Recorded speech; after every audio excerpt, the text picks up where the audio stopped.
here tonight. We're going to call the Planning and Zoning meeting to order. Our first order of business is roll call, and I'll call the roll. Brenda Blitman, and I'm here. James Birch. Present. Doug Exton. Present. Todd Wickstrom. Here. Trevor Brown. Here. Ryan Colson. Here. Jeremy Roush. Here. And so we've got all the commissioners here. We appreciate it.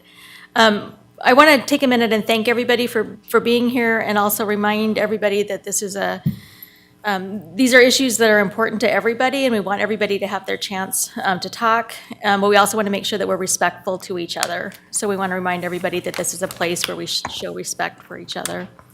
Our first order of business is to have a Planning and Zoning Commission elections. And so are there any nominations for the chairperson? Madam Chair, Commissioner Roush. I nominate Brenda Blitman for the chairperson. And is there a second? I'll second. It's been moved and seconded to nominate Brenda Blitman for chair. All those in favor say aye. Aye. Any opposed? So the motion carries. The next order of business is to elect a vice chair. We open nominations for vice chair. Madam Chair, Commissioner, I would like to nominate James Birch for the vice chair position. it's been moved to nominate James Birch for the vice chair position. Is there a second? Second. It's been moved and seconded. All those in, any discussion? And all those in favor say aye. Aye. Any opposed? And let the records reflect that all voted for that motion. So our chair will be Brenda Blitman, and our vice chair will be Commissioner Birch. So our first order of business is 2021-02022 MSP 3100 Sellers. And before we get started, I'm going to remind everybody the cadence of the meeting. Our staff will present the project, then the applicant will present their project, then we'll allow 3 minutes for each person to talk about the project, and then we'll have some more questions for staff and some more questions for the applicant, and then we'll close the public hearing. So there's kind of a whole process that we go through here. We're going to talk to the people in the room first, and then we'll talk to the people that are online after that. So go ahead and you don't look like Connor, but it looks like you're ready to give us the information. Yes, Madam Chair, Commissioners, thank you. I am representing this application for Connor. Before we get started, I was curious if the Commission was interested in the table item, I think is new business item number 1, perhaps tabling that first so that person doesn't have to necessarily sit through all the testimony to have that That's officially tabled. probably okay. So if somebody would like to move the new business item number 1 to the beginning of the agenda, and you could do this in one motion, and the applicant has asked for the project to be tabled until March 10th, 2022. So if somebody would do that. Madam we could Chair. Move along, go ahead. Madam Chair, I move to move new business item 2021-02816-CU to the first item this evening and concurrently table that item until February 9th, 2022. And I'd like to ask that the applicant let us know that they wanted it to be till March 10th. And so if we have any problems with that, we should talk about them. But if you intended it to be March 10th, you could change it. Madam Chair, I move to amend my motion to the meeting on March 10th, 2022. Thank you. Is there a second for that motion? Second. Okay, Commissioner Birch and Commissioner Exton. Any discussion? All those in favor say aye. Aye. Any opposed? And let the minutes reflect that all commissioners voted for that motion to table project number 2021-02816 to March 10th, 2022. Thank you. So go ahead.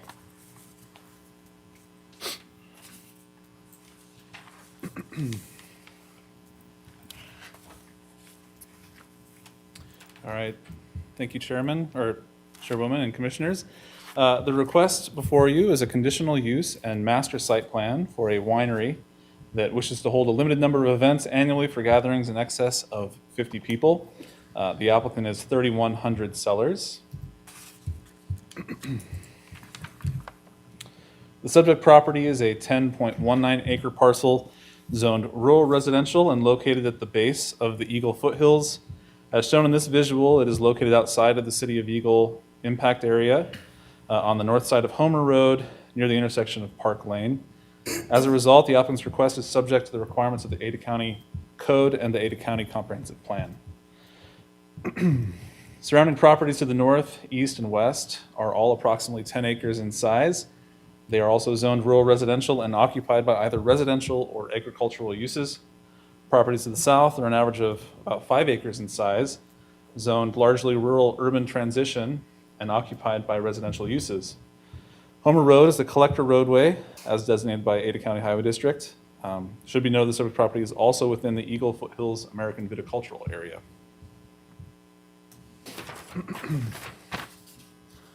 Shown here is the proposed layout of the project, which includes a 3,840 square foot existing dwelling and shop for winery operations, as well as a 1,520 square foot deck for wine tastings. And then pictured in purple here on the right-hand side visual is a proposed 8,000 square foot building, of which 1,000 square feet will be used for tastings and events, while the remaining 7,000 square feet will be used for office space and wine production. The remainder of the property will be used to grow grapes. In terms of operations, 2 to 5 employees will typically be on site. 12 employees would be the maximum. During certain times in the growing season or for the proposed larger events, winemaking is proposed to happen 7 days per week from 8 a.m. to 8 p.m. Wine tastings would occur from 12 to 5 p.m., 7 days per week by appointment. And special events, which would be limited to no more than 3 annually as conditioned or recommended by staff, will be booked between 8 and 10 p.m., 8 a.m. and 10 p.m., sorry. A landscaping and screening plan was submitted and approved by staff. Proposed parking exceeds the minimums required by Ada County Code and will be provided on site. The proposed parking areas include 13 spaces west of the existing dwelling, shown here in the upper left, and 23 spaces in this overflow lot, which would be south of that proposed 8,000 square foot building. There have been several comments submitted for this project, both from individuals in favor as well as those opposed. In general, these are the themes of those comments. Those in favor appreciate that it supports the local economy. They see that it preserves agricultural heritage, promotes the growth of the local wine scene, and offers the community an amenity in the form of a thing to do. Those opposed are concerned about noise, traffic, particularly on Homer Road and some of the roadways out in the area. Overall safety, there's concerns about those consuming alcohol and safety on site. And then the precedent for allowing commercial uses in the area. Some key conditions of approval that will be of interest to the commission as well as those in the audience that are following closely. We will require an updated master site plan that shows some improvements to defensible space as required by the Wildland Urban Interface, Foothills Interface, as well as some additional improvements to the private road, including gravel shoulders and other things like that to meet our standards and keep vegetation down again due to the fire overlay in the area. The drive aisle proposed will be located to meet ACHD requirements. That's an additional drive aisle proposed on Homer Road. The promotional events shall be limited to no more than 24 and up to 50 guests, maximum events per year. That is a standard in the winery section that is allowed if deemed appropriate by the commission here. And then no more than 3 events exceeding 50 people per year. And the applicant must notify staff prior to each proposed event exceeding 50 people in size.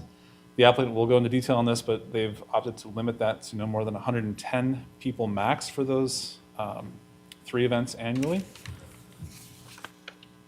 So based on staff's review of Ada County Code and the comprehensive plan, as well as comments received from agencies and departments, we are recommending approval with the conditions attached. I'll stand for any questions. Thank you very much. Commissioners, what questions do we have? Go ahead, Commissioner Wickstrom. Thank you, Madam Chair.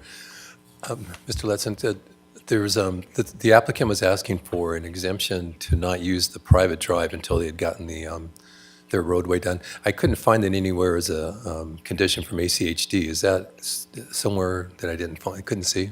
Yeah, Madam Chair, Commissioner Wickstrom, that was allowed through the agency review provided by ACHD. It's in the packet as exhibit, let me try to find it for you real quick.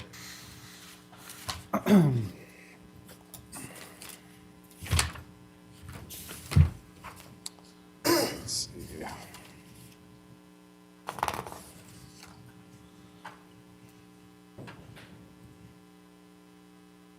Exhibit 28 from Ada County Highway District identifies that they're allowed to do that. They have to go through the permitting process at ACHD in order to successfully get that Okay. access. Do you have another question? But they can still, there's nothing limiting their use of the private road that goes up there right now. I'll defer to the applicant on whether or not they have access to that private road. I believe that they do, but I think their preference is to make use of Homer Road. So, but that's a great question for the applicant. Any other questions? No, that's, Any other questions? I have a question. One of the issues brought by the people that were against the project noted that they're worried that the approval will run with the property. So can you explain to the commission how those approvals run? Like, if I get this approval and then I sell the property in 2 years, do the new owners have to come back and get it reapproved, or is it just automatically approved forever? Madam Chair, the entitlement runs with the property. That is how we do things. We don't typically limit it to one applicant only. I mean, I've seen people attempt to do that, but typically once you entitle a piece of property, whoever owns that next gets to make use of that property right if it was granted by the county. So this isn't something, follow-up question, this isn't something that has like a 5-year extension, like our conditional use permits? Yeah, This Madam is- Chair, there's nothing like that in here. Again, at the commission's discretion, you could incorporate a condition requiring a review period, after 1-2 years, see if this is still working. We've had that done on other projects. That's an opportunity for folks to readdress conditions of approval, make sure everything's working properly. It gives the applicant an opportunity to kind of prove themselves that the conditions granted actually worked, and even give them an opportunity sometimes to modify if they choose to do so. But that's currently not written in the recommended conditions provided by staff. And I was a little fuzzy if there was a residential house on this property too, or if this is only winery building. Yes, Madam Chair, there is a residence on site. It's pictured here in white. This is a larger building, as I mentioned before, approximately 3,800 square feet. The majority of the building is storage space and operation space for the winery, but there's approximately about 900 square feet dedicated to dwelling area right now, and that was approved through our building department as a building permit.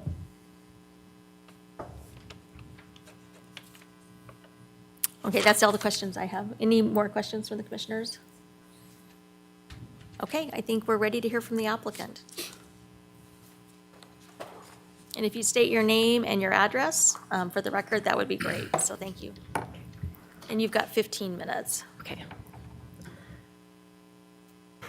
My name's Haley Minder. I live at 3005 West Barr Street in Boise, 83703.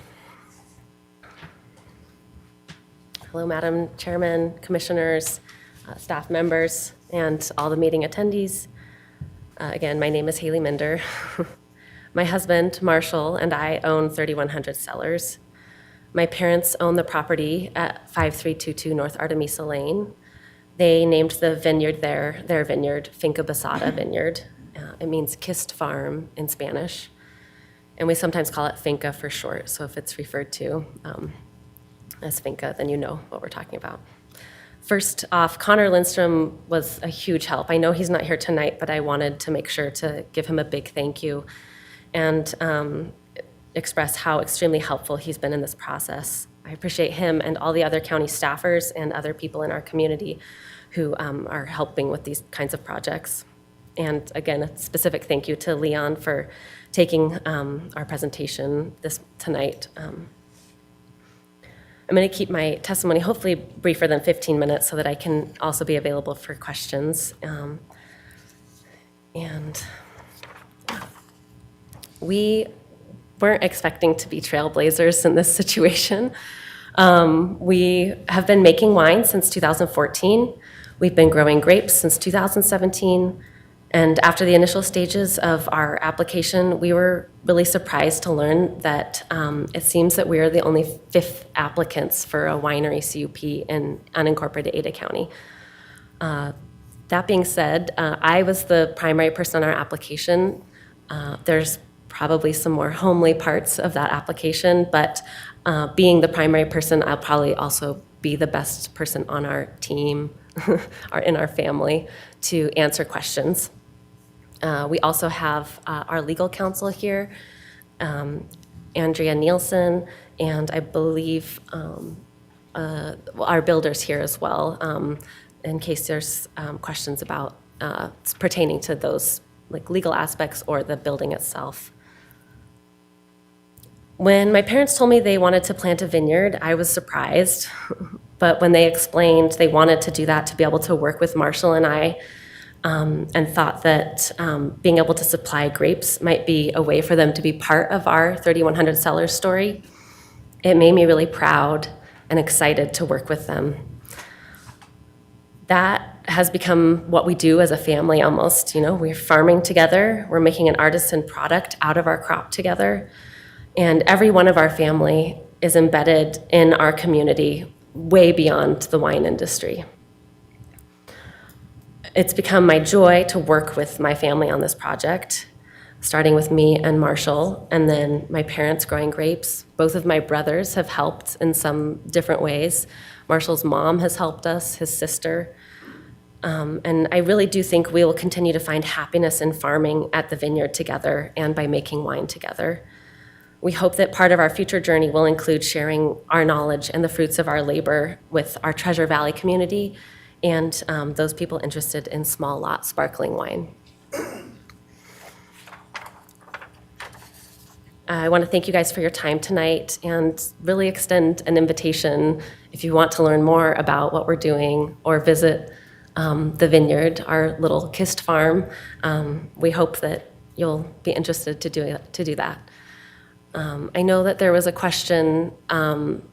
Can you remind me of what your question was? Now I'm nervous and I can't remember. I'd be glad to. When I was reading, you wanted to have an exemption to continue to use the private road, or how do you pronounce the street? Artemisa is how we pronounce it. Artemisa, okay. No, it's okay. Artemisa. You wanted to continue to use that until you got your Right. road constructed, or until other people had moved in. I couldn't find that there was a need for an exemption. The way that the code is written for wineries, we must take access from a public road.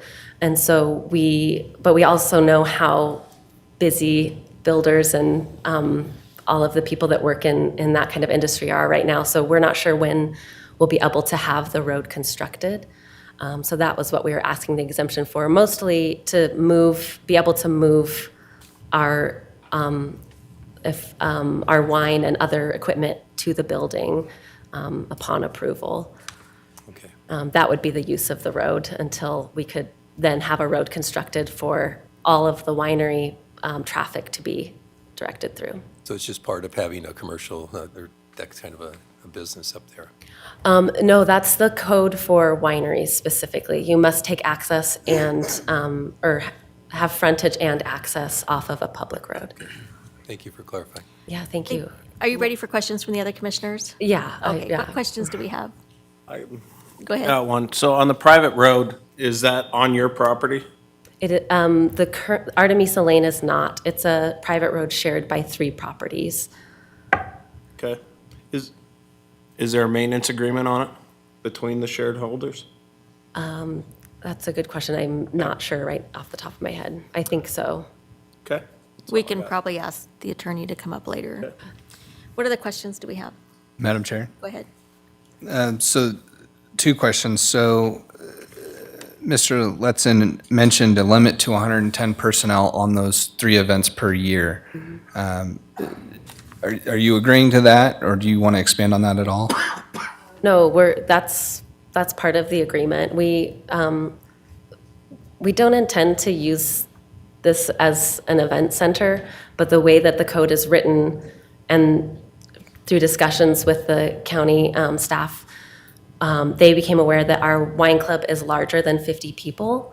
And so if we were to do a wine club pickup, they suggested we also have this event center license so that we're operating within county code.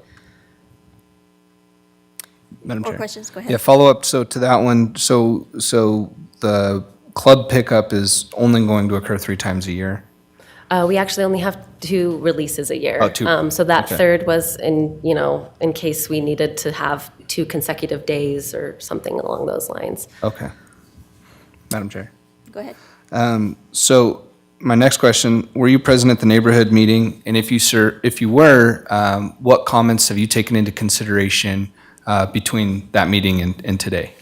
Yes, I was present at the meeting, and we had lots of great suggestions from our neighbors, as well as some concerns. I think the biggest thing we have taken into consideration is how we intend to run our business. We don't intend to put out an open sign and just have a 7-day open tasting room. We've decided to be by appointment, and that was based on feedback from our neighbors, as well as the fact that we just don't make enough wine to be open all the time. And I'm sure there's other things that our neighbors suggested or were concerned about that we've also taken into consideration. Go ahead. Madam Chair. So my last question then, have you had an opportunity to review the findings of fact and conclusions of law in the staff report? And is there any issues that you see in there so far? I have had the opportunity to review everything that the staff has given me, and I agree with all of the conditions and think that it's a good fit for our business to be able to move forward. Thank you. Any more questions? Madam Chair? Go ahead, Commissioner Thank you. Wickstrom. So when do you plan to have your seasonal events would occur when? We do a spring release and a fall release typically. Usually they fall about March and October, but they tend to vary depending on just calendar items. Okay. And Madam Chair, if you're only allowed to have the 50-person max, you would still be able to conduct those off-site somewhere else. It sounds like that's what you're currently doing. Correct. All of our licensing is through Talaya Wine Company in Garden City. That's where we make our wine and keep all of our licenses. And currently, we've hosted 2 events on the property with permission from Ada County commissioners to have special events there. And we also host, like our fall release event this year was actually hosted in McCall.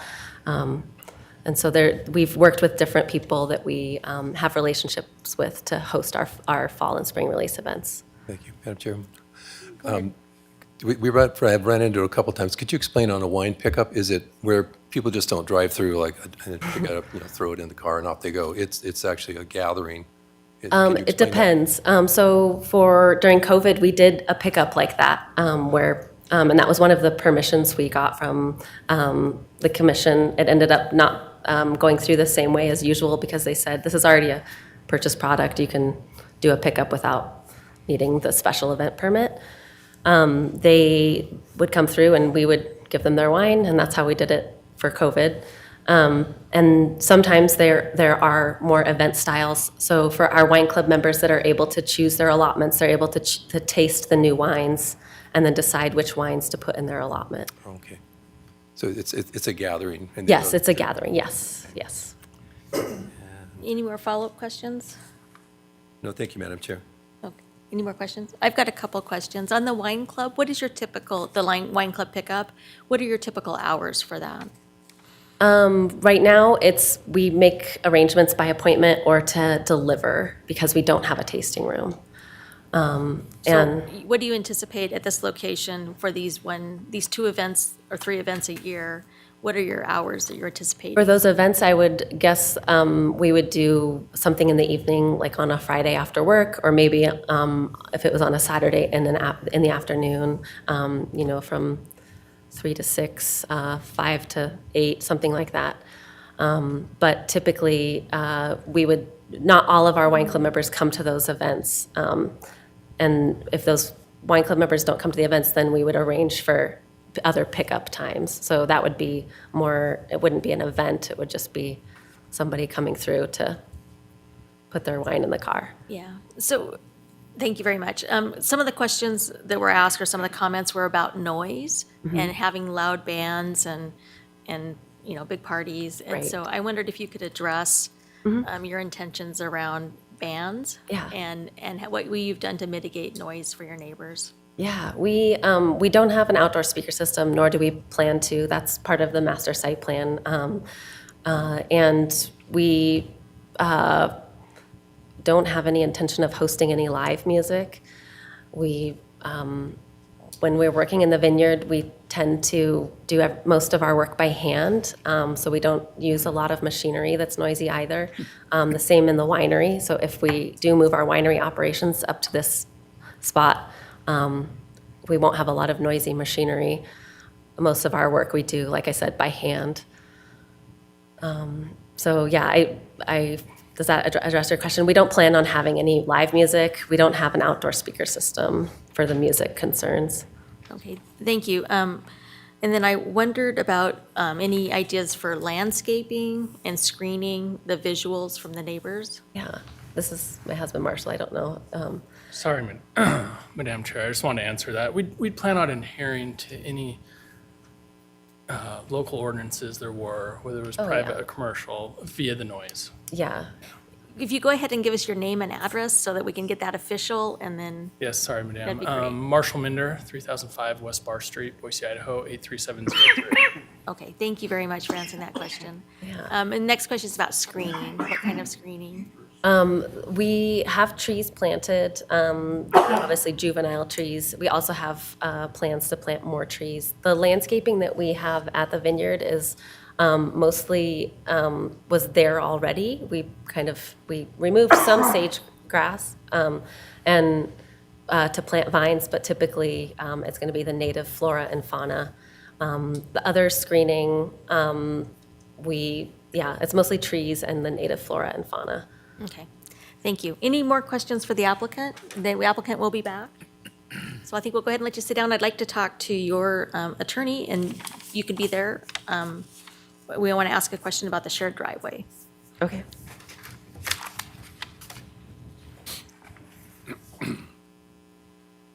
So if you give us your name and address, we'll get you in the record.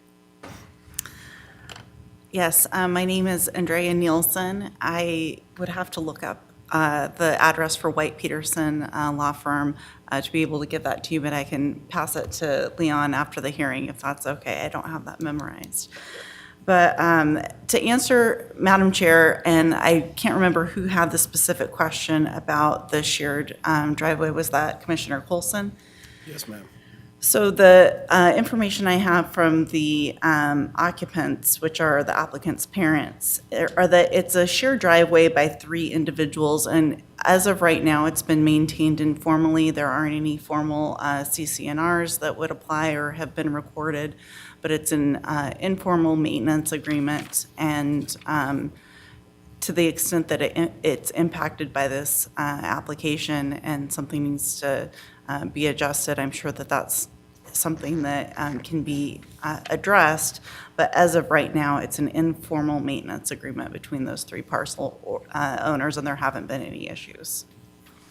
But also to what the applicant said, with regard to it being a winery business, they don't have as many options as far as where they take access as another business would have. So they're somewhat limited based on the nature of the business. What questions do you guys have? Just the one question, I mean, is the property line go around the private road? I mean, does the property line go down the center of the road and it splits that way? I mean, I don't know if you guys know exactly where that's at. I'd have to defer to either Leon or Haley on that specific question. I'm not sure where the property line is, if it's in the middle of the road or alongside. Madam Chair, Commissioners, it is, the line essentially runs down the center of Artemisa Lane, which is pretty typical for private road development like that. So it exists on all 3 of the parcels shown here, including the subject property, so. Thank you. So thank you. Any more questions? So thank you very much. Unless you had any other comments you wanted to give to us. Not at this time, thank you. Okay, thank you very much. We'll go ahead and have you guys sit down. Thank you. And then we're going to start down the list of the people that I have here. The first one is Marshall Minder. Did you have anything? Go ahead, and we're going to give you 3 minutes. All right, thank you. Madam Commissioner, or Madam Chair and fellow commissioners, sorry for barging in, first and foremost. Yeah. You have my address already. Anyways, I'm Marshall Minder, co-owner and founder of 3100 Cellars. I was born and raised in small town West Central Council, Idaho. Over the course of my career, I've been instrumental in either building up or sustaining many small businesses within the state of Idaho itself. Most recent of which, and for the last 7 years, has been in support of the American warfighters, protecting physical and electronic borders so that all of us can be here today. And in short, continue the pursuit of happiness and our shared American dreams. 3100 Cellars was founded in 2014 as Idaho's first all-sparkling winery. Since that time, and without exception, 3100 Cellars LLC has acted within the bounds of federal, state, county, and city law. 3100 Cellars is a boutique family-owned enterprise, currently manufacturing around 1,000 cases of wine over the course of our last 8 vintages. We've actively supported the Eagle Foothills AVA, as well as the Snake River Valley AVA, all Idaho wines, all Idaho support local economy, Sawtooth Vineyards, Bintner Vineyards, and Finca Posada, to name a few. My family's dream is to utilize 3100 Cellars conditional use permit to build a sustainable estate-owned vineyard. We have every intention to keep the land in agriculture with hopes as we grow and can afford to expand the vineyard, thereby maximizing our viability as a sustainable small business. Thank you, commissioners, for the time and for the years. Good Thank day. you. We give the commissioners an opportunity to ask questions. So any questions, just speak up. Okay, thank you very much for coming. And the next person I'm going to call is Lee Parsons.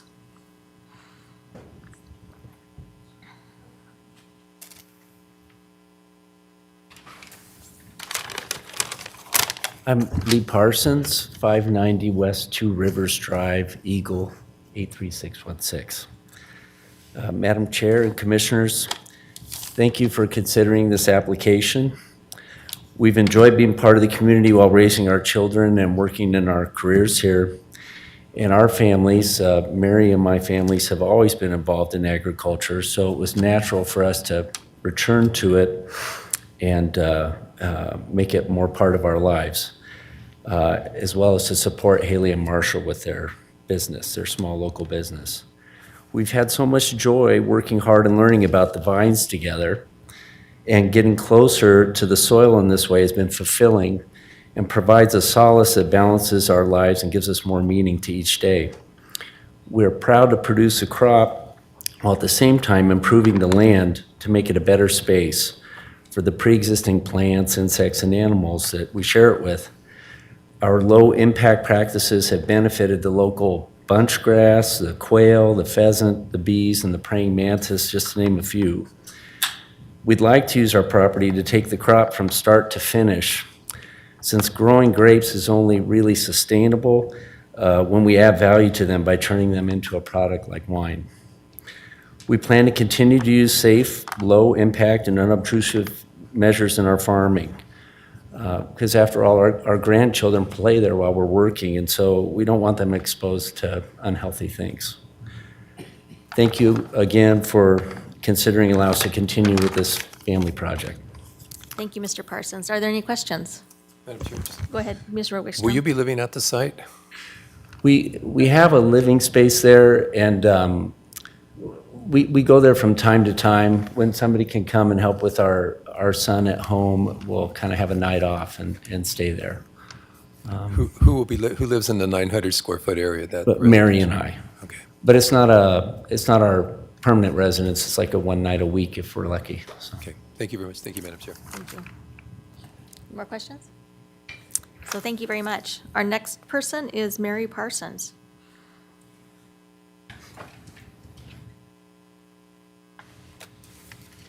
Mary Parsons, 590 West 2 Rivers Drive in Eagle, 83616. Commissioners, my name is Mary Parsons. I own the property we're discussing tonight. We call it Finca. I'm a 5th-generation Idahoan. My mother grew up on a cattle ranch in Cascade, Idaho that my family still runs today, 100 years later. Farming and the love of land is an inherent trait of Idahoans. We love our little vineyard. With a few exceptions, our family has done all the work in the last 6 years. We planted, weeded, we built an infrastructure, we maintain a drip system, irrigation, trained, vines, and we harvest. We try to be as organic as possible in our farming. We allow badgers to remain. We mow our weeds instead of spray. We have tried to discourage deer and birds kindly to protect our crop before harvest. I am proud to say that the land at Finca is balanced and healthy. We practice sustainable farming. Relationships matter to us. Relationship to the land, to the vines, and our neighbors. I mention this because since we are so concerned about the sustainability of our land, we also want to sustain our good relationships with our neighbors. I love it when I'm working in the vineyard and someone stops and leans over the fence and wants to chat. In closing, I'd like to mention how lucky we are to come together tonight in a civil work arena to work and plan the future of our 10 acres. I welcome the guidance of you commissioners and comments from our neighbors. I will continue to abide by all county ordinances and be a conscientious farmer and neighbor. I want the same things in our community as our neighbors do. Thank you. We might have some questions. Oh, right. Does anybody have questions? Any questions? I just wanted to know how many acres are currently in grapes?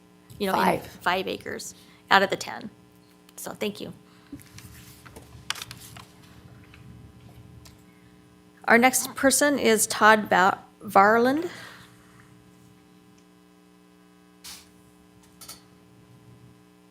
Madam Chair, I have a presentation for this gentleman, so Okay. if we can get that loaded up for him before we start the time. Yeah. Thank you. Should I go ahead and, Let's get your presentation up so we don't short you on your time.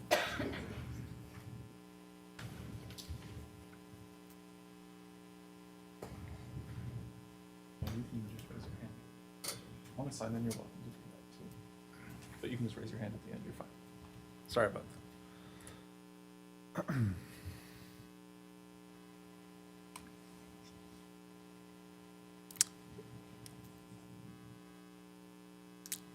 So why don't you go ahead and give us your name and address? hi, thanks you, Madam Chairman.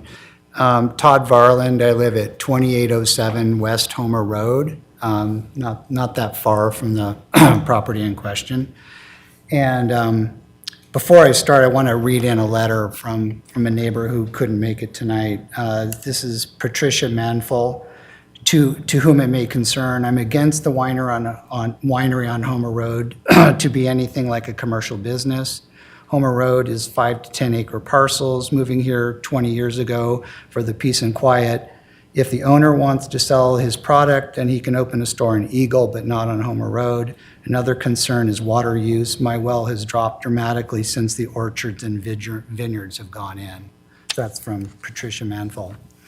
So a little bit of context. I'm super familiar with the wine business. I grew up in the Napa Valley in the 60s, 70s, and into the early 80s. And what drew my wife and I here to North Eagle was that North Eagle was what really felt a lot like the Napa Valley did before the boutique wineries came in and really changed the whole community rather dramatically. My parents still live there. They live down the road, very similar situation to a number of wineries and are impacted on a daily basis. They can't even, their roads are just congested. There's wine tastings, people coming and going, tourists all the time, and it's just really changed rather dramatically the local nature of the community to the worse. And I shared just one article. This information is very easily Googleable on the internet, but there's really just battles just going on between these boutique wineries and the local community that, because it really just, it takes a rural environment and makes it commercial and retail. So so if you can go to the next slide. So this is a shot of Homer Road, and it doesn't even have a dividing line. It's very, just only, in the last number of years is even paved at all.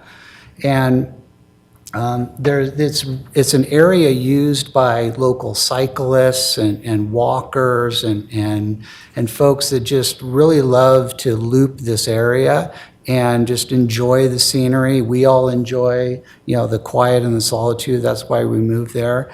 And unfortunately, I don't have an issue at all with a vineyard. And actually, I love vineyards. I worked in wineries growing up in high school and college, and they're wonderful businesses. The issue is the fact that there's going to be a retail establishment right down the road on Homer, a rural residential environment. And that's really the major issue I have is this is retail. So just really quickly, one last slide.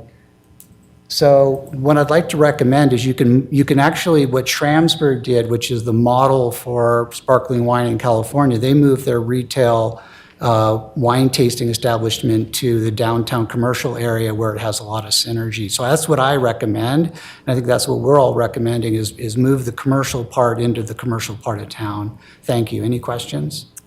Madam Chair. Go ahead. Just one question. So in the boutique wineries that you've experienced, what were their typical hours of operation? They were open retail? Yeah. 5 days a week, 7 days a week? Yeah, and that's what we're talking about here is, it's like technically by appointment, but, that's, with an app or a website or, people can come in at any time, and that's the kind of things that we've run into in the California and other wine areas as well. Thank you. Any other questions? Go ahead, Commissioner Birch. Just a procedural question. Is the letter that was read part of the record? Madam Chair, Commissioners, the Board of Commissioners has allowed for that in the event that a neighbor can't make that, so we can include that as an exhibit for the record, if that's the will of the commission. I think I've seen people shaking their heads, so I think we'd like to have that included, just so Okay. it's clear that we considered it. Any other questions? Good, thank you. Go ahead, Commissioner Brown. So it seems like you've done a lot of research. You've got background being from California and dealing with this before. Do you think that my understanding of wineries, a lot of that traffic's going to be dictated by the amount of barrels or the amount of cases of wine that this winery can provide, right? So have you done in your research with what they project, what their projections of what that vineyard can produce versus, I spend a lot of time down there as well, a vineyard of 10 times that size, the amount of wine that it can produce is obviously going to directly impact the traffic, or did you take that into consideration? Yeah, actually, that's a wonderful question, and there's a follow-on question to that as well. So most wines are blended, and so they're a percentage of what's grown on property and then bought from outside. And in the Napa Valley, the largest vineyard owner is Beckstoffer, and they own thousands of acres, and they actually supply most of the grapes to the boutique wineries. And so there's actually very little limit on how many cases that any property like this can produce, because really you just put up your tanks and you have your aging, and you can go basically as big as you want. So that's a really, really good question. So there's no limit on the 7 physical acres, because they can buy grapes and have them trucked in from anywhere, and they just have to declare what the percentage is of the grapes that come from wherever they come from. Okay. That's a very common practice. And then the other thing that's also not mentioned in the application is serving of food. That's, I think, a big question that the applicants need to answer is, for wine tasting, is food going to be served? And that's another big contention point. I'm going to ask you to just trim it up, because that's like a new issue that, unless one of the commissioners want to ask that question. Okay. Because then it basically becomes a restaurant. Thank you very much for your time. and Thank you. Thank you very much for coming down. We appreciate it. The next person I'm going to call is Jonah Burchett. I probably didn't say that right. I don't believe she was able to make it tonight. Okay. Timothy Taylor.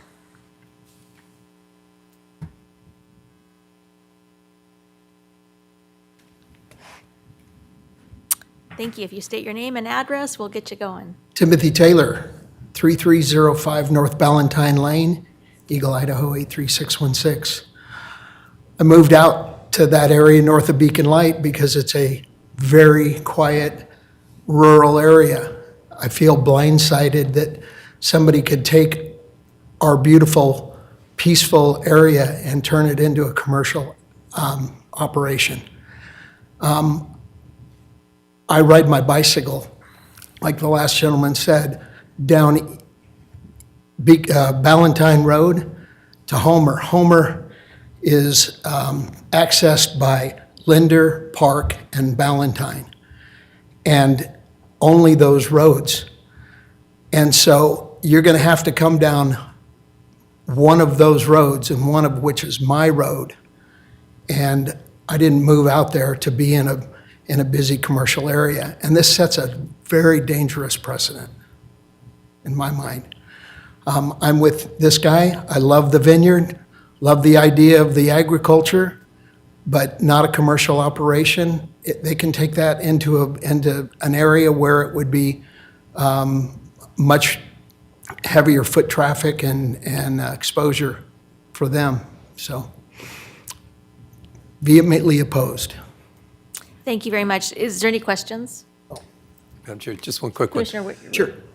I'm just, your complaints are pretty common in the things I've read.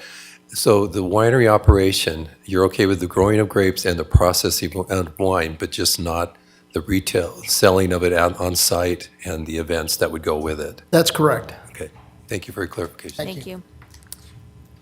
Our next person is Tamara Earp.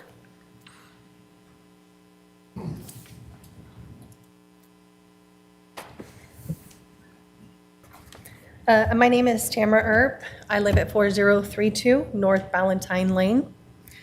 Good evening, Madam Chair and Commissioners. Thank you for the opportunity to address my concerns regarding the conditional use and master site plan to operate a winery and host events exceeding 50 people at 5322 North Artemisa Road. I am a resident and homeowner in the rural resident district that will be affected by the operations of a fully operational winery and event venue. The foothills of Eagle are possibly one of the last remaining areas not overdeveloped in recent years. Much of the area remains large lots that offer agriculture, equine opportunities, and peaceful enjoyment away from the dense housing developments growing throughout much of Eagle. There are several concerns of mine and shared by many of my neighbors. One is the increased traffic, potential of speeding and drunk driving along the two-lane rural roads on Ballantyne, Park, Linder, and Homer, with significantly increased with the daily operations of the winery and from event attendees. Noise population. Without greater details of these events, I have a concern that the events held at the winery will include noise and music that could be heard throughout the foothills, with no consideration of the homeowners in the area. Impact to limited natural resources. With fully operational winery and events exceeding 50 people in size, there is a potential impact to groundwater levels. This could directly impact the multiple water wells throughout the area that utilize this as their primary source of water. Based on these concerns, I do not support the conditional use and master site plan to operate a winery and host events exceeding 50 people within the rural residential district. Thank you very much. What questions do the commissioners have? Thank you very much for coming in and testifying. Dave Castro?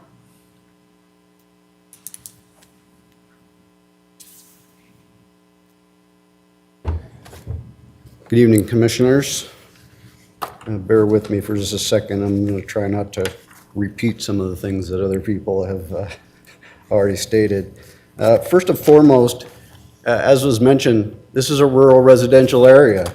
The requirements, according to the Planning and Zoning Commission guidelines, conclusion of law and order, are detached single-family homes on large lots as the primary use, and farming, agriculture, and other recreational uses as secondary uses. As the owners of the property have already admitted, they don't live there. This is not their primary home. Nobody's living there. In fact, I don't even know how this building ever got approved, because anybody with half a mind could have looked at the plans for this building and seen that it was designed from the get-go never to be a residence, but to be a winery or wine tasting facility with other storage for the farming operation. Is this the way that planning and zoning operates, to basically allow people to ask for forgiveness rather than permission?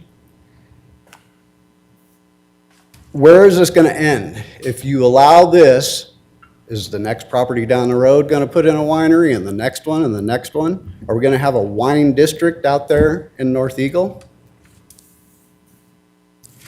It wasn't designed to be a social hall either. It was designed to be a business in a residential district. The business is not even owned by the property owner. They own a business already in Garden City.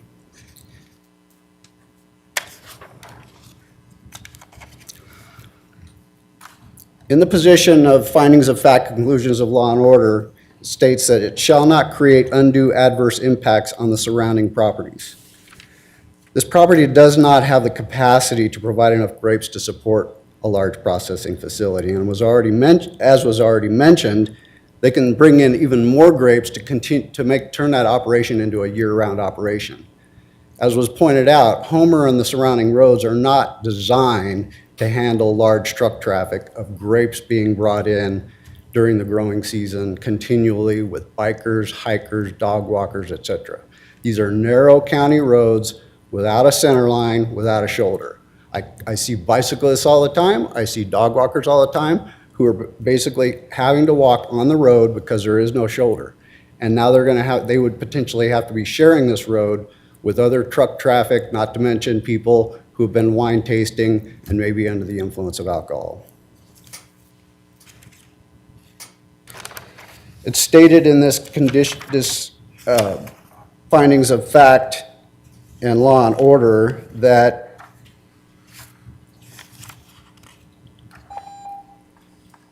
there were outside agencies commissioned who concluded that it would not create undue adverse impacts on surrounding properties based on comments received from outside agencies and the conditions imposed to mitigate impacts. Who are these outside agencies and who contracted them? Who paid for their opinion? So we'd like you to wrap up your comments. Yeah, because you're over I will. time, So thank you. Can they guarantee that this isn't going to diminish my property value due to the noisy events held at this winery? So we'd like you to wrap up your comments because we have a 3-minute limit. So thank you for coming. Are there any questions from the commissioners? Thank you. Okay, we've got 5 people, it looks like 7 people online. I'm going to go to the online people, and then there might be some people in the room, and then the people in the room will come back to you guys after we've talked to the online people, because that's what my list has. So online, we have Moya Dolsby. If you want to unmute yourself. You guys hear me? We can, go ahead. It's working. All right, I'm Moya Dolsby. Do you need my address too? Yep, we need your address. Okay. I'm at 1022 East Carter Street, Boise, Idaho, 83706. I'm the executive director of the Idaho Grape Growers and Wine Producers Commission, and thank you for letting me be here today. And I just want to tell you a little bit about the Idaho wine industry. There's 70 wineries in the state of Idaho, and we have 3 AVAs, and the Eagle Foothills is one of those AVAs, and 1,300 acres planted. Just to give you a concept, there's thousands and thousands of acres planted in Washington and California, in Oregon, and we have 1,300. It's just a small fraction, and I would love to have more grapes planted, but it really does limit what we can grow, well, what we can produce currently in Idaho. And I just wanted to be here today to learn more about the process of how wineries get improved and how we can encourage the more wineries and vineyards to be planted in our state of Idaho, because it's a huge economic impact. 2017, we had a $209 million economic impact, and it's a great diversity with so many people moving to Idaho. There's a tremendous amount of support that we're seeing for these vineyards and growers, and I think we need to remember that it's agriculture, and that's what Idaho's about, right? And we want to support that. So I'm here if you guys have any questions. Thank you. Thank you. What questions do the commissioners have? I'd like you to take just a minute and explain the Eagle Vineyard District, whatever you just mentioned. Like, is this property physically in it, or is it how big is that area? Sure. Madam Chairman, so that an AVA is an American Viticulture Area, and it's a federally designated grape growing region. It's a very difficult approval process that you have to say, why are we different from anywhere else in the world, right, in the country? And this area went through that, and it cost a lot of money and time and energy. And there's around 80 acres currently planted within this district. And so how big is the district? How many acres is the district approximately? I want to say, Haley's going to kick me for not knowing this. I want to say it's 50,000 acres, Okay. but that includes like housing as well. Okay. And I totally could have gotten that wrong. So Thank you. Any other questions? Well, we appreciate you being here and appreciate your testimony. Thank you. Yes. We've got John Hocker online. Hello, can you hear me? We can. Go ahead. Give us your name and address. My name is John Hawker. I live at 2924 West Deerfield Court in Eagle, 83616. I am in favor of the winery in that location. I've read through the intentional use and the usage description, and I don't have any objections to the winery being there. I'm not concerned about noise, as I believe Mrs. Minder had stated. There's no outdoor speaker system. There's no live music. Literally any sound, anybody mowing their grass out there would have sound that carries. So I don't see noise being an issue. As far as traffic, I think Linder, given the location of the winery or the proposed winery at Homer and Park, I think the vast majority of traffic would be north on Linder and north on Park, and then over across Homer to the winery. I don't see much traffic coming up Valentine. As far as the commercial aspects of it, I understand the concerns about retail, but I don't see too much of that occurring. There's a berry farm that is located on Valentine. That was not referenced. There's another winery that's at Valentine and Homer that was not referenced. So there's already these existing commercial operations in place. So I don't see the argument being made about commercialization impacting that area. It seems to be, given the commercial operations that are already there. Let's see. If you get a little bit closer to your mic, you're kind of fading out. Okay, my last comment deals with some of the other people that have made comments so far. I felt that some of these comments didn't take into account the statements and the usage descriptions that were part of the conditional use permit. For example, the wine tasting is by appointment only. That limits, the traffic right there. So, So if you'll wrap it up, your time is up, so. all right, that's fine, I'm done. Okay, thank you very much for your testimony. Are there any questions from the commissioners? Shaking their heads, you're off the hook. Thank you for your testimony tonight. Is there an Ann Wood online? I do not have an Ann Wood. Okay. Is there an Ann Wood in the room? Is there a Gilda Bothwell online? Yeah, there it looks like it.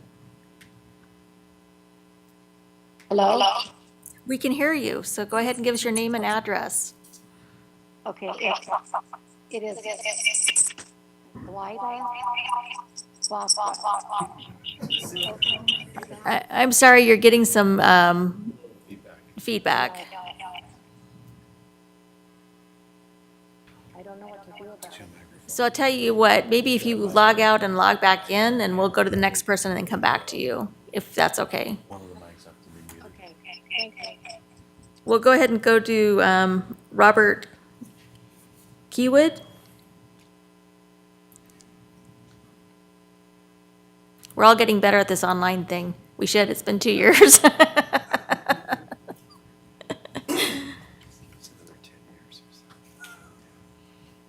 I do not have Robert You online. do not have Robert on the phone, okay. Do we have a Savannah on the phone? I do not. Okay. Do we have an Elizabeth on the phone? I do not. Okay, so we'll go back and see if, I do have one other person who has joined online to testify, though. let's go ahead, is there a Ryan, is that? No, I have a Brent Keller. Okay, let's go ahead and visit with Brent Keller, and then we'll talk to Glinda, and then we'll come back to the people in the room. Go ahead. Hi, thank you. Thank you, Madam Commissioner and fellow commissioners. We appreciate it. This is Brett Keller. I own the property immediately north of the proposed wine operation. I'm at 8325 North Artemisa Road in Eagle, and have owned the property for a handful of years. My wife and I are property owners in multiple towns, in Nampa, in Eagle, in McCall. We bought this property to build a retirement home, and we've put a well in place and are beginning architecture plans to put a home on the property. We purchased the property with the understanding this was largely a residential area, very quiet and obviously very peaceful, as you've heard from some of the other homeowners in the area. We are quite concerned about a couple of things. Obviously, noise is one of the top concerns, as is safety, which you've heard from a couple of other folks. Our proximity to the property makes that obviously very important to us. Any large gathering always leads to noise. As much as we talk about, we don't have any installed speakers, et cetera.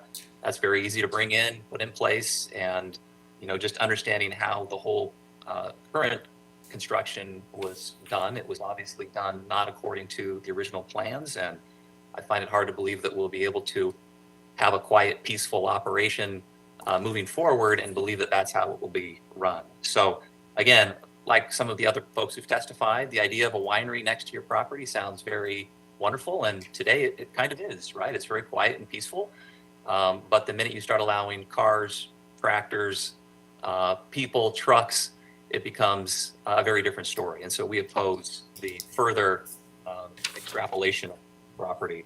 And the woman who was on just a minute ago cited thousands of acres in the region that are designated for wine growing. As you can imagine, all those grapes could be shipped to this property for processing and create many of the problems that have been shared. So that's our testimony. We submitted a longer document in writing and would encourage the commissioners to read that through and understand the different concerns that we have. Thank you for allowing us to share that today. Thank you, and I think we have a couple questions for you, Mr. Keller. So, commissioners, do you have ready for questions? I have a question then. I think your letter is the letter that talked about the shared driveway, worried about the additional wear and tear on the shared driveway.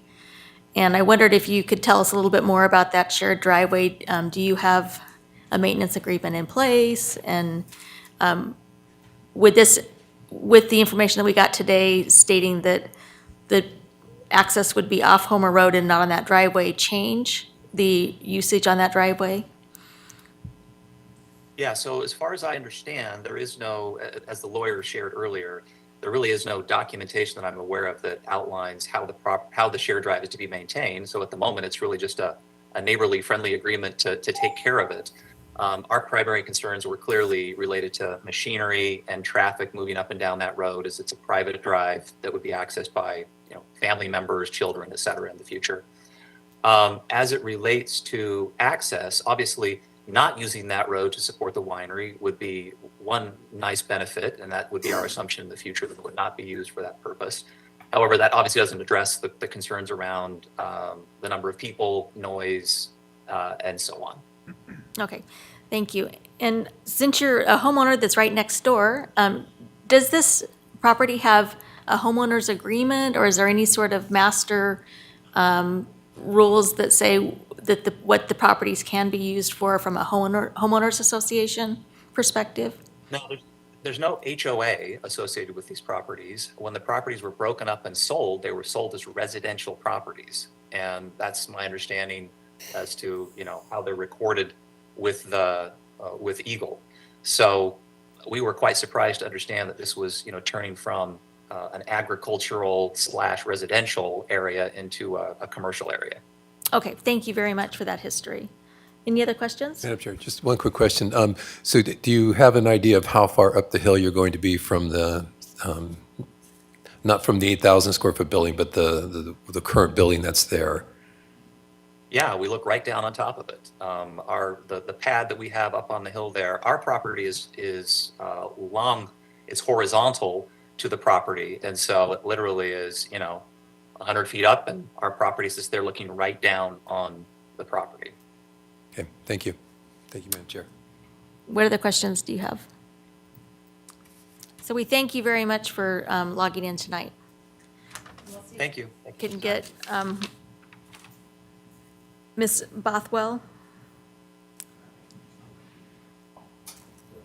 We'll give it another chance.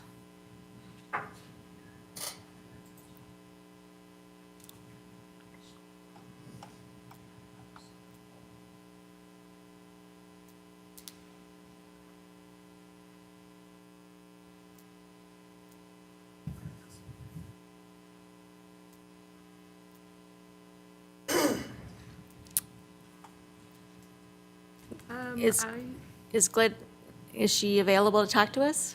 I unfortunately cannot unmute her. Oh, she just, hold on one second.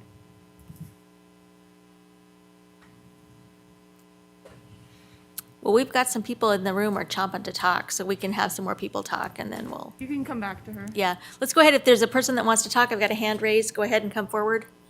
And then after you, we'll get everybody that wants to talk gets to talk, so you get your 3 minutes. Putting the picture of the properties up. I'm the adjoining, Sorry, give us your name and address. Randy Muschin. There we go. Address 8363 Fountain Springs Court, Middleton. I'm the property to the left of the site. And before I read, I wanted to kind of mention a few things because just comments on what was spoken earlier.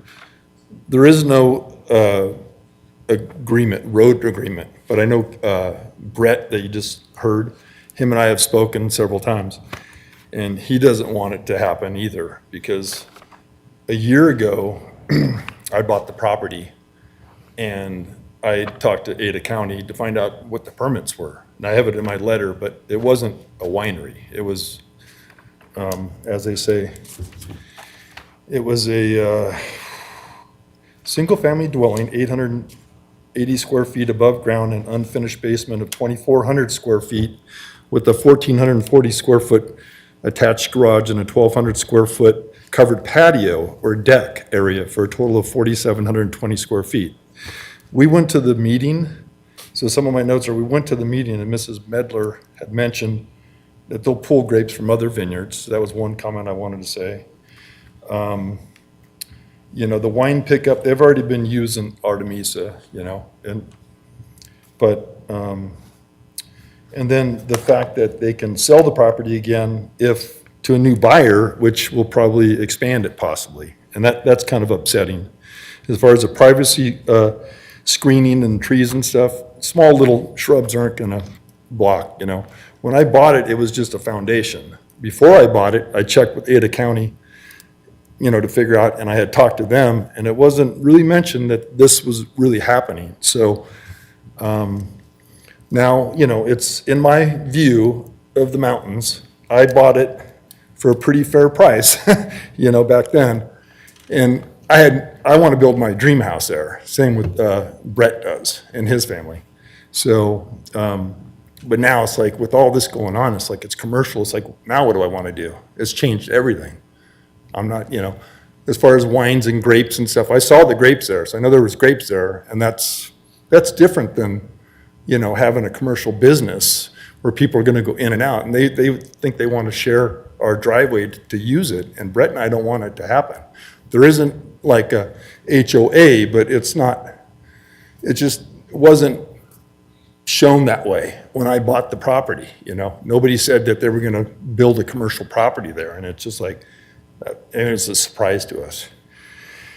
So anyway, can I read my letter? Then I could give it to you guys. Well, you've got 6 minutes, 6 seconds. Well, So I'd like to read there. I am right next door. if you want to, can we accept his letter? Madam Chair, we could include it in the record, and I guess that could be used by anybody who reviews this in the future if that's Yep. what happens. So, Yep. yeah. Can I read it to everybody here? I mean, It's up to the commissioners. Do we want it read, or do we want? I could be quick about it. Information in it. I mean, Hasn't already been discussed. If there's knew anything it. that's new information that we haven't heard before. well, there might be. I mean, I don't know. It's just me opposing to it, basically. I mean, If there's something in there that's new that we haven't heard tonight, you can read it. If not, just hand it into the record and we'll input in the record. yeah, I mean, I guess I have a question for you guys. So you can just get a permit for a garage and then turn it into whatever you want later? 'Cause- You know, I appreciate your point. Gotcha. Unfortunately, we're the Planning and Zoning Commission, and we're not the people that can answer that question for you. We can Okay. take that question and we can ask the staff during that part of the thing, but we don't have a question and answer. This is not a question and answer opportunity. Okay, We take information from you, we ask you questions, you don't get to ask us questions. That's kind of how it works, so. okay, We'll take your papers, though, and we'll include them in the record. And if okay, there's, okay, I'll do that then. but we appreciate it. Okay. Then my wife would like to comment also, maybe follow up behind me. Maybe, but we're going to go online we've got an online person. Thank you very much for coming in, and thank you for your testimony tonight. So, okay, good, awesome. Gilda, is that, I probably don't have her name right. One moment. We're really looking forward to what she has to say.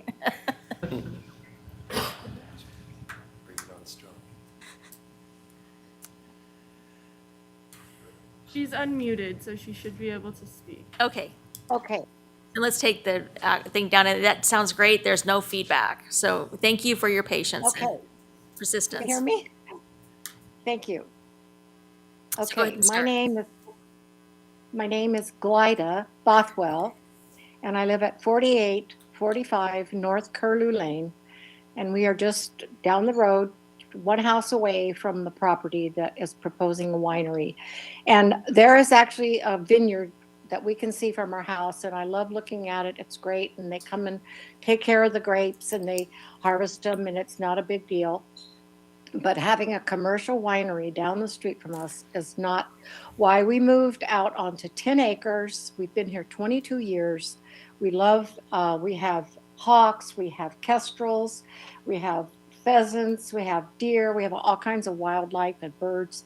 And I really believe this is going to affect our rural lifestyle that we moved out here for. And I know a lot of my neighbors feel the same way.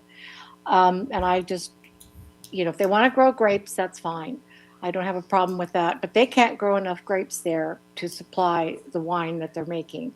So there'll be trucks coming in and out. And with all the subdivisions that the city of Eagle is proposing for west of where we live, there is going to be so much traffic already that we're not going to be able to get out of our street onto Homer Road. It's going to be so bad. It's already gotten bad. So I oppose this, and they want to grow grapes, so that's fine. And I really think it's going to affect our property values because we're getting close to perhaps going to a retirement home, and we want to sell our property. And I believe that it will devalue our property to have this right down the street from us. Thank you very much. Thank you. Any questions?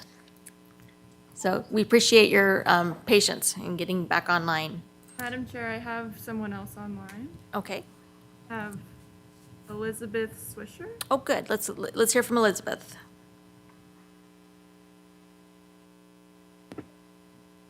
Hello, can you hear me? We can. Go ahead. And give us your Wonderful. name and address first. That would be great. Yes, this is Elizabeth Swisher, and I live at 3506 West Taft Street in Boise. And if I may begin. Yep, you're doing fine. Just tell us your testimony. Thank you. I would like to testify in favor of 3100 Sellers and their plans for this property. Their large 10-acre parcel is gorgeous. I have been out there, and I'd like to encourage the commissioners to improve this permit application.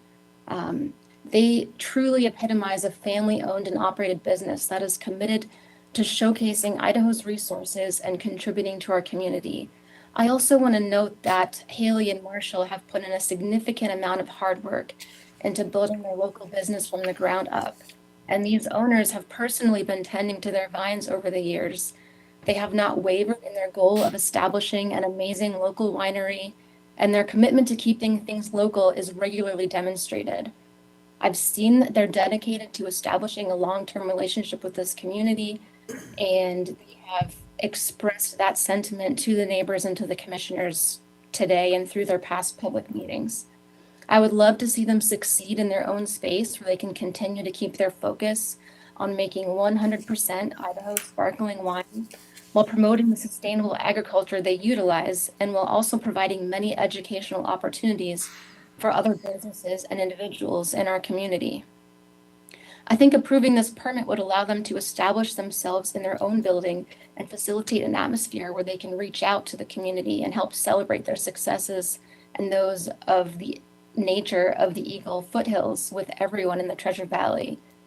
The sustainability of our local economies, I want to reiterate, truly relies on supporting small family-owned businesses like 3100 Sellers and Haley and Marshall's family that have invested so much time and energy and money into this and have many benefits to offer their neighbors near and far in the community overall in this Eagle Foothills AVA. I think they're ideal applicants for fulfilling the intention and goals of this type of permit. I've seen their facility. It's beautiful, tastefully designed, and blends well with its foothills location. I know they've expressed clear intentions to continue the character of the land, the sustainable agriculture, and I've been out there to see and discuss their use of native plants and allowing things to remain as they can to keep the ecosystem connected. I think it'd be a huge asset for our community, and I know there are a number of other commercial endeavors out there. I will say it's disheartening to hear the assumptions being made about their plans, abilities, and level of respect for their community, especially in the face of a full and detailed application that they've put in a lot of time and effort to making as open and fully clear as they can.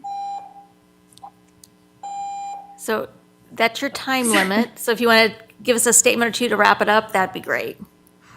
Yeah, I want to focus and just remind everyone to focus on the application and the intent and goals that are being directly spoken tonight for this applicant, and to avoid, the speculation about the negative impacts, which is disheartening when especially it's coming from other business owners and those that are, in our community in the same area where there's already, commercial use happening.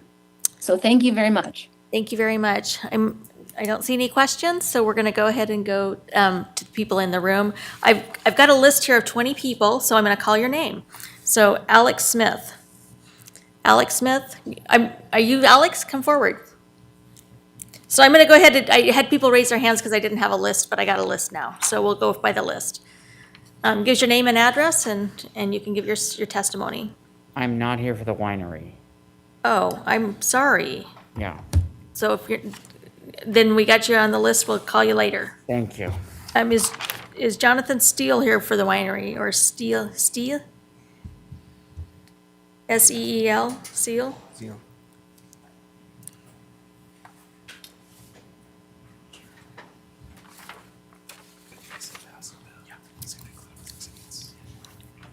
I'll put you on the list for the other project.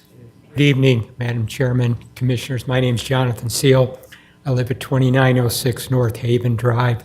My property borders Homer Road. I've lived there for over 28 years with my family.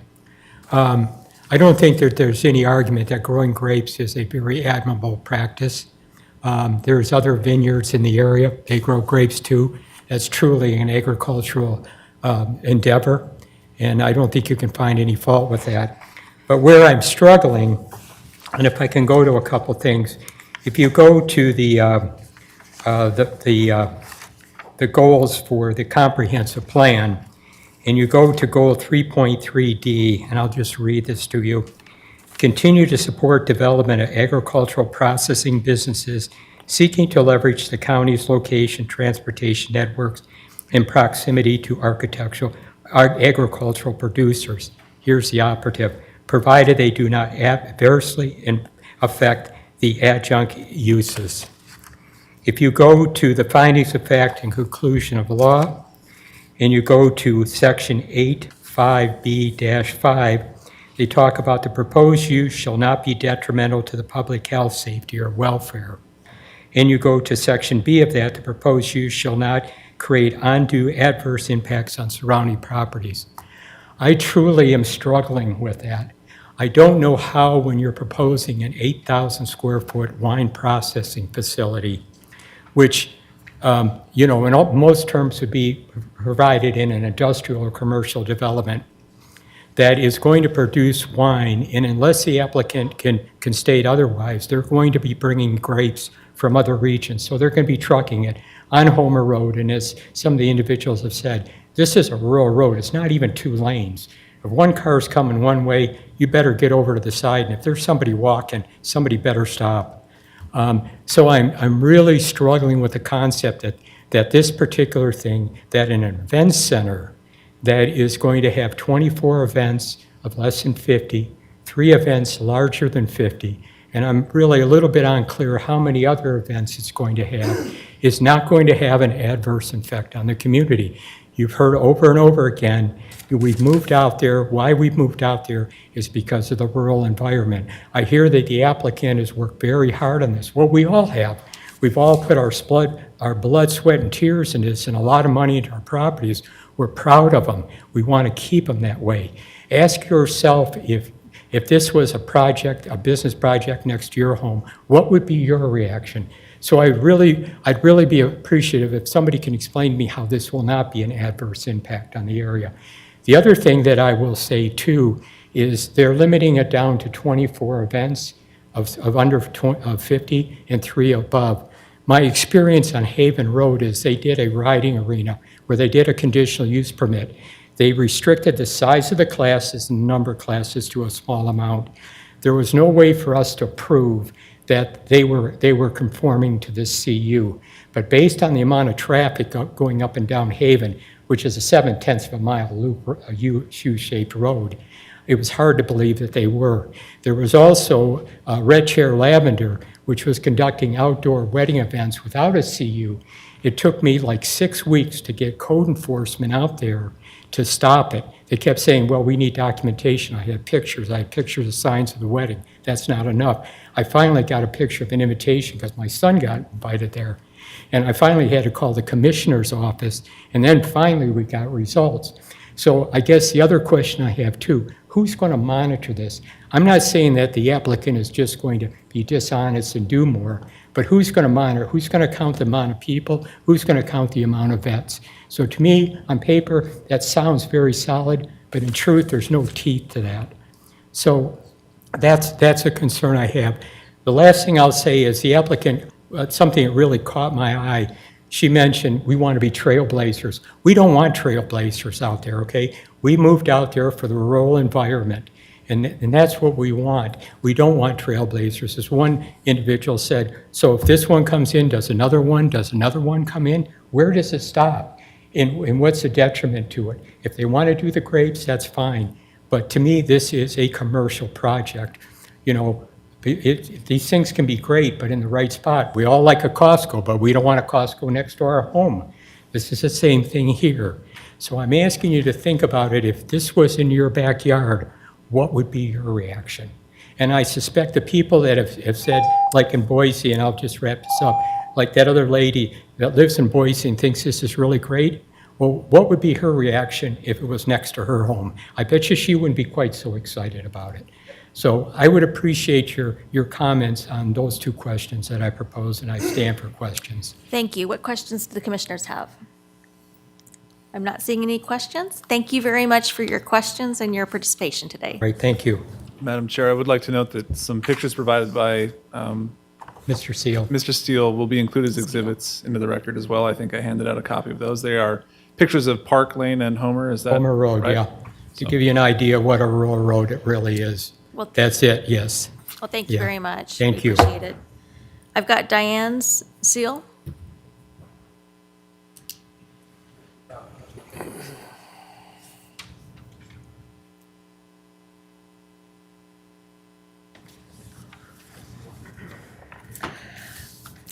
Thank you, Commissioners. I'm Diane Seal.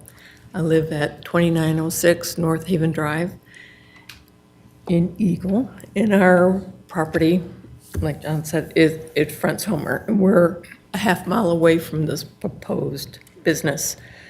I feel a winery, an event center with wine processing facility that would not be a compatible business in our Eagle neighborhood. It would create a lot of traffic, noise, and ruin our little slice of heaven that we have created. We have an incredibly unique and special neighborhood. It's quiet, walkable, and cyclists come out to ride here away from the heavy traffic of the city. Many of our neighbors take advantage of the hot and sunny climate to grow grapes to sell to winery, and that is fine. But the event center holding 50-plus people is not conducive to this quiet neighborhood, and the public notice hearing says 50-plus people, and I'm not sure what the plus means, how many that is.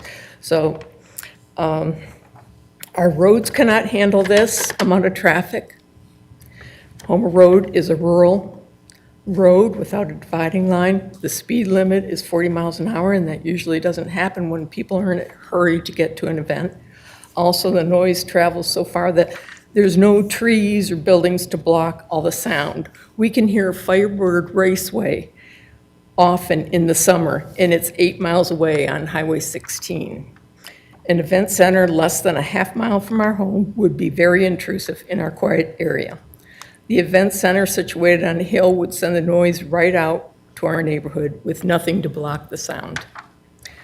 I've seen letters in support of the event center and have noticed that they're not in our neighborhood. So, and it's easy to support something when it doesn't impact you personally.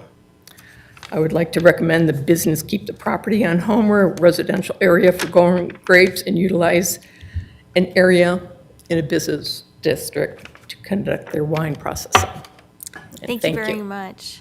Any Thank you. Any questions? Madam Chair, just one quick one. One quick question. Go ahead. I was going to ask your husband, but I'll ask you the idea, there are other little small wineries, just where they're growing grapes up there. Do you know if any of those are involved in any retail sales up there? No, they don't. No. Thank you. Thank you.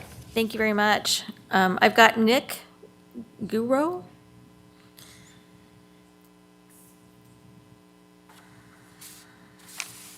Good evening. Nick Guho, 1300 West Osprey Ridge Drive, Eagle, Idaho. I'm a fellow grape grower, and I do it on a very small scale, but enjoy it immensely. I was honored by the Parsons to be selected to build their building for them, and I must say that they have the utmost integrity of following the rules of the law. Haley has done everything in her power to meet all the qualifications. To me, when you have a piece of property and there's laws that are put in place for people to follow, people that have property should be able to follow those laws and use the property to their best use. There's been comments about wine tasting and using the property commercially. They've agreed to use the property or the wine tasting by appointment only. And that means that someone calls up and asks to come up to visit the property. It's not like they've got flashing neon signs to go up there, so it's going to be very limited traffic. There were concerns about water. Lee has put in the state-of-the-art drip system, and he uses less water, and he has the water rights up there to use whatever water he's entitled to, but he uses a lot less because he does a drip system. The situation of noise, I lived in Eagle, and I'm just probably maybe a mile away from where they are, and I'm on a 5-acre parcel. And everybody has the right to have, whether it's a wedding or a graduation party. And being there for some 20 years, during the summertime or in the fall or in the winter, every so often someone will have a party, and it goes on from 8 to 10 or whatever the time frame is. And usually, being good neighbors, they'll tell the neighbors, that we're going to have a party tonight, and everybody isn't annoyed by it. And as far as like trucks coming and going, and Lee runs a very small tractor which runs in between his vineyards, so there's not like there's massive commercial equipment being run there. In the wine processing deal, everything is done by hand mostly, and the only equipment is maybe in one day when they do crushing, where they start a machine and they crush it, and that's it. And pressing doesn't cause any noise. And as far as truck traffic coming in and out of the facility, they are going to have an occasional delivery. But to be honest with you, with all the Amazon trucks that are running to everybody's household now, everybody is taking commercial deliveries. Thank you. Thank you very much. Any questions? So we appreciate you coming tonight. I've got Kenneth Herbert. Or Hobart. I can't tell if it's an O or an E.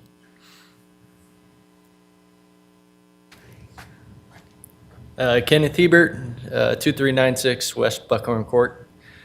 So I moved out here, I bought out here 5 years ago, and just moved out of state from a really congested area to get away from it all. And, I thought it's all residential, rural, houses, 5-acre plus, 10-acre homes. So when things come up like this, I kind of makes me, oh, great, what's going on, I'm opposed for it just because of it being a commercial thing that wants to go on with, they might be by appointment, I guess, for selling wine. But you know how businesses go. People get bigger, especially out here, it's growing. And one thing, they get in this, they have only 25 people, then it opens the doors to, okay, well, you don't need an appointment, just come by. And then you got more traffic. I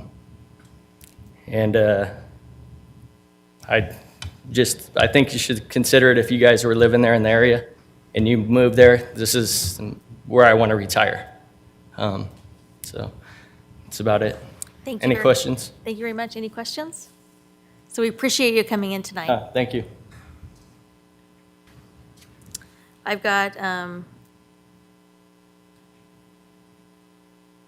Andre Hendricks. Andrea. Adrian, I'm so sorry. Just not Andrea, that's fine. Thank you. Thank you. I'm going to try and do this without crying. Sorry. My name's Adrian Hendricks. I live at 4001 Homer Road. My business is at 4599. We're directly south of the property. My parents own the original 12 acres. They still live at that address, and I'm here on behalf of them as well as myself. My business is Adrian Hendricks Saddlery. I live next door to my parents at 4001 West Homer Road. I'm writing to share my concerns, and I'm reading because this is very personal. The neighborhood has been residential rural. I've seen vast changes over the 35 years that I've lived there. While it's residential, various small businesses have started up. In the neighborhood, there's a lavender business, You Pick Flowers, Truffles, and my saddle business, to name a few. It may be fun to see a winery come in, however, it welcomes a different crowd of people. All businesses in this neighborhood blend in. Her facility is a large warehouse with south-facing glass doors that light up at night, creating glare and diminish the light sky, and there's Christmas lights and everything now. It is also very unattractive solar panels up on the south, just up there. They're just these huge solar panels. The topography is such that it has a natural bowl sloping down towards the south to the homes across the road. When she has people at her warehouse, and there were several there just before Christmas, we can actually hear the conversations. I can only imagine what a large group would sound like if they start having music and outdoor bands. There was a wedding held on their property last summer, and it was very noisy. Last fall, they had a huge bonfire, and again, it was much louder, and they were probably aware we had serious concerns of fire preparedness, especially with alcohol being involved in the large fire a few years ago. Miss Minder wants to be a good neighbor, but she does not live there. She works here and then goes home at night. We are here full-time and feel strongly that that type of business does not fit in. I've been running my business there for 10 years. I'm a nationally recognized saddle maker, saddle fitter, and expert witness. I travel around the country to fit and sell saddles. Having a large event with music would negatively impact my business. I have clients travel from around the Northwest to bring their horses to my business to fit them. The horse needs to be relaxed when we're fitting the saddle. If the horse is spooking to loud noises, it's going to affect how the saddles sit on their back while I'm adjusting and measuring them. In May 2021, Ms. Minder called me to give me a heads up that they were going through a licensing process and I'd be receiving something in the mail to sign and return. We spoke about our plans and she asked if I had any concerns. I let her know that I had a huge concern with large events and loud music. My concern was mocked. She was not empathetic and sounded like she was going to do whatever she wanted and was only calling me as a part of this process.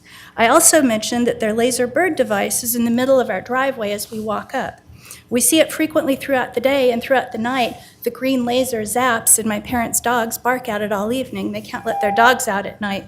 I asked her on my dad's behalf to please move it 20 or so feet to the east so we wouldn't see it from the front door. She said she'd take care of that. The device has yet to be moved. I mentioned it to her dad this fall. I'm hurrying. And she was unaware that we asked to have it moved. I have concerns that Ms. Minder would not be receptive to our concerns should she have events. She's a vintner and not an event planner. I don't have concerns about the winery and growing grapes. I have concerns about her ability to manage large events. This is also a gateway for other vineyards that she buys grape from to use the Eagle address. We both have dreams. I'm trying to do my dream. Unfortunately, her dream and the impact she's had on my parents and family, I hope never happens to her family. Thank you. Thank you. Are there any questions? I don't see any questions from the commissioners, so thank you for coming in. The next person is Bart Brook. Madam Chair, Commissioners, for having me speak tonight. My name is Bart Brook, live at 4001 West Homer Road, right across from the applicant. I've never met any of the applicant or their family. I do have a slide presentation that I'd like to show. Madam Chair, I'm pulling that up now. Okay. We'll give you a couple more minutes. We'll give you time. We'll give him 3 minutes once the slideshow picks up.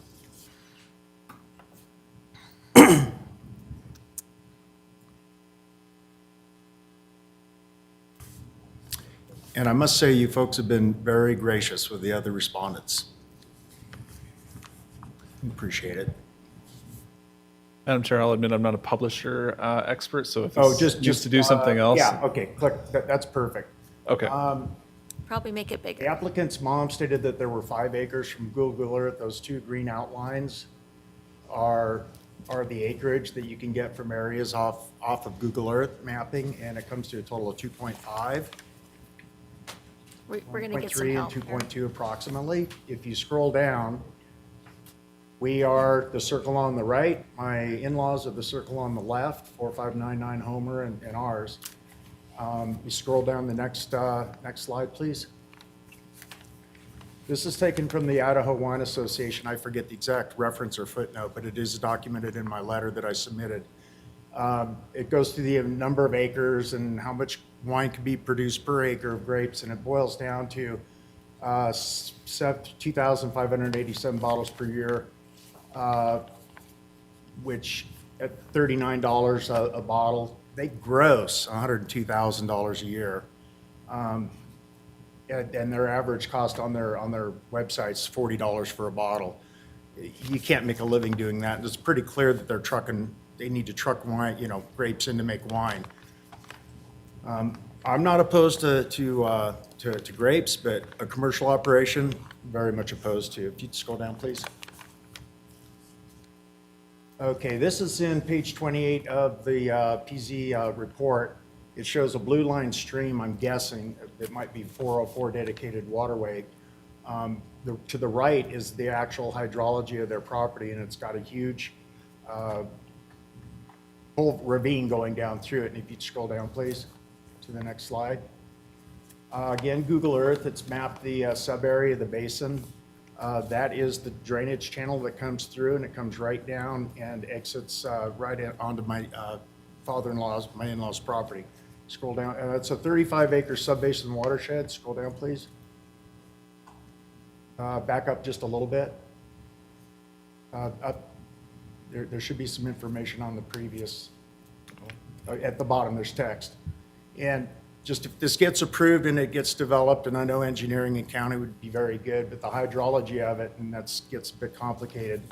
I'm a civil engineer by profession, been in land development for 22 years. I'm licensed in 5 states. The typical 1 inch of runoff volume equals about 2.8 acre feet. And for folks that don't know, that's an acre, 2.8 feet deep of water, volume runoff from that. Scroll down, please. Flooding occurs, comes through that culvert, and what floods are my in-laws' property next to it. And again, that's a shot of Homer. Scroll down, please. Keep going. They mentioned the bowl in the distance. That's our property at the top. Their proposal is 700 feet away, 950 feet away from the current. And down one more, please. And I'm almost done with a couple more slides. My in-laws are even closer. You can scroll down. This is in the report of showing the lighting. And this is off my cell phone, and yeah, it does show a bit of overexposure because it's a cell phone. I tried one with flash, tried one without, and this is what I got. But nonetheless, it's very bright, and that's right out our front door. So it just contradicts what they're proposing for lighting that exists there. That's the shop and the roll-up doors, and if they do get approval, we would like to see some sort of a screen that could come down and just shut all that off. The other lights, I'm fine with. Scroll down, please. Lastly, the CDC has put out a report called alcohol density. The previous gentleman was talking about degradation and detriment to the community. Their report is nationwide and studies rural and urban areas, and alcohol densities, the more it increases, the greater the areas always degrade and go down in value. And the purpose of this slide is to show you that's Deerfield with the blue line, and the red line points to the dead end of Deerfield, and I'm not sure where the establishment is, but that's the other event center winery that got approved previously, and that arrow is no more than a mile long. So we've got a mile, and we're already next to an event center that was permitted, I think, in Eagle. Again, I don't have any problem with grapes growing, but this this business of wine, and, you know, they're gonna have to be, they're trucking it all in and just manufacturing it. It's, yeah, thank you. Thank you very much. We appreciate the information and the pictures. What questions do the commissioners have? Madam Chair, just two quick ones. Were the pictures of the building, were those interior lights or exterior lights that were Interior, the real bright ones are shot, yeah. from inside the shop? From the inside, yep. They're glass rolling doors that come down. And which is cool. It lets light in for whatever they got to do, and it's, you know, green solution energy and all that. But we really would appreciate it at nighttime if that could be screened, because it is bright. So like that's a solvable And problem. we've seen it on as early in 4 or 5 in the morning till sun up, and we've seen it on as late as 11, well after 10. And you mentioned in your letter that you don't oppose the winery, but you do oppose the commercial operation. What aspect of the commercial operation do you oppose? Can you just define which? Where does approval stop and opposition begin? Just that the environment that alcohol brings to that area, that Homer is no sidewalks. We have several kids along the area. The only place they have to play for pavement-type recreation is that road. And we already have issues with folks driving up and down fast. 80 county sheriffs do patrol that, and they're increasingly patrolling it more because of the problem.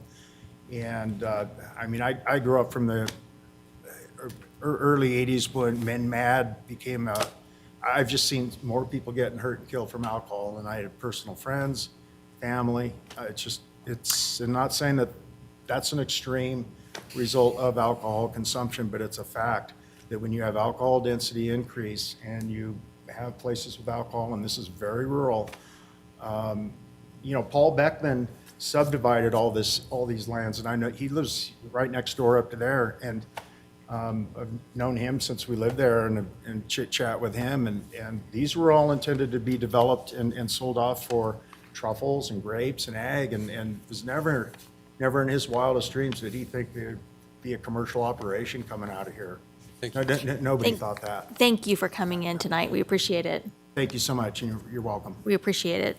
I've got about 10 more people on a list. So Brad Emery? Okay, good. Amy Welch.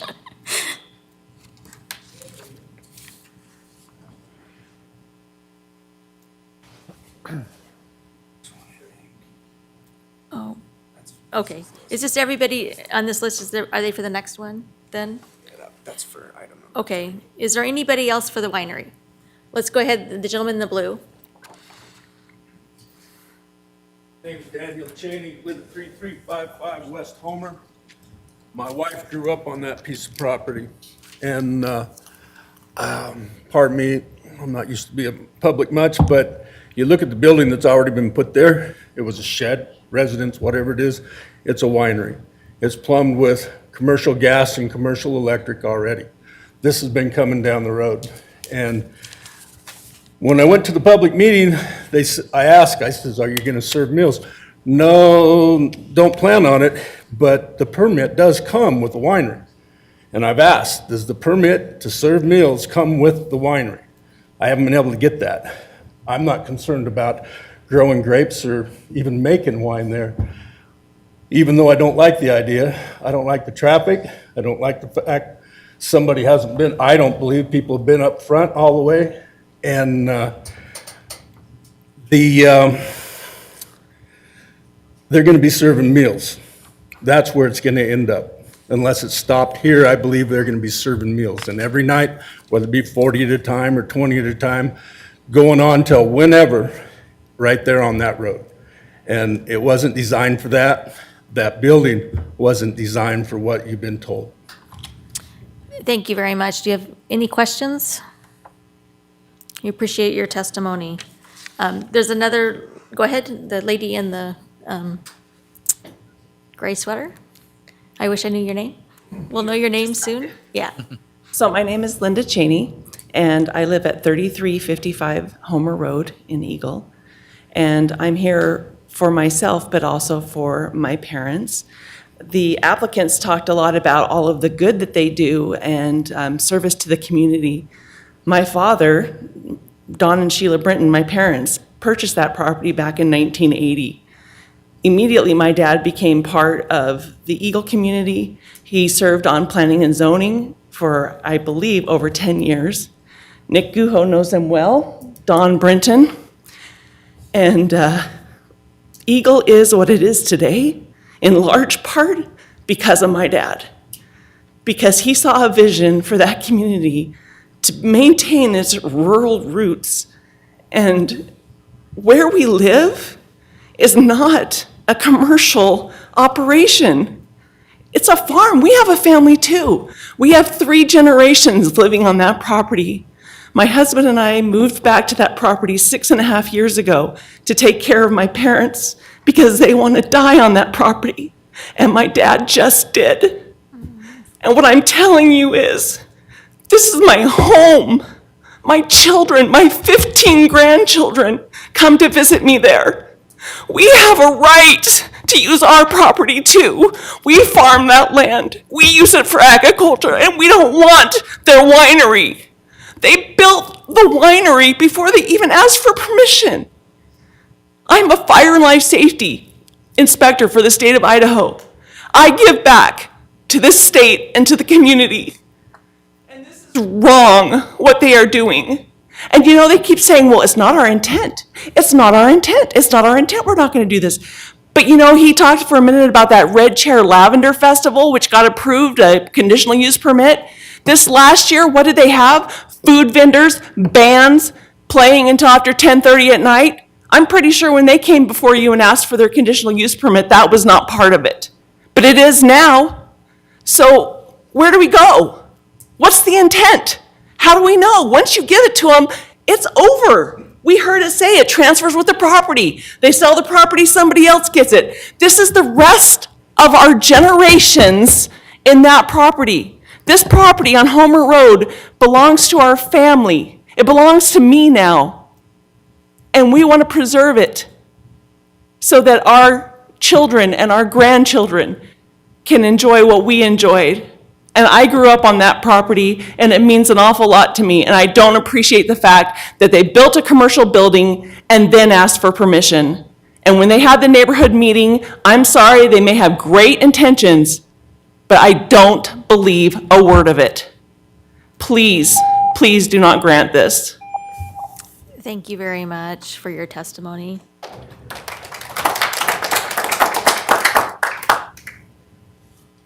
Go ahead.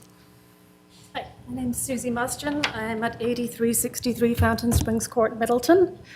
And hard to follow such eloquence. My husband Randy and I are moving from California for all the reasons that we hear tonight. Idaho is beautiful. The people here are amazing. This is where we want to be. So a little over a year ago, we bought the property at 5319 North Artemisa Lane. We are the 10-acre truffle farm directly across from the vineyard. At that point, there was a footprint of a building there. We, as my husband said, checked with county permits. We looked into it. We were told it was a storage facility for the vineyard, and that was it. We have serious concerns regarding the impact of the change of use from residential agricultural to commercial in any way. The proposed use of the land to have industrial-style processing of grapes, as well as public events, would absolutely be a nuisance to us when we build our dream home on our 10 acres, as that land was intended. We purchased the land a little over a year ago, and now it seems that with the building that there's going on, there's going to be much more processing and of grapes coming off from other places. And the scale of wine production will be a lot bigger than we ever realized. We currently share the private access road for Artemisa. There are 3 of us that own 10 acres on 3 sides of that land. Brett and Marcy Keller, we heard from Brett earlier, are the people on the top. That private drive was used for access during the construction of the building that is there, and that's everybody's right to do that. We will be doing that when we construct our house. But my concern is that they want to continue using that private road. And I think we heard earlier tonight that they're asking for permission to use it until they build a road off of Homer. Unfortunately, we have never been approached to ask for permission to share that road, or do we have concerns about sharing that road? We also never received notification. Ms. Minder assures me she sent out the notification, but we never received notification when we were living in California that the neighborhood meeting was taking place. We didn't know that this whole process was going on. So we've been trying to play catch up during all this time. We are concerned about the noise and light pollution. We wanted to build a house in a quiet, beautiful area where we could see the stars at night. Currently, there is no outside speaker system, but as Mr. Keller also said, speakers can be brought in very easily. With Wi-Fi, Bluetooth these days, you can put a speaker up, play from your phone, and the whole town can hear it. We're concerned about the impact of traffic and impaired drivers. So we ask that Ada County takes into consideration the opposition of 2 out of the 3 property owners on that road. And we are all concerned regarding the safety of our families and the impact of life, of the impact it would have on the quality of life in this area. Thank you very much for coming in with your testimony. Any questions? I think we're good. Okay. Thank you very much. Is there anybody else in the room? Go ahead, come forward. Aren't you glad you came tonight? This is a fun time, right? Thank you very much for listening. My name is Craig A. McAllister. I live at 4821 North Smoky Ridge. We moved out there, my wife and I, back in December 2016 during the Great Blizzard. Our son had died. We moved out of Boise. I'm a lifelong Idahoan. I wanted to get out of the urbanization issues that were going on in Boise, specifically Northwest Boise. And I moved out here thinking, oh, rural residential, no problem. And then I start seeing businesses moving in. We were never informed that this was happening. I did not get anything in the mail. I don't know what was going on. I ran into the owner one day after they planted the grapes. Oh, cool, grapes. We're going to grow grapes. I think that's great. And then it starts evolving and it grows. A building goes up and supposedly it's for this use or that use, and then no, it's going to be used for something else a lot more involved. My point is this project seems to be taking on a life of its own, and it's getting away from what seems to have been the original intent. We are going to have to deal with traffic out there. Homer Road is becoming dangerous now, and I walk it daily. We're going to be dealing with impaired drivers. We're going to be dealing with trucks bringing in product because not enough grape is grown on that site to make this run.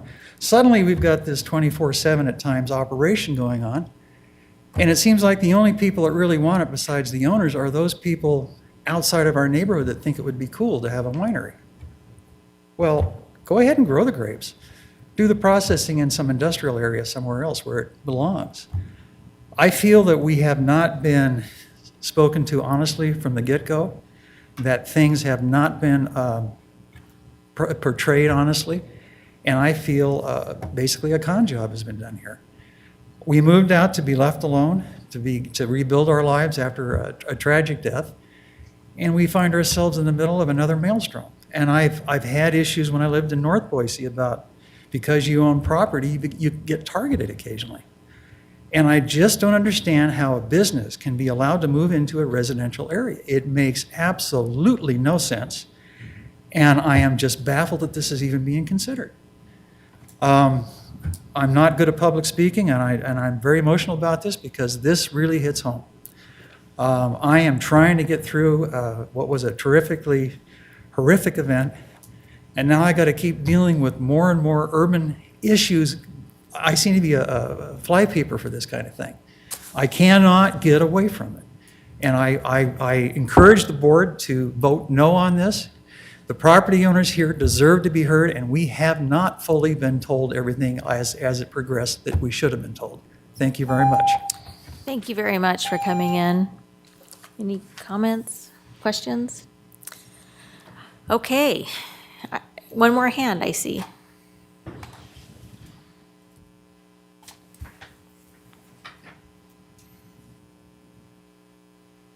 Good evening. My name is Karen Prosser. I live at 3906 West Houseland Court in Eagle. I live 0.7 miles from the property where it's being proposed. I live right on Park Avenue. I'm on the intersection of Park and Houseland, and having traffic come up and down to hit that property, because it's going to be it's just right around the corner from Park. So Park Lane is going to be a very used road to get to their facilities. I have children, I have farm animals, we have dogs. We walk our dogs on the road, we ride our bikes, and as it is now, it's an open road where you can ride down the middle of the street, and when a car comes, you move to the side, they wave to you, people slow down. When you get people that are not from the community, they don't know, they don't care. They're getting to where they want to go, and then they leave. They don't have the same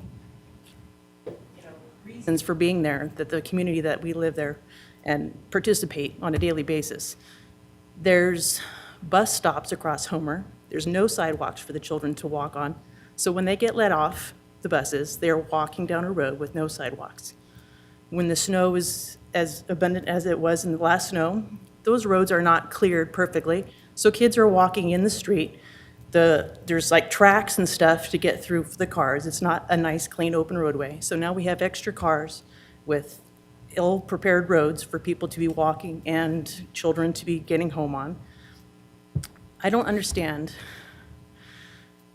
how a residential area can be just thrown out and become a commercial area. We move there for peace and quiet. We work our land all the time. We've worked our hands to the bone trying to improve our property. So we get it when we improve the land for the bees and the dragonflies and the animals and wildlife. We do the same thing. That's what we're there for. We don't care about being able to have trucks come in and have grapes brought in or people getting their fancy wines. Take it to the city, take it to the community where that kind of thing should be, not next to our homes. I don't get how anything can be considered for commercial in a rural area that we love. It's being taken away from us, and it's not our fault. We've lived there. We plan on living there forever, a lot of us.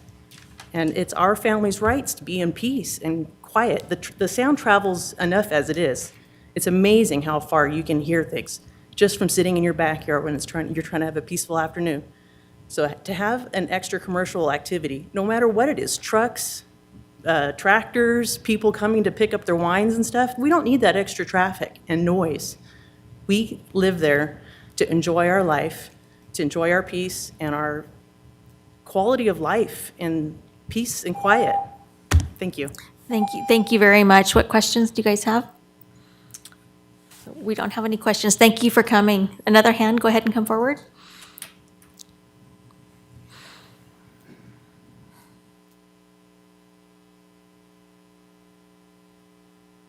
We appreciate everybody's courtesy tonight, so. What's that? We appreciate everybody being courteous tonight, so. Don Prosser, I live at 3906 West Houseland Court. Karen is my wife, and we do share the same principles and wanting to take care of the land. I have grapes on my property that I take care of. But my big concern about this venture that's being proposed here is that they want to build I think the number was 8,000 square foot processing plant. Okay, it is going to be a processing plant where they're going to process grapes. So, and there's been several people that have mentioned that they're going to bring grapes in so that they can go to capacity on this property. And also there's going to be tankers. They're going to come in to take the processed wine. So you'll have trucks bringing grapes in to this 8,000 square foot processing facility, and then you'll have tanker trucks coming to pick up the processed wine to haul out of the property. So they have 5 acres of grapes, and they're going to need tens of thousands of pounds of grapes from other places around, maybe California, Oregon, Idaho, So they're going to bring tens of thousands of pounds of grapes in, and then thousands of gallons and thousands to go out. An 8,000 square foot processing facility, I don't know what the number is or how many gallons of wine they can process, a year, but I would imagine it's quite a few gallons. There'll be a lot of trucks coming in and out. And it's just to reiterate, those roads are rural out there. They're not set up for trucks and the heavy traffic. And if they're allowed to have 24 events, 24 parties a year, that's one every other weekend, going into the night with those lights on the hillside. We can see it from our property. I think Karen said we're 0.7 miles from the property, but it's up on the hill, so we can see the lights at night. And someone else mentioned about sound traveling out there. Sound travels in crazy distance. My neighbor is, we both have 5 acres, so he's 10 acres away from me, and I can hear them talking on his back porch. Sound really travels out there. So I would wish that the commissioners here would consider this really a business venture for profit, and it's a commercial retail business that they want to run out of there. And it's really not for that area. It'd be a big mistake for everybody. Thank you very much.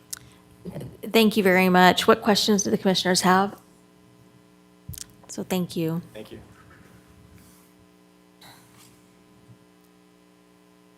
Okay, anybody else in the room that would like to talk?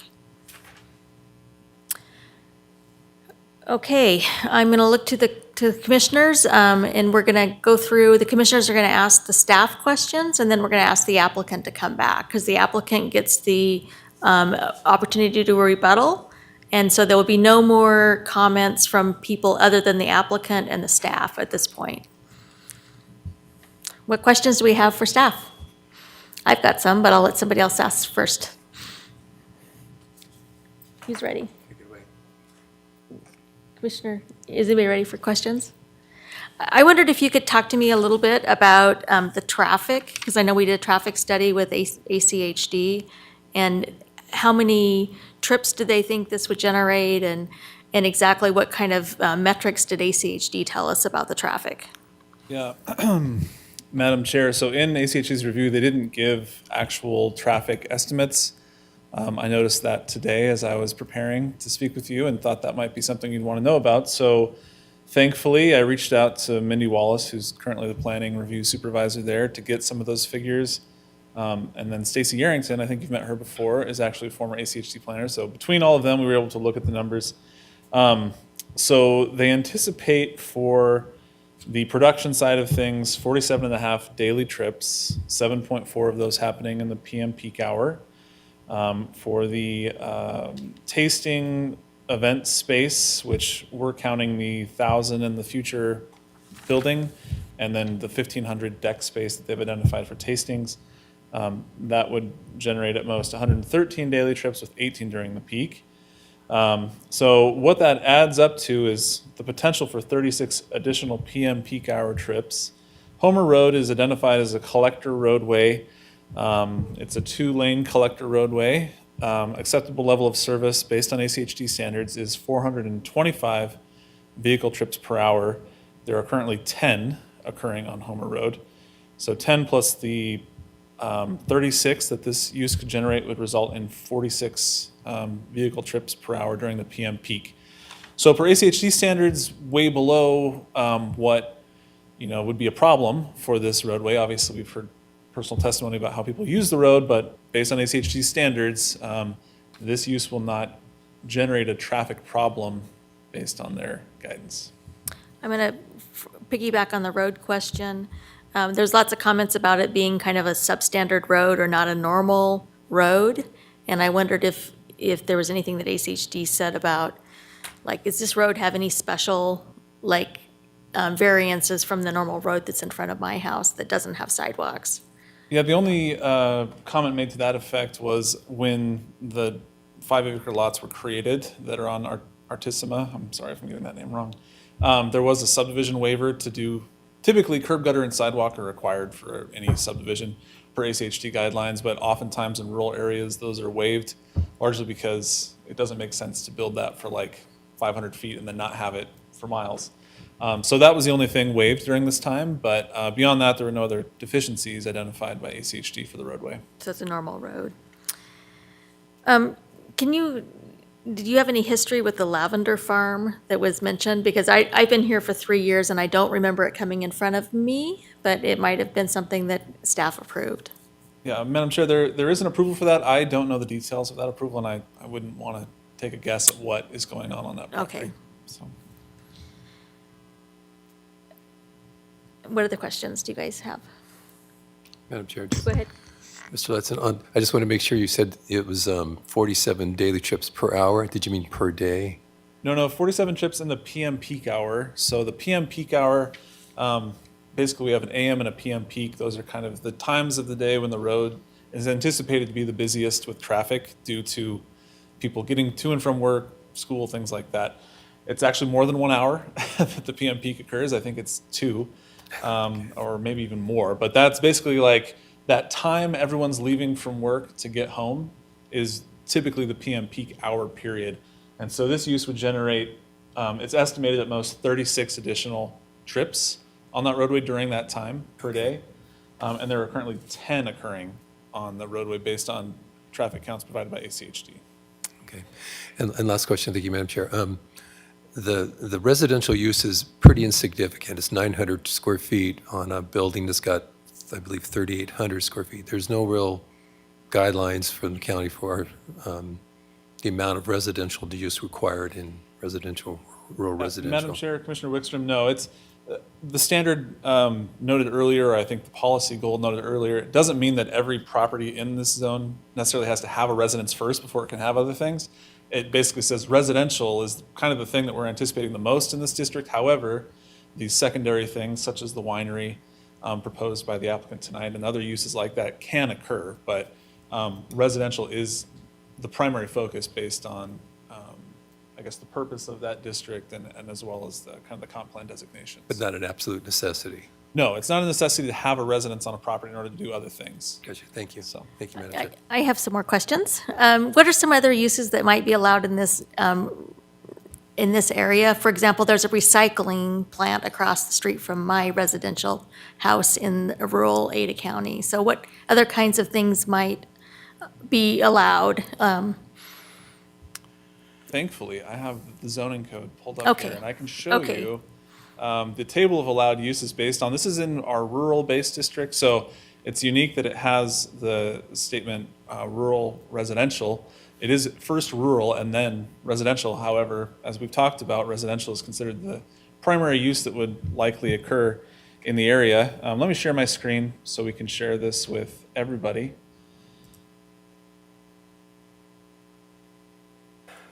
And this is from Ada County's website. This is our zoning code, table 8-2A-1, identifies RP and RR zones. RR is the one that we want to look at. Over here to the left are all of the uses that you'll see, and there's quite a few different things actually that can occur in the zone, either outright allowed or as a conditional use. Anything from, agriculture, obviously, animal boarding, auction establishments, bed and breakfasts, cemeteries, churches, contractors' yards and shops. You guys have seen a few of those this year. So, I mean, again, there's quite a few things beyond just a residential use that can occur in this district. So,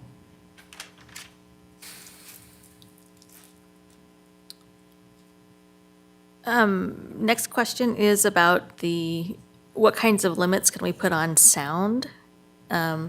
So can we write that as a limited condition when we make the recommendation?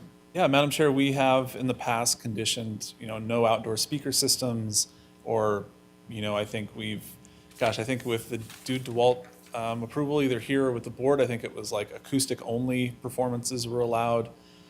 So there's all those things. You can talk about orienting sound equipment in a certain direction away from properties. As I understand, the applicant isn't proposing any of that as a part of their master site plan. I think there was a comment earlier that, somebody could show up with a speaker system and plug that in. So if you are truly concerned about that and want to limit that, I think you could, say basically no outdoor sound system may be allowed with this type of use. And that would be a condition, obviously, you'd want to discuss with the applicant as well. Thank you. Next question is the number of people for the 3 days a year when it can be over 50. Is that, is the findings limiting it to 100? Or is that something we would put in? And Madam Chair, there's no limitation proposed by staff at this time. The reason why they applied for both the winery and the social event center is that, as we've already talked about, the winery allows for up to 50 people 24 times a year through promotional events. As I understand, the applicant in their letter only wanted 2 of greater than 50, and I think they stated 110 max. You could add that as a condition to max out the number of people allowed. And I think we went with 3 just so we could make sure we captured all of the 2 that they wanted. But again, you could discuss with the applicant about limiting that to 2 as well as stated in their letter. But currently it's up to 3 events greater than 50, only 3 times per year. So if there's 110 people, thank you very much. If there's 110 people allowed, how many parking spots do we need for 110 people? Yeah, Madam So Chair, that we our can keep code the doesn't. cars off the road. Yeah, Madam Chair, our code does not determine parking based on number of people attending an event or a social event. It bases it on the square footage associated with the social event center, and it bases it on the number of employees associated with the winery. I actually wrote down what that would be today.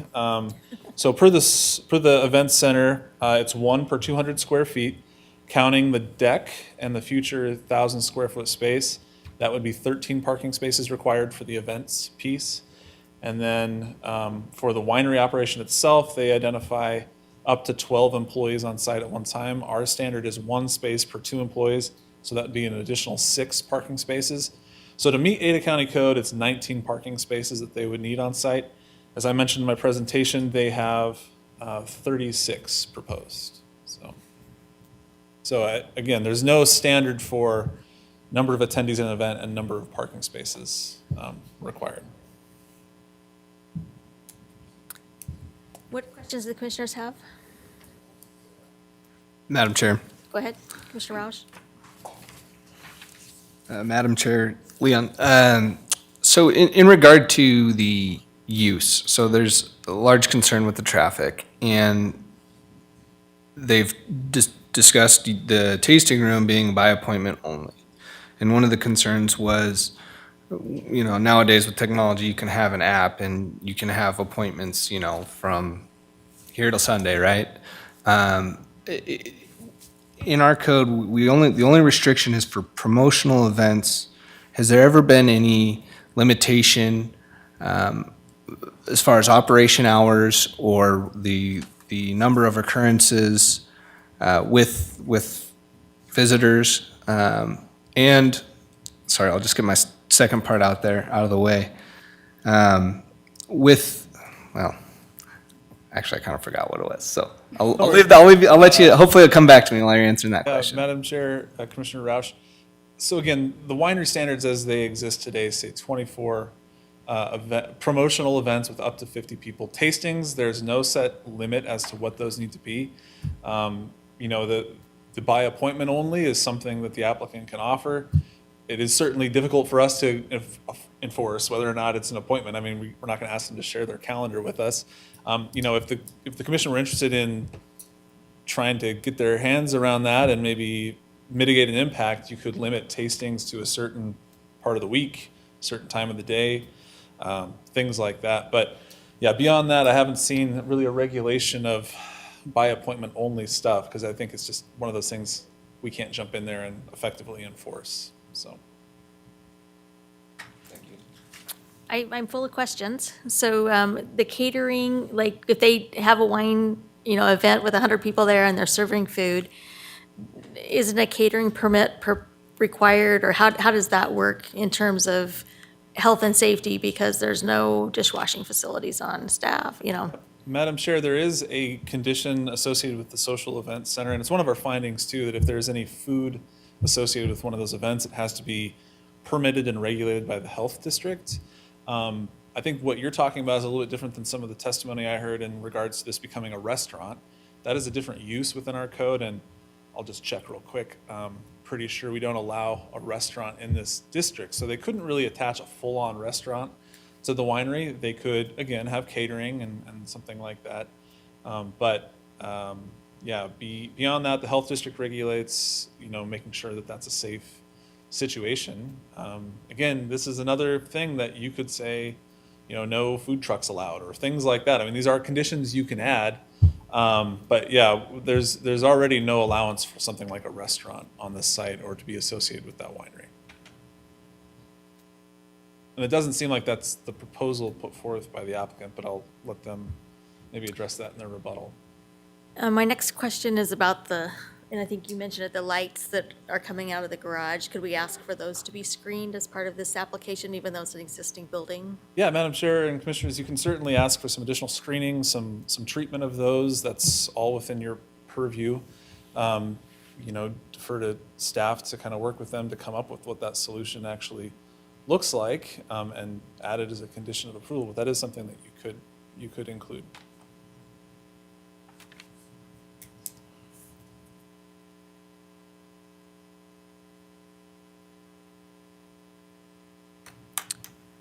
What other questions do we have? Madam Chair, Go ahead. I know earlier we talked about having like a 1 or 2 year review as like a potential like tack on. If we did do that, would that cost the applicant anything at that 1 or 2 year review period? Like, would they have to come back through and pay all the fines associated with a conditional use permit? No, Madam Chair, Commissioner Exton, no. That's, we actually just went through one of these last night with our board for a go-kart track out in the Eagle area, North Eagle area, or I apologize, maybe it's closer to Star. But yeah, that basically said after 1 year, at the request of the commission or the board, we can ask the applicant to come back in. We notice the affected property owners. Basically, it's an opportunity for everyone to get together and be like, hey, how is this going? We approved it. Are these conditions effective? Do we need to modify those or anything like that? But yeah, there's no additional cost to the applicant for that. It's really, it's certainly maybe arguably an inconvenience for them to stop and come in and do that, but I've seen several conditions like that, so you could add something like that if you wanted to. Thank you.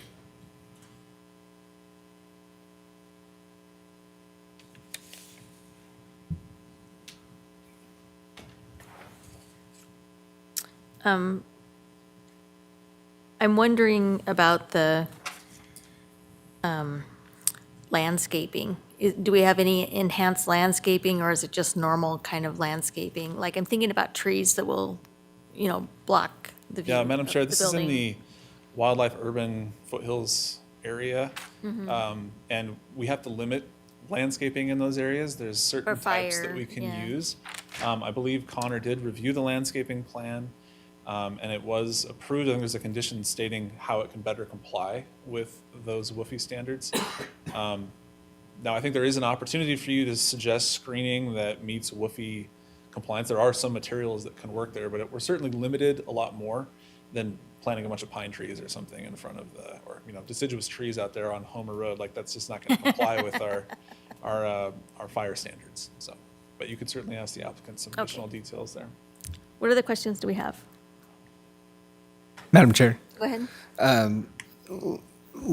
Leon, so for the enforcement, you did spur the jog of the memory there. So for enforcement of the 24 events a year, those ones, how is that regulated and managed by either the code enforcers or?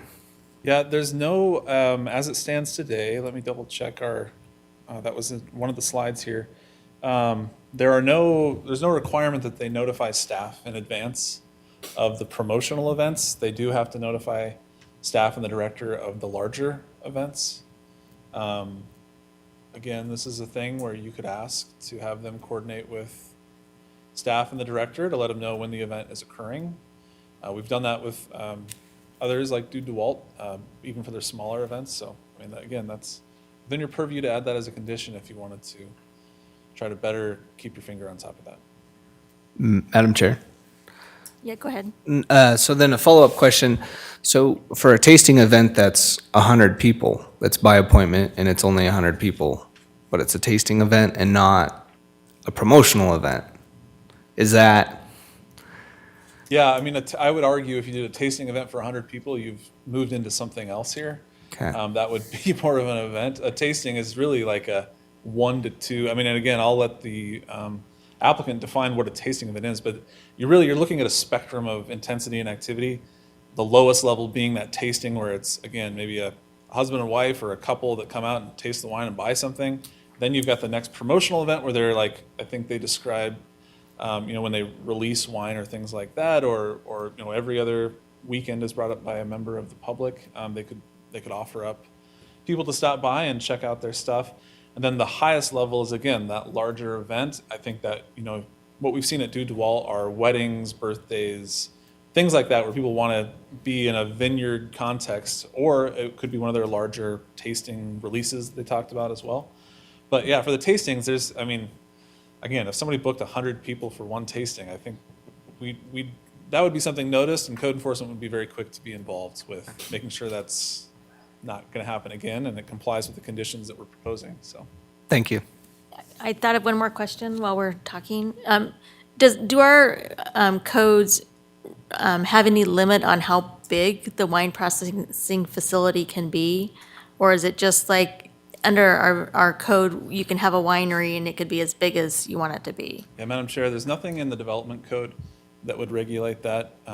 Building code's going to get involved, and there's going to probably come a certain point where cost benefit plays out and they don't want to go too big for what they're trying to do on site. But there's nothing in our code that regulates how large or small that building or production facility would need to be. Or could be? Or could be, yeah. And help me with context and how big that is. Some of the arenas that we've approved that have been like covered arenas, or, how big is an arena in terms of square feet? So it seems like that's pretty big, yeah.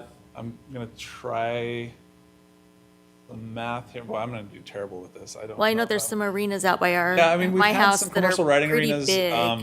close to that size, but yeah, like a 200 by 40 square foot building. Isn't that going to get us to 8,000 square feet?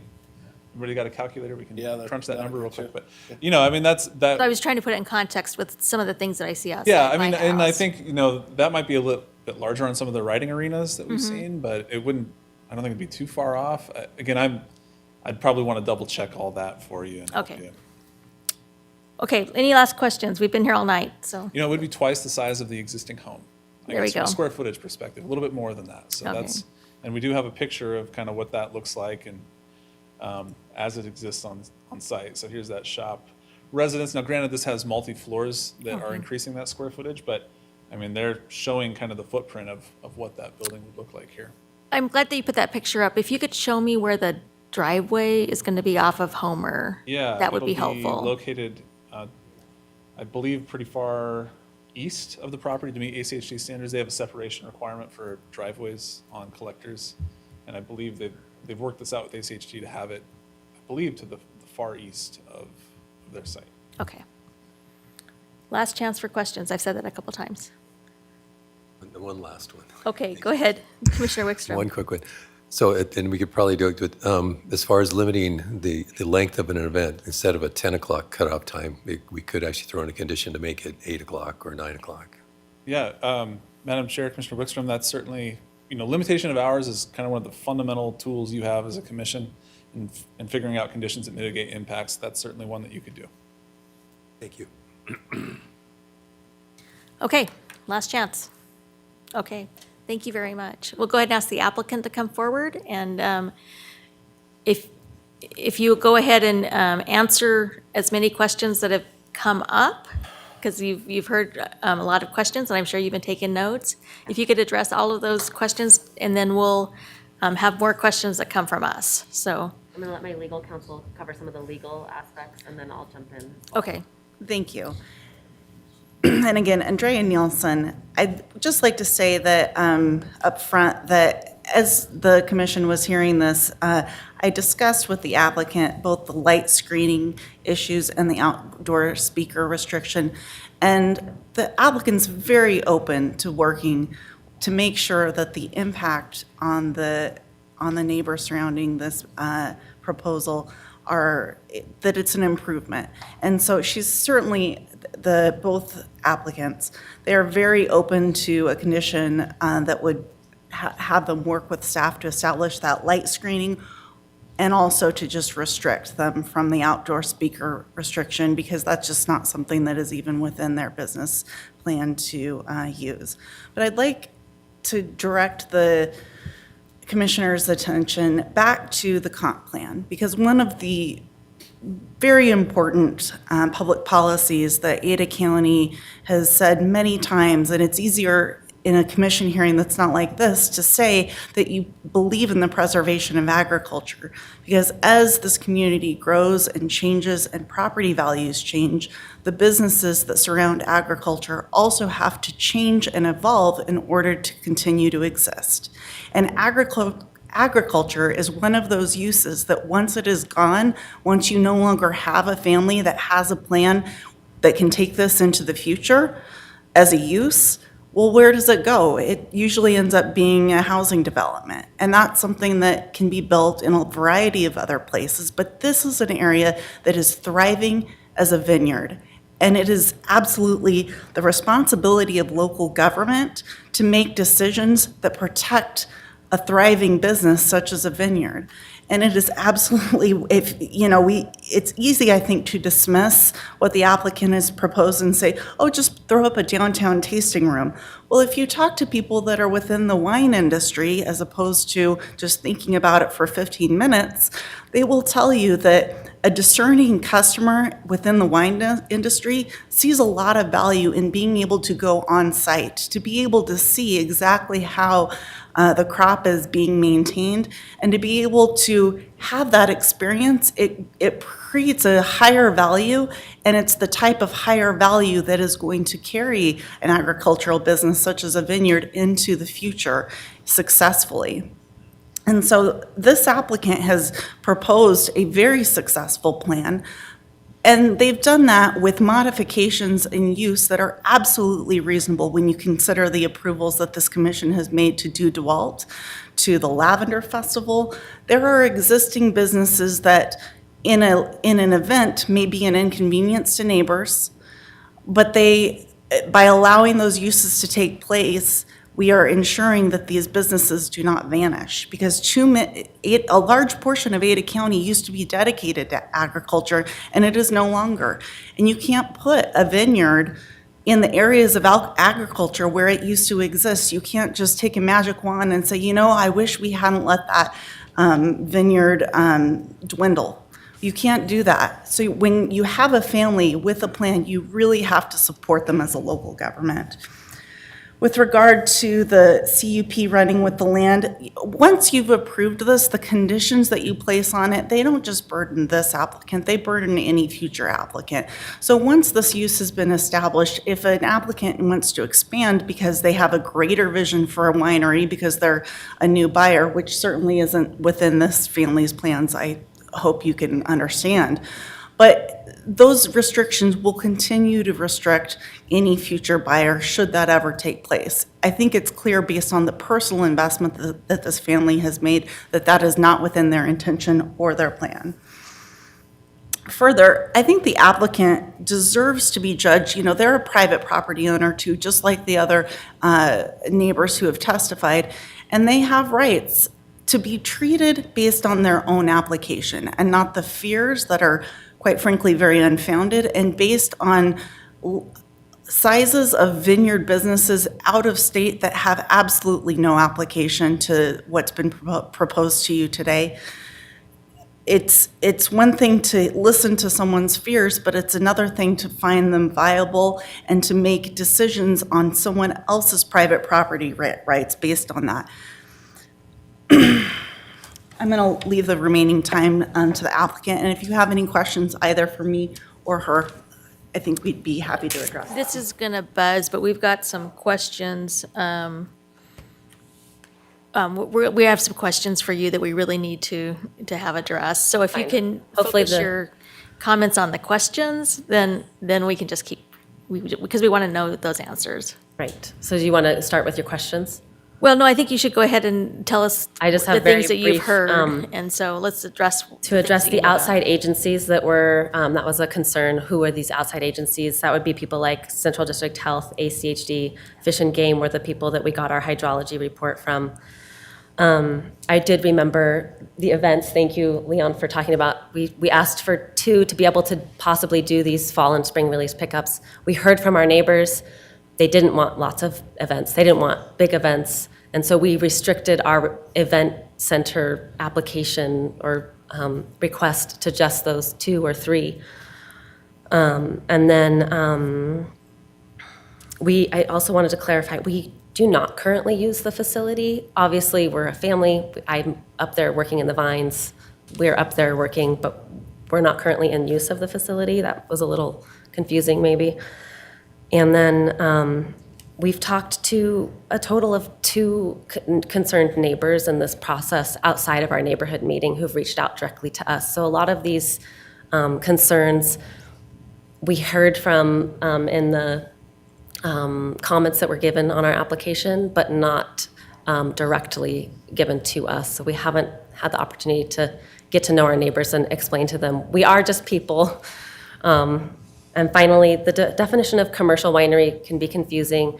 That just means for the feds that we make more wine than is allowable for what they call family consumption per year. So it doesn't mean we're going to be using tanker trucks. It means we make more than 100 gallons per adult in our household per year. That's the commercial piece. We still are extremely small, do not use tanker trucks. We get 4 maybe truck deliveries per year, semi-truck deliveries, and all of our fruit we haul with our own Ford pickup truck.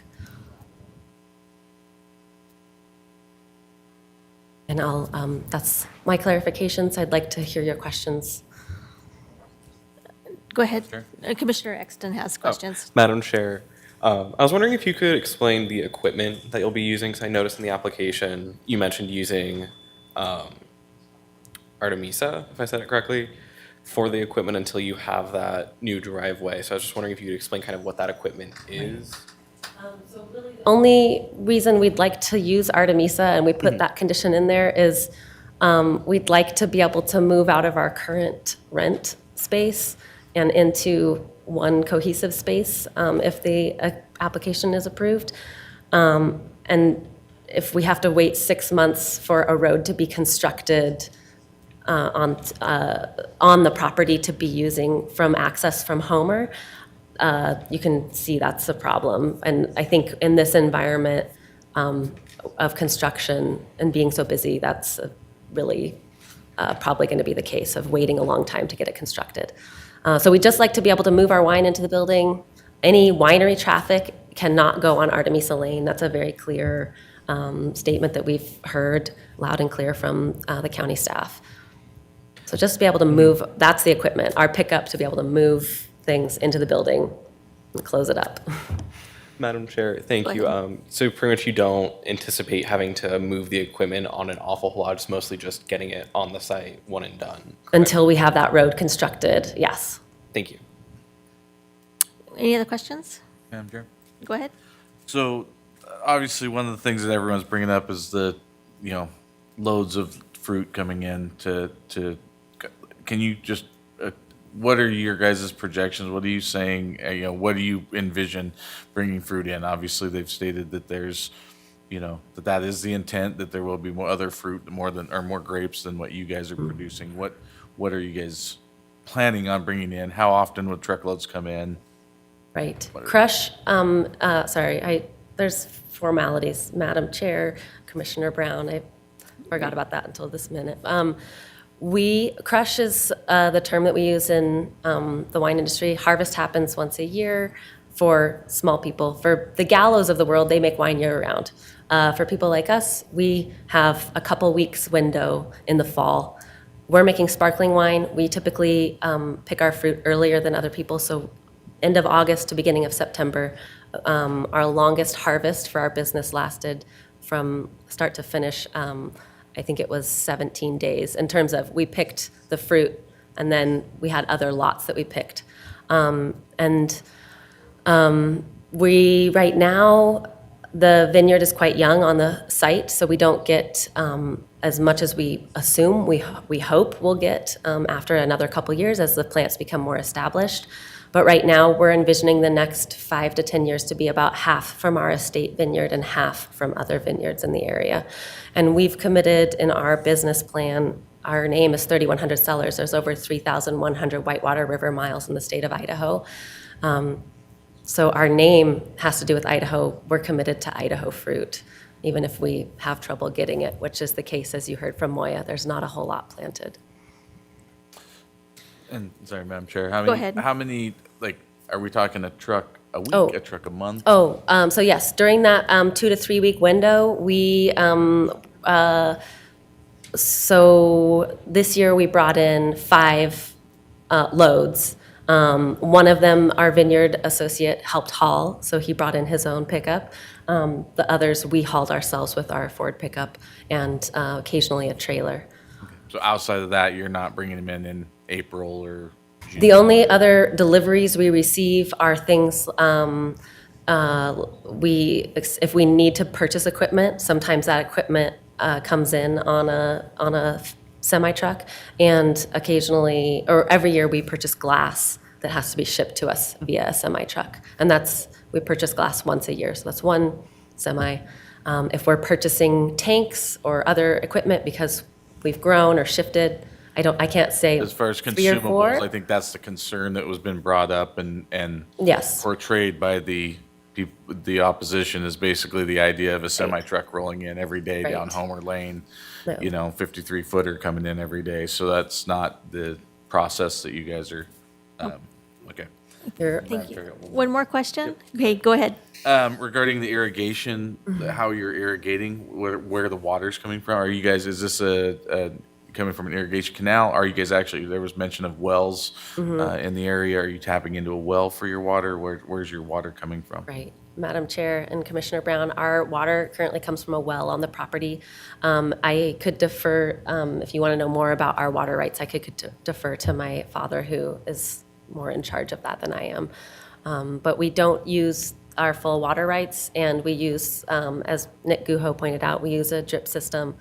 So we're not overhead sprinkling, we're just feeding the plants that we want to produce fruit, and occasional weeds, but that's the nature of the rural area. Okay, thank you. Thank you. What are the questions? Madam Chair. Commissioner Roush? Madam Chair, just to expand on Commissioner Brown, if you were to have a restriction placed on semi-truck deliveries per year, is that number, it sounds like it's 4, maybe 6? Is that something that you would feel comfortable saying this evening? I mean, I understand the residents' concerns, and my thought is, if there's a restriction on the deliveries that you can be comfortable with, it can also give the neighbors a peace of mind on that type of traffic coming in and out of the area. Madam Chair, Commissioner Roush, I appreciate that. Yes, we would be happy to limit our number of semi-deliveries. I would honestly want to look at last year and have an exact number for you, but I think that less than 10 would be ample. Probably less than 6 would be, but I Less than want to 10 count is- first. Madam Chair. Go ahead. So to go into a little more detail on that, just to clarify everything, semi-trucks, you're talking you only had one basically to bring in a machine or something like that. All your other deliveries weren't semi-trucks, they were regular pickup trucks with a trailer. Madam Chair and Commissioner Colson, that's correct. All of our fruit, we typically haul with our own pickup truck. Sometimes it has a deck over trailer so that the truck doesn't have to haul everything. But the one delivery we know we have every year with a semi is for glass to be able to bottle our product. Okay, thank you. Thank you. Thank you.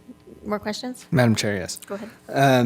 Madam Chair, so my other question is, I've got a whole list of them here, so I'll just start with number one. In the by appointment only, so understanding this is a family business, you or your husband or somebody's got to be there for a tasting. Can you elaborate as to a schedule that you expect for tastings? Madam Chair, Commissioner Roush, I don't know if I can elaborate because we're really expecting to be open by appointment. I did intimate that we don't make a lot of wine. So I didn't know about the ACHD's findings, but when I talked through it with Connor and he helped me kind of figure out how many cars per day do you think this could bring into the area, what we had discussed was probably less than 4 people per week tasting because we don't have enough wine to pour for more than 4 people per week. And so that would be one day a week that we could, maybe it's 2 couples, so one's on a Tuesday, one's on a Thursday. I don't have the exacts. But I would also say that typically we would operate during normal business hours, 9 to 5, or for tastings, most people don't want to taste before lunch, noon to 5 for tastings. Does that help kind of flesh out tastings? It does, because my thought here is a limitation or a constraint. Like, what could we do to help assure that this is, Right. that everybody understands the scope and that your family has this idea of it, but that if somebody else steps into it who is big wine, whatever that might be, gallo, pardon my ignorance, this comes in here. And so the idea is that if we can codify some of those restrictions on a tasting, then, or not codify, but memorialize, then that's a better idea. And so I guess I would pose to you, what does that schedule look like? Is it something that you might need to sit down, review, and not be able to make a decision this evening? I don't think I could make a decision this evening. Honestly, I'd probably have to talk to some of my peers in the wine industry, because if this would be memorialized or codified, it wouldn't just affect me. It would affect everyone, especially those that are applying in the future. Thank you for that. So then, one other thing we discussed already was the prohibition of amplified systems outdoors, which is okay. Yes. Okay. And then that's everything. That's all I've got, Madam Chair.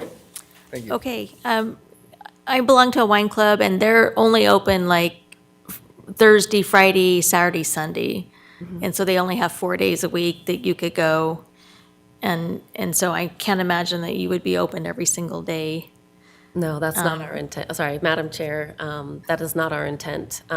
So if we were limiting the appointments to 4 days per week, does that seem like that would be reasonable?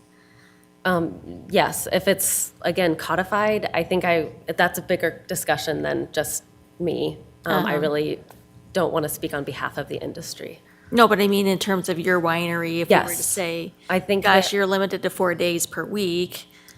We run into this problem then of, if we do have 2 people and we're closed, like if we don't choose to do tastings from January to March because hardly anybody wants to do wine tastings, everybody's on their New Year's resolutions. And then we have 6 tastings booked in 1 week, or somebody wants to come in Monday, Tuesday, Wednesday, Thursday, Friday in July. It's kind of we run into this, how do we make How sure do you that we're navigate that? complying? Yeah. And able to also run our business so that we can keep the vineyard there. Yeah.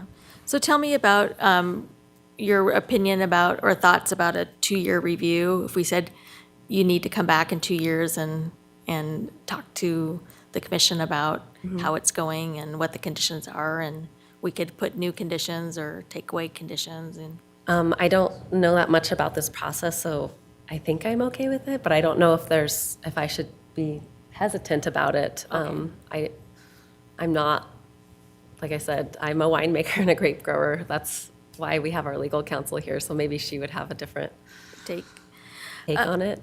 Screening, the light screening, if we have a requirement that you have to close, put a screen on the light coming out of the garage. To comply with that. A maximum of 110 for the number of people on those 3 days a year. Yes, that's also fine. And then there's been some discussions about food trucks.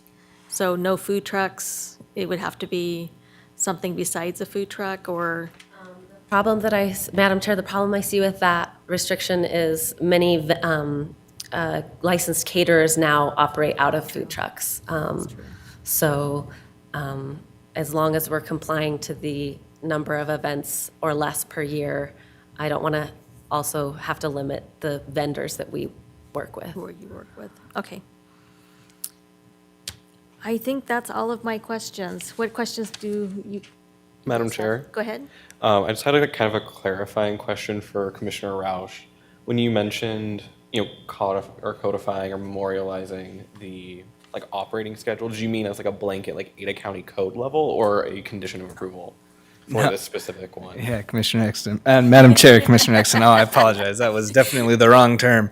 I meant adding in as a condition of approval for this application. And then, Madam Chair, Commissioner, turning back to you, how does that make you feel since it wouldn't be an industry standard? It would be just kind of something more for your application. Would you still want to have time to obviously review it? Madam Chair, Commissioners Roush and Exton, can you remind me of which restrictions that would be?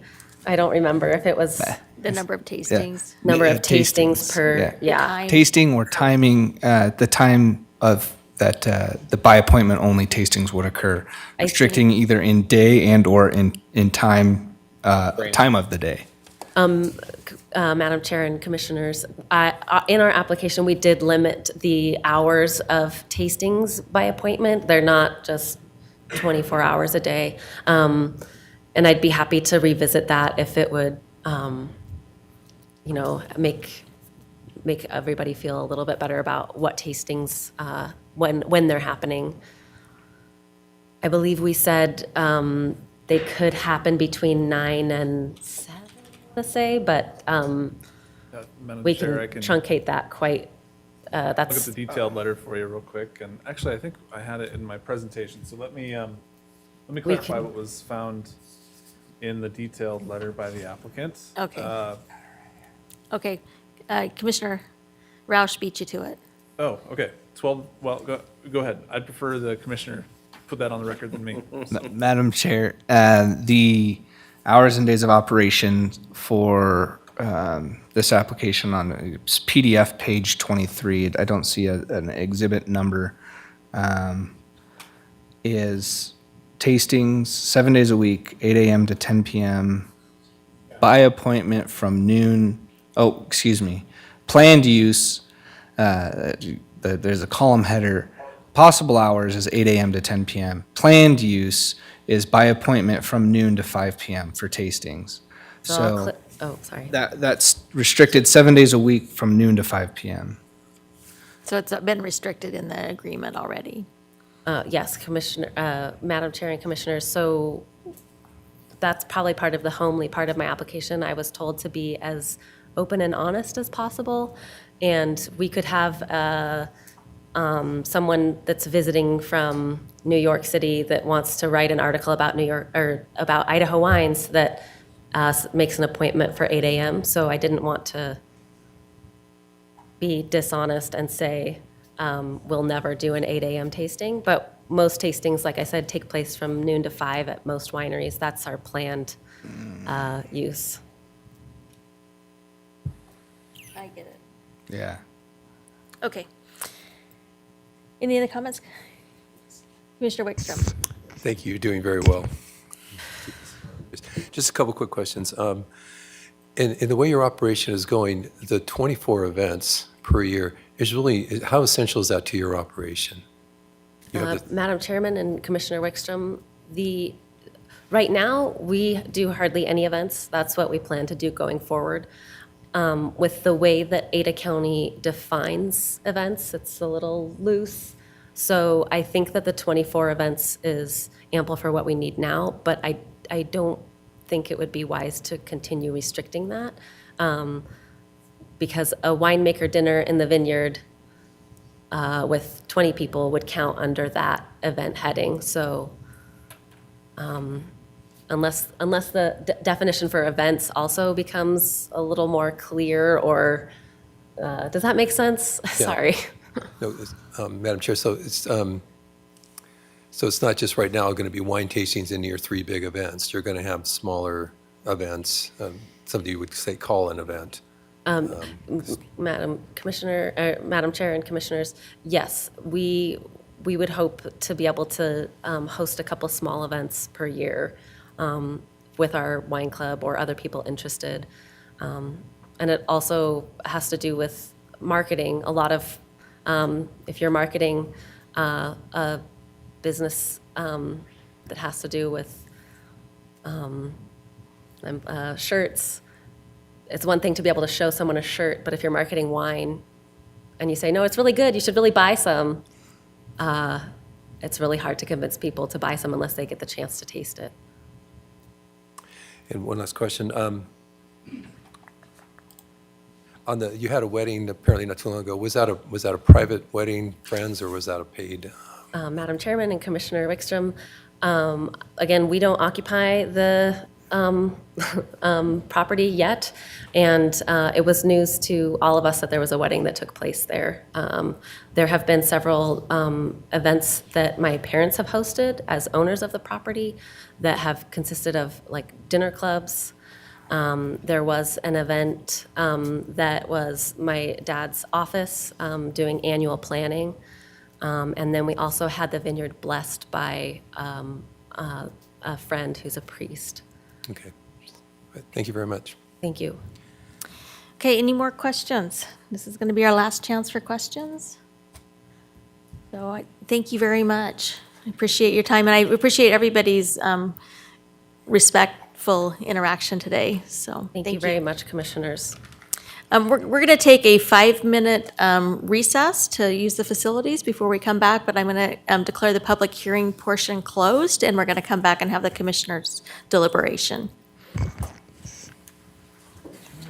Good call.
So the way this works is that somebody from one of the commissioners has to present a motion, and then another commissioner needs to second that motion, and then we can talk about it. So we're not going to talk about the motion until after we have a motion on the floor, and then a commissioner could, take away their motion or amend it or have a new motion. So the floor is open for a motion from one of the commissioners.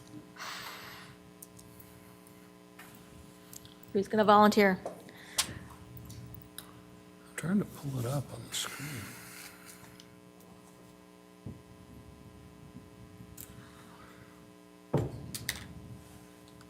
I gotta find that. I don't have the minutes to read it.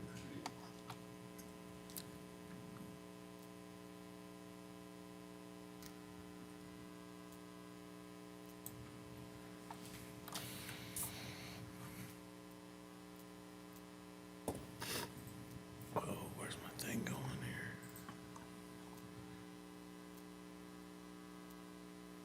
This thing's all jacked up. Madam Chair. Commissioner Roush. Madam Chair, based upon the findings of fact and conclusions of law contained herein in the testimony from the public hearing, I move the commission approve project number 2021-02022-CU-MSP, subject to the conditions of approval attached as Exhibit A in the master site plan with the following amendments.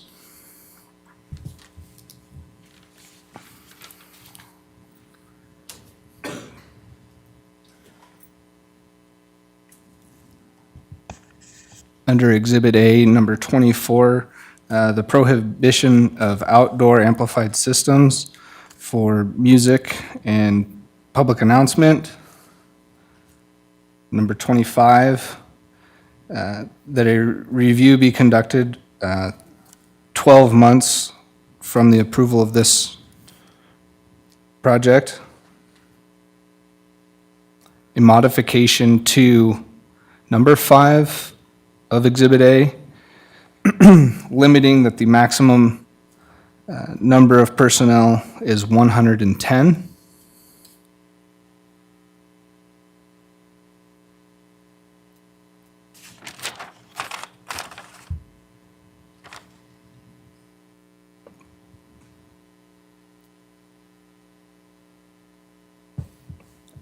That concludes my amendments. Okay. Is there a second for that motion?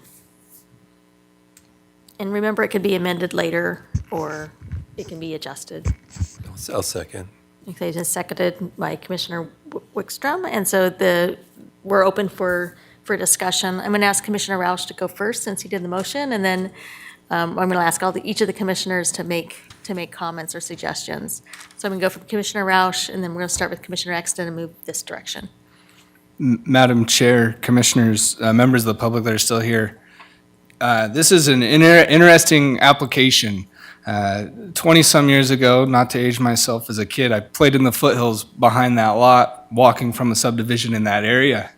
So I know that a lot of you individuals who live there, I had a friend who lived in that subdivision, have a lot of connection to that residential aspect of this area. So I can appreciate that. And the only reason why I mention that is because that, your comments of the type of place this is to live, that's the memory that it brings up for me, just based upon my familiarity. But I can also appreciate the applicant's desire as a family to have a small business.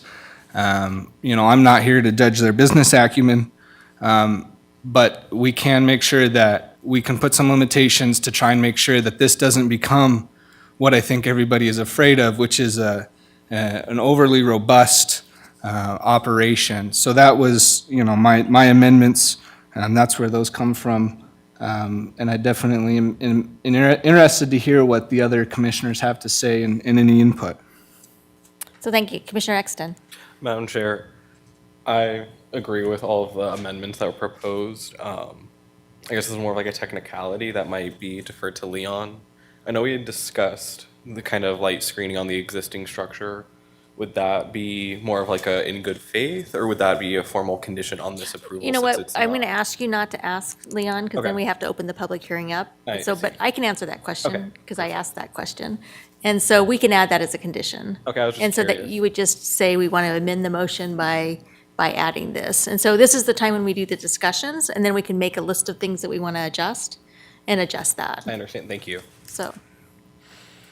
But yeah, I would also just like to say I do hear and I do understand all of the concerns with it being a very rural area, and kind of that concern of it becoming a, you know, a more corporate or a very large scale, you know, winery restaurant and stuff like that. But I do believe that that is not the intention from the applicant, and I think all of these conditions will help mitigate that in the event the applicant or the landowner decides to sell their land, since the conditions will carry over. Thank you. Go ahead. Yeah, Madam Chair. You know, I live out in the Ada County area as well, out in the RR district, and I can understand what both sides and both parties are coming from, as a business owner and a homeowner living out there. And the biggest thing that I would say is just, you know, more of the conditions and everything is be the neighborly as well as you possibly can. And there is something, I agree with all the conditions that they both commissioners have come up with. One issue that I do see, and this could be something that we can address, but that private road, I think in forthcoming future, you could have some issues if you guys don't come to somewhat of a maintenance agreement on that road. Even though you are using it, and even though the new one will be built later on, there may be time that that's still tying to that property, and to protect not only you, but your surrounding neighbors, and the house that hasn't been built in the back yet. You know, I think it's important that you guys come to some type of maintenance agreement on that piece. And just to give the other neighbors, you know, I really like the 1 year looking over at it, and making sure that, you know, they're following everything that they said they would, you know. And if you guys aren't used to a conditional use permit, a conditional use permit gets re-looked at in 5 years anyways. I'm going to. Is that correct? That's not correct. That's not correct. That's only for contractor yards. Oh, my bad. Well, So, thank you. yeah, thank you. But that 1 year will go from there, and who knows what goes from there. So that's really all I got. Thank you. I'm going to hold my comments. We'll go ahead and, Commissioner Birch. Thank you, Madam Chair. I just want, by way of a public service announcement here, to let people know, if they don't already, that the decision of this body is not final. If the applicant or if the members of the public that are in opposition disagree, they can appeal this to the Board of County Commissioners of Ada County. Having said that, I do not doubt in any respect the sincerity of the Menders.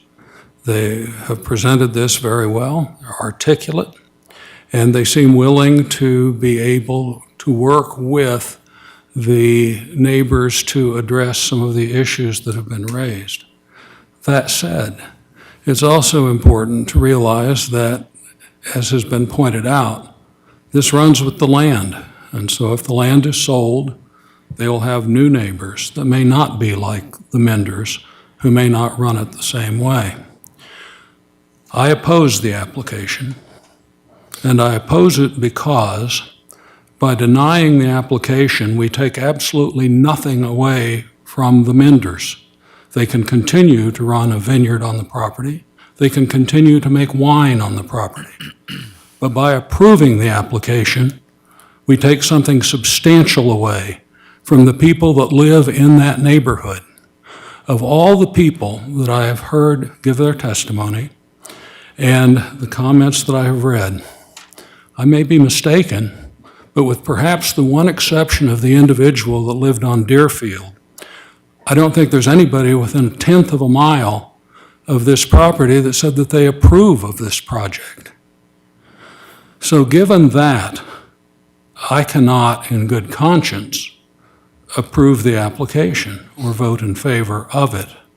I believe that the people that live in the neighborhood there off Homer had an expectation, a reasonable expectation, of what that property would continue to be, and that is rural residential property that could also be used for agricultural purposes.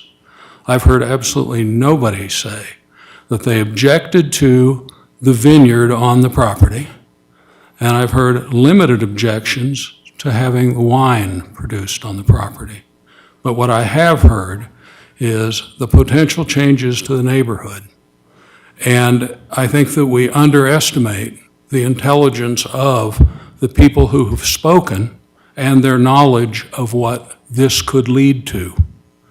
I think we have seen it. We've seen it with other applicants, and I fear the same thing would happen here. For that reason, I do oppose the application. Thank you. Mr. Wickstrom. Thank you, Madam Chair. I appreciate Commissioner Roush in getting the ball started here and with his motion. I have a lot of concerns, and I don't want to parrot too much of Commissioner Birch, but the approvals were from people that were mostly outside of the area, and nobody, or very few that were close by that would actually be directly affected by this. And you want to try as much to make it a win-win for both sides here, and I don't know if that's going to be possible to some extent.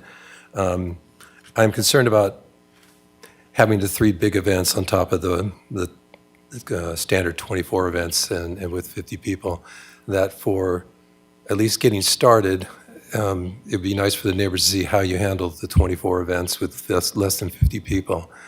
This commission has approved another event center just a few months back, but it was a proven entity, and they had shown that they could handle everything and worked well with the neighbors. I'm a bit concerned there's just a functional problem. You have a raised deck on your site, and you might as well put everything that you're doing on a pedestal, and it will just radiate out throughout the whole area. And I live right next to a rural area too, and I can hear my neighbors a quarter mile away. And even no matter how much you try to subdue the noise, it's going to be going all throughout the area. And again, just what's been said, nobody's against growing grapes or producing wine. It's that retail, that in and out traffic that people are concerned about mostly. I would like to add an amendment to Commissioner Roush, if I may, just move that also that we remove the exemption for the use of Artemisa Road for the use of the winery, that alternate road off of Homer be installed first before use of the winery, and that exemption be removed as one of the conditions. And I know that's a great expense, but also it doesn't put that burden on those other people who are right there and using that road for their use, their private use as well.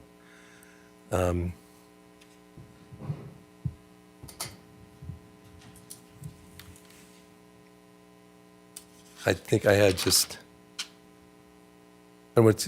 more conditions on it. I'd like to limit the time of your events to 8 p.m. if possible, because 10 o'clock comes and it's dark, or the sun's just going down, and then by the time everybody kind of filters out, it's 10:30, 11 o'clock, and your neighbors have had their whole evening disrupted by the events that go on there. And just the other conditions that have been placed on there. And we have, if it does go through though, we had, Commissioner Roush did say, minimizing or limiting 110 persons for the big 3 events, but including, that's just for those 3 events, 110 persons for 3 events, if that were to go through, carry on. Yeah, that's what we were talking about. And I would like to propose that maybe remove those 3 events because of the size and because of the burden it will place on the area. And there are alternatives where a large event could be held, as they have been doing in the past already. Thank you, Madam. Thank you very much. Commissioner Brown?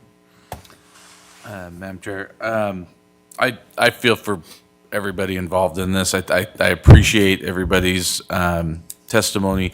Like many people have said, most of us up here live in rural Ada County. Most of us, that's why we're up here as part of the planning and zoning for Ada County and not for Boise City. We don't live in cities. We all live in rural. I too come from the small business side of things, so it's very. I'm torn between those two things when you've got a family that I feel is being very honest and forward. I think you guys did a great job presenting your case here. I think you guys, I can tell it's hard.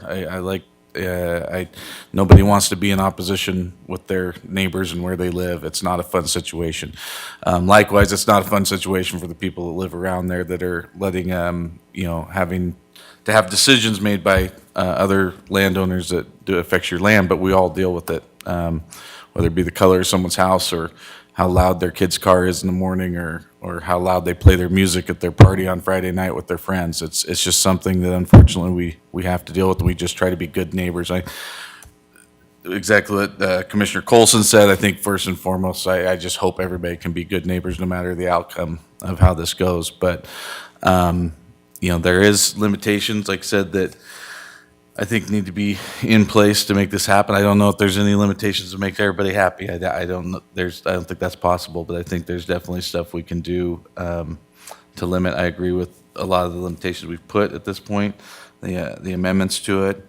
I really hope I'm right, but I feel like some of this is the intent of the applicant is way less than some of what's being portrayed as far as how many semis are going in, how many people can be there, what this is going to do. I like the idea of looking at this again down the road and being able to say, what, maybe this wasn't as bad as we thought, or it is, but being able to look at it. But I just feel like, we put these things in place. They do their due diligence to study what the zoning allows for and what we have these applications and processes for a reason. When people do it adequately, I think we just have to look at that and consider it and really hope for the best for everybody. I mean, we want everybody to get along, but I think everyone did a good job in this. I, again, appreciate everybody being very civil and nice about this because it is an emotional,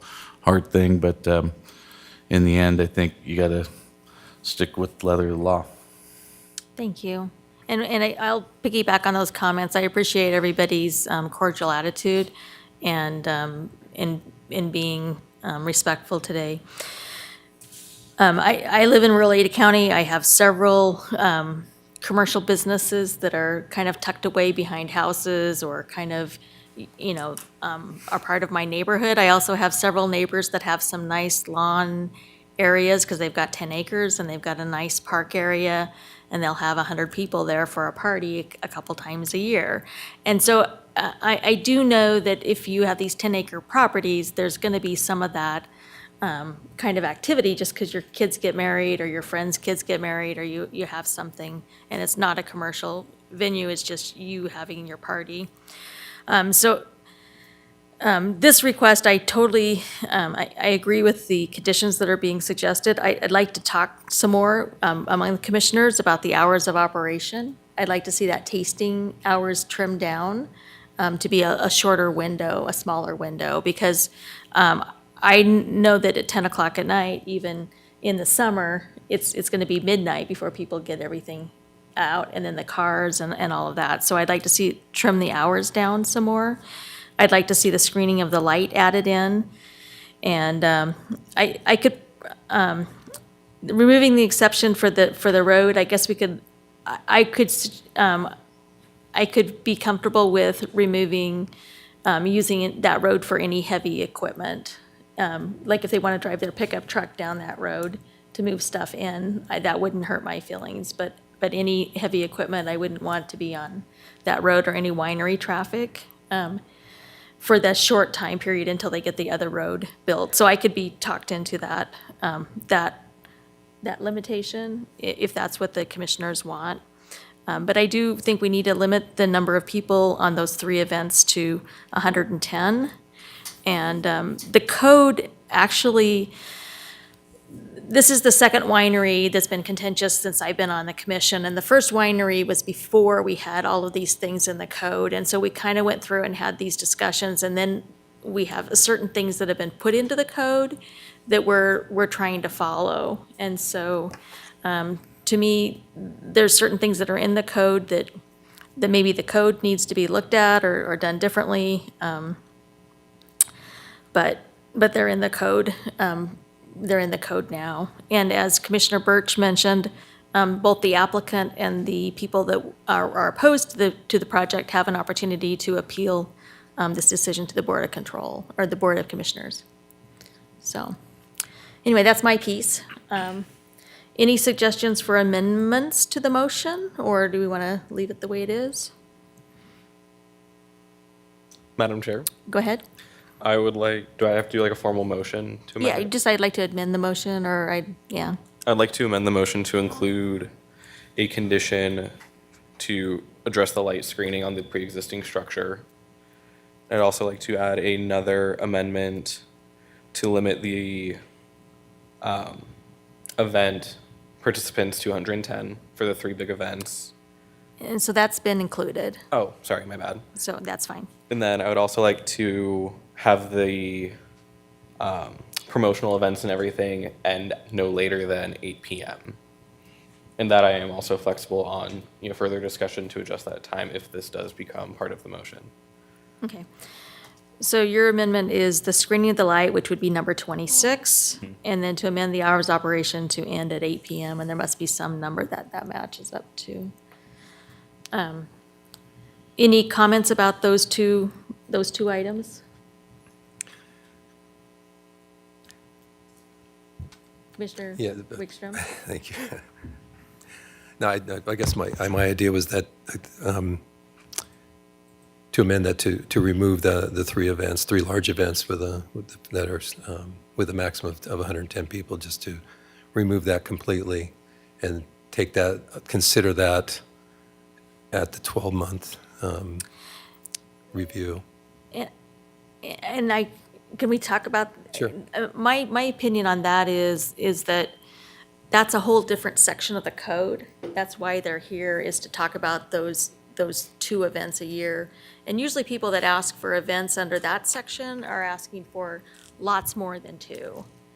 And so 2 isn't very much to ask for under that provision. So I'm kind of like, if they were to come back in a year, they might say, oh, 2's not very many, I'm gonna ask for 15, And so I guess I would be more inclined to limit it to 2 now and make it be a big deal if they come back and have to do more.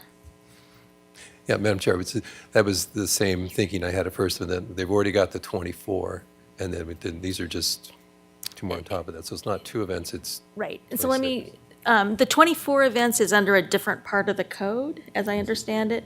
And so the 24 events are smaller events that aren't 110 people. They're under 50 people, and that's part of the code of being a winery. And so this other part of the code that deals with large events, they've only asked for 2 events in that part of the code.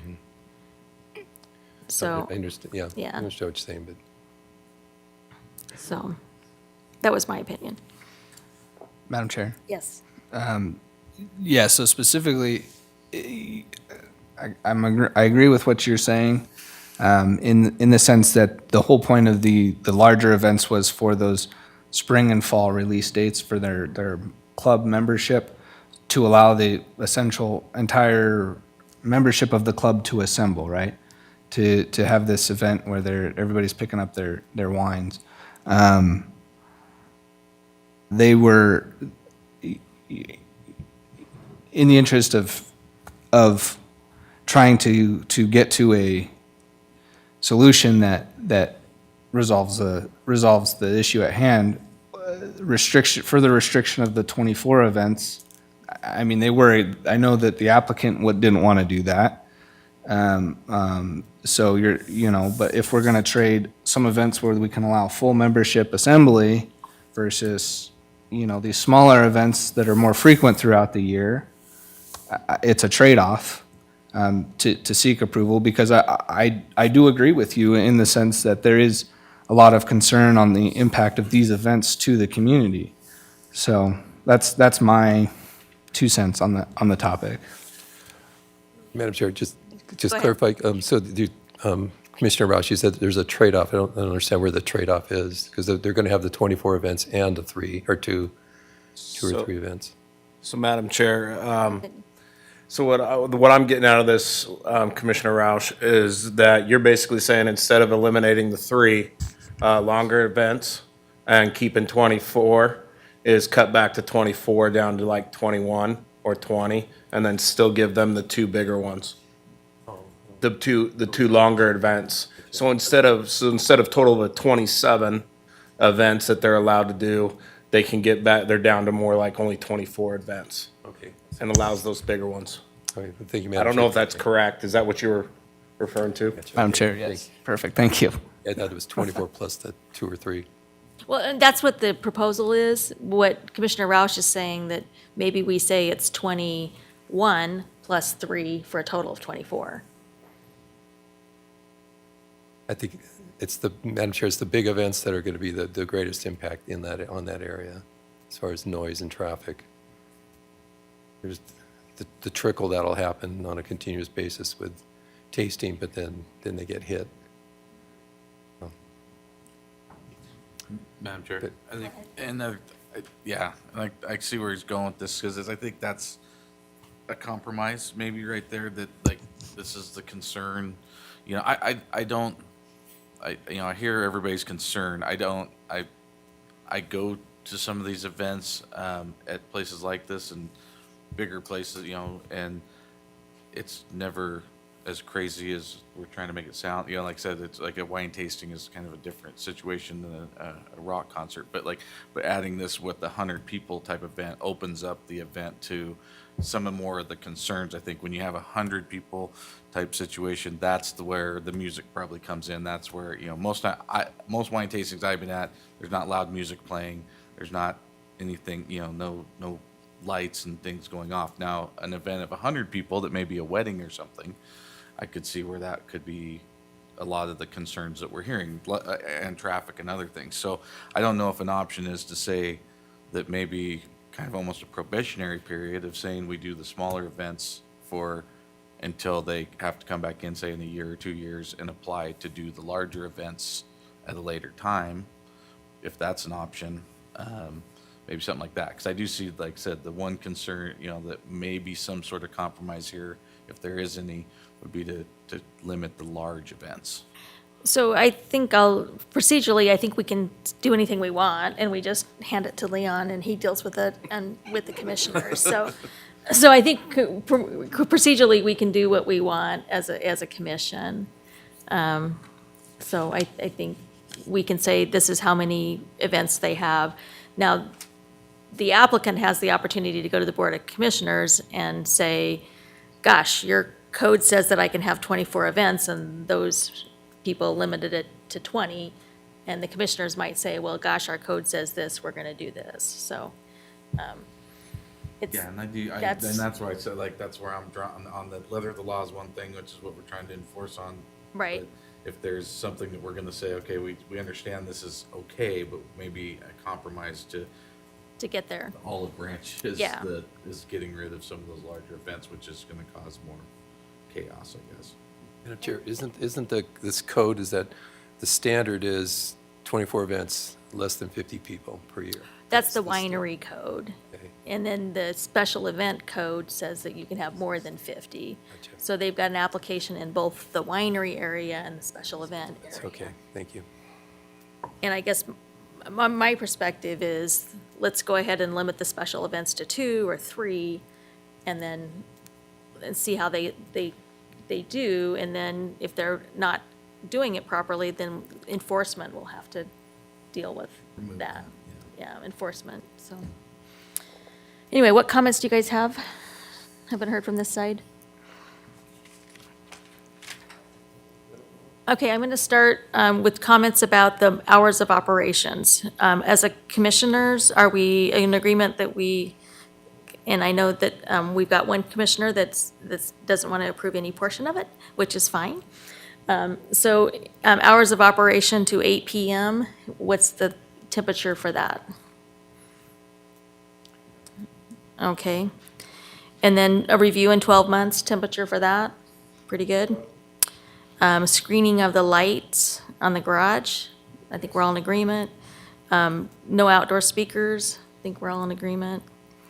And so the maximum of 110 people at these 3 events is the maximum of 110 we agree with. And then, so the 2 things that we're not in agreement with is the number of larger events a year. So the number, if 0, 1, 2, or 3 are 3 choices, or 4 choices. And then the discussion about the road. So we've got 2 topics. So let's talk about the number of large events. Madam Chair, Yes. I think if we're gonna limit the large events outside, like 3 would probably be my like default first choice, especially since we have that 1-year review period. But I do think if we're gonna limit it, I would prefer 1 or 2 rather than axing it completely. Because I think having 2 gives them those 2 different times for the wine club, which was kind of their initial intent with having the large event permit. And if we limit it to 1, it at least gives them 1 day to have that on their property, and then they could always have an off-site one for the other one, instead of having to always find an off-site space for all of them. So that's just kind of where I stand is I'd prefer 1 or 2 if we do decide as a commission to limit it. Thoughts? All right with that? Thoughts? Madam Chair, yeah, I'm in agreement with at least 2, and restricting the other 24 to keep that total number of events similar and in line with what the winery use says. Also, understanding that those are going to be 2 larger events. So 22, 50 people or less with 2, no more than 110 is, I think, a fair compromise, in my opinion. Commissioner? Madam Chair, were they asking for 2 or 3 events, large events? 3. 3. Okay. But we'd make it 2. We'd make it 2, what Commissioner Roush is suggesting, 2 large events, 22 small events. Agree. Okay. Now the road. Somebody that understands roads better than me needs to address the roads. So the temporary use of the road while they're between, for the 6-month period or between the time when today or whenever this is passed and they have the road constructed. Madam Chair, you're suggesting a time limit on that? Well, I think there is a time limit on that, Well, or? what the applicant had suggested was until the houses near them were occupied or inhabited. So there's those 2, they're actually vacant lots, the one where they were in the process of going through the plans and everything else. So it could be a year, year and a half, 2 years even, the way things are going right now, to get a builder out there and build something that they could live in. So that's quite a long period of time. I mean, Madam Chair. So, I would say on the road portion of it, that yeah, they can limit it to like no semi trucks and stuff like that down at like, I can't remember which commissioner suggested that. But as far as like their little pickup trucks and stuff like that, I don't see any reason to fully limit them from moving stuff into their building. I mean, that's their only access to their premises back there to their building. I mean, it's always been theirs and it's always been shared with those 3 parcels. So, but as far as moving heavy machinery and everything, I would say all of that stuff doesn't happen until the new road is put into place. And it's really not changing anything. And again, and that's basically kind of what my thought process is on that road. Did you have any comments, Commissioner Brown? No. Can somebody tell me where it is in the conditions, where that piece is? Madam Chair. Yes. I don't believe that we even have the authority to dictate what can or cannot be used for the private road. I don't think that's within our purview. Requiring the access off of Homer, I think, is about the extent of what it is. In a scenario where, and I don't have the verbiage up in front of me from the ordinance, but the ordinance for the winery says it must take from a public road. So while we can allow them to use Artemisa, or we could, if it was a private road that they had rights to, we could say, yes, you can go and use that. But I don't think that it's within our purview to dictate between the ownerships that's an acceptable. Does that make sense? Yeah, I think the contractor shall utilize existing haul roads, or the applicant shall submit an exhibit showing haul routes. And is that the construction piece that talks about when they're under construction, they have to put a plan that they submit? So I think that plan is there.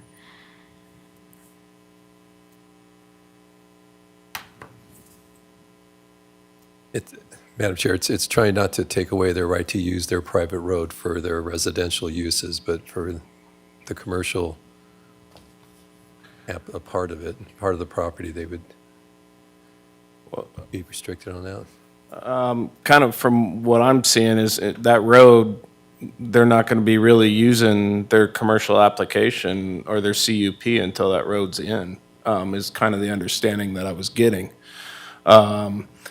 And so basically nothing's going to change until they actually get someone out there to build the road in the new building. I could be incorrect on that, on how I went on that, but that's kind of how I was assuming it. I mean, I live on a road-wise, I have a private drive that's 2,400 feet long, and I share it with 4 other people. And when we put that in, Ada County made me have a basically maintenance agreement with all my neighbors on taking care of it. And that type of stuff. I don't know, again, like you guys are saying, I don't know how far we can go on what you're dictating, but we can't deny them access to their personal or what they're kind of really doing right now. It's kind of where I'm at on it.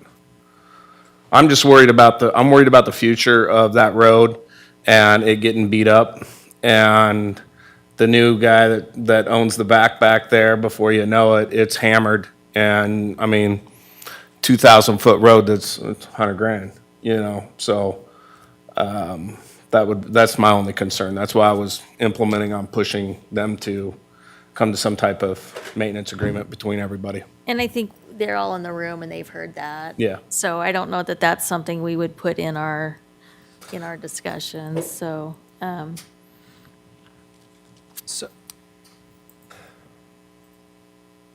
So traditionally, we have not had a lot to do with roads. That's been ACHD, that's been other people. And so unless we can show me in the findings where we're going to change something, I'd be inclined to not add an amendment for the roads. Is that fair? We can leave that up to the owners of that road to come to. Figure it out, yeah. I agree. So, okay. We'll let the owners figure out the road issues. Okay, so, I wonder if Commissioner Roush wants to restate his motion?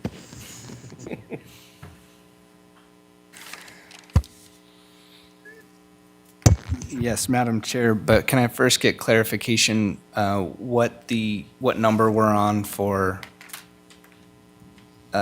Exhibit A? Because I added like 3. Oh, no, I know that. Are you tracking it? Yeah, you're Okay, on 26. 26 is the light. Okay. Try not to ask for that, because then we'll have to open up the public hearing. Just look at the road, because it's usually wider. What was the other one? So 26 was That's it. and that's it. And the hours. Oh, and the hours.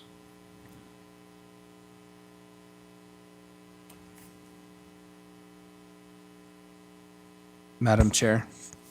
Commissioner Roush.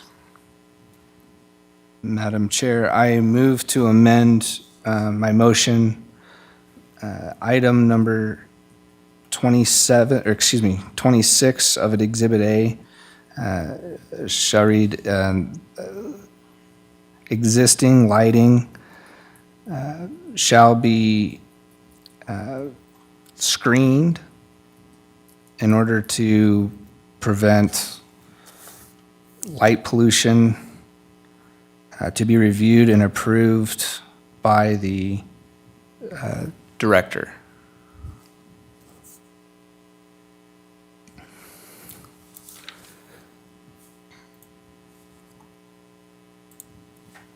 And Change number 4. a modification to Exhibit A, Item 4, from the 24 to 22. A modification of Exhibit A, Item number 5, from 3 events to 2 events. And an additional item, number 27, limiting the hours of the tastings from 8 a.m. to 8 p.m. Is there a second for the motion as he's amended it? Commissioner Wickstrom, do you want to second it, or let somebody else second it? No, go, somebody else would. Okay, Madam Chair, I'll second it. okay. So, let's just take a minute and review the motion so that everybody has all of it together. So would you mind going through the whole thing all together? Boy. So we've got Exhibit A, item number 4 has been modified from 24 to 22 events per year, maximum of 50 guests. Item number 5 has been modified from 3 events per year to 2, exceeding 50 people. Maximum number is 110.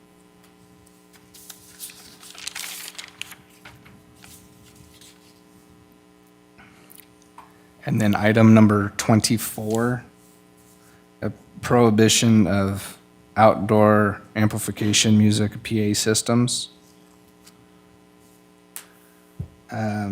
Item number 25, which is a review period in 12 months.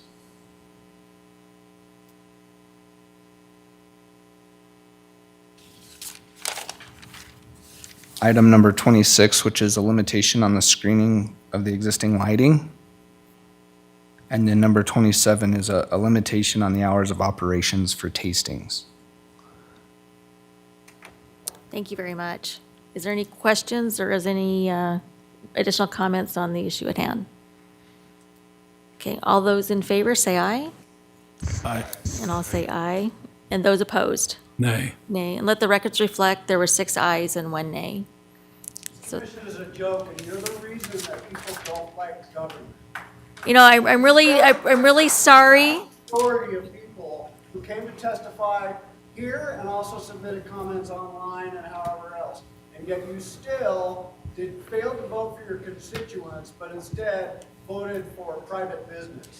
You know, should be ashamed of yourself. I'd like you to leave, please. Thank you. I'd like to ask procedurally, I know that there's like a time limit. Can you tell me how the time works? Because Yeah, Madam Chair, you know, there's always the lateness of hour provision in terms of making a decision on an item. I don't know if that's specifically stated in our code, if we have a lateness of hour. 10 Okay. o'clock. Oh, the P and Z bylaws, yeah, I can double check those real quick. if we that's wanna fine. I just wanted to, Look. we've got a lot of people here that are here to talk about this other one, so I just as soon let everybody talk versus have to come out again. Is that, commissioners, are we okay with that? I'm okay with that. Yeah, okay. I just wanted to make sure we weren't violating some rule, so. The next item of business is 2021-02852. And it's Mr. Danielson. Thank you very much.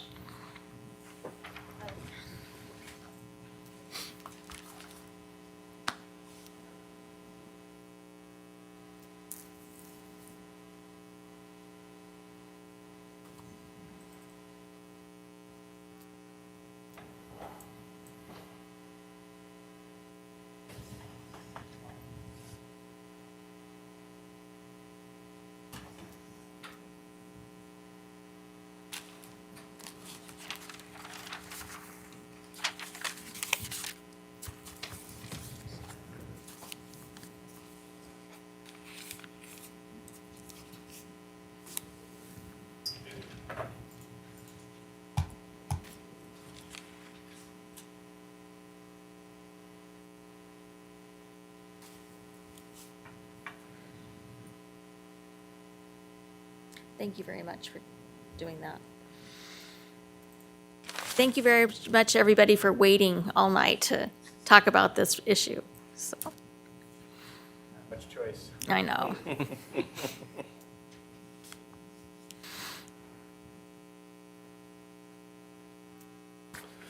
Madam Chair and Commissioners, project number 2021-02852ZC-DA-MSP is a zoning ordinance map amendment and development agreement requesting to rezone approximately 1.75 acres from the medium high-density district to the very high-density residential district, along with a development agreement, and also a master site plan for multifamily development consisting of 22 apartments. The property is located at the northeast corner of South Maple Grove Road and West Lake Hazel Road at 6162 South Maple Grove Road and 6117 South Obo Lane in Section 36, Township 3 North, Range 1 East. The applicant has applied for a zoning ordinance map amendment to rezone approximately 1.75 acres from the R8 district to the R20 district. The future land use map in the Boise Comprehensive Plan, as adopted by Ada County, designates the property as compact, which has a target density of 6 to 15 dwelling units per acre and lists apartments as a primary use. The property is also located within a neighborhood activity center, which has a target density of 8 to 16 units per acre and allows projects designed in accordance with the city's design standards to have even higher densities. The proposal for a compact multifamily development is compatible with the adopted comprehensive plan. The rezone to the R20 district also complies with the purpose statement of the very high-density residential district.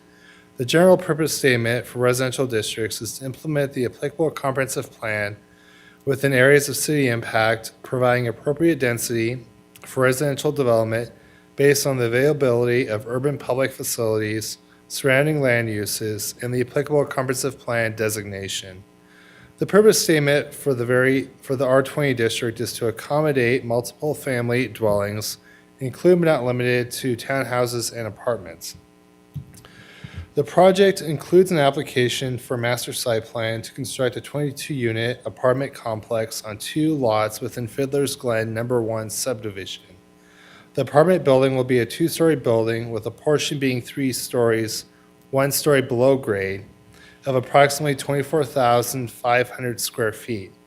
The apartments include a mix of 1 and 2 bedroom units. The project has been designed in accordance with the design standards in the comprehensive plan by placing the building on the corner of the adjacent roadways, providing pedestrian connections to surrounding properties and pathways. It should be noted that the applicant had initially proposed for the access to come off of Maple Grove Road. However, the Ada County Highway District is requiring a change in access to the site.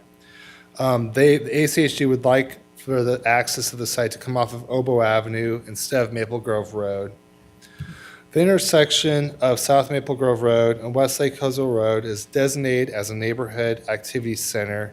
Neighborhood activity centers are intended to serve one or more neighborhoods and are characterized by small-scale service uses that may include mixed-use or attached housing. The proposed multifamily development is appropriate for this at this location, as there is an existing apartment complex at the southwest corner of Maple Grove and Lake Hazel Roads, and the other 2 corners of the intersection are zoned commercial and will consist of commercial uses in the future. The proposed apartment building is appropriate as it transitions from the medium high-density residential district to the northeast of the site to the high-capacity roadway, Westlake Hazel Road, which in the future is proposed to go all the way to Interstate 84 over by Micron. Since the structure has a footprint greater than 10,000 square feet, it must be designed such that the building mass and bulk are distributed. The structure has been designed that building mass and bulk are distributed as there is varied setbacks within the structure, providing for a varied outward appearance. There are variations in the horizontal offsets of the structure facade and a change in grade from the front of the building to the rear of the building. The multifamily development is also in compliance with the A County Code as it complies with the specific use standards for multifamily development, along with the standards for a master site plan. A citizen who lives 4.3 miles from the site stated that the city and county have been recklessly changing and improving infill developments without regards to the needed infrastructure and compatibility to surrounding homes. A board member of the Fiddler's Glen HOA replied that the HOA is not opposed to the development as a whole. They would like a privacy fence to be installed at the northeast corner of the lot to discourage foot traffic through the subdivision. HOA fees to be negotiated in good faith at a future date, and also for the HOA to not be negatively impacted financially by the development in the future. A number of agencies have provided comments on this application. The Boise Fire Department, on behalf of the Whitney Fire District, stated in Exhibit 29 that this area is already served by them and that the service level demand for the slightly increased density will be minor and that they can approve of this application. The specific building construction requirements of the International Fire Building Code and International Fire Code will apply. The West Ada School District responded in Exhibit 33, that they estimate a multifamily development consisting of 22 apartments could house approximately 10 school-aged children.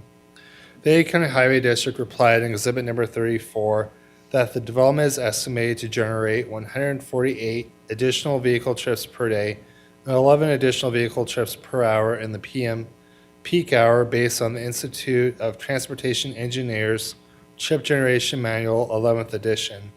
The traffic counts on Lake Hazel Road and Maple Grove Road are within the acceptable PM level of service E. They have indicated that they would like for the development to take access from the lowest classified roadway, which is South Oboe Avenue. Key conditions of approval include the following. Access into the site shall be approved by the A County Highway District.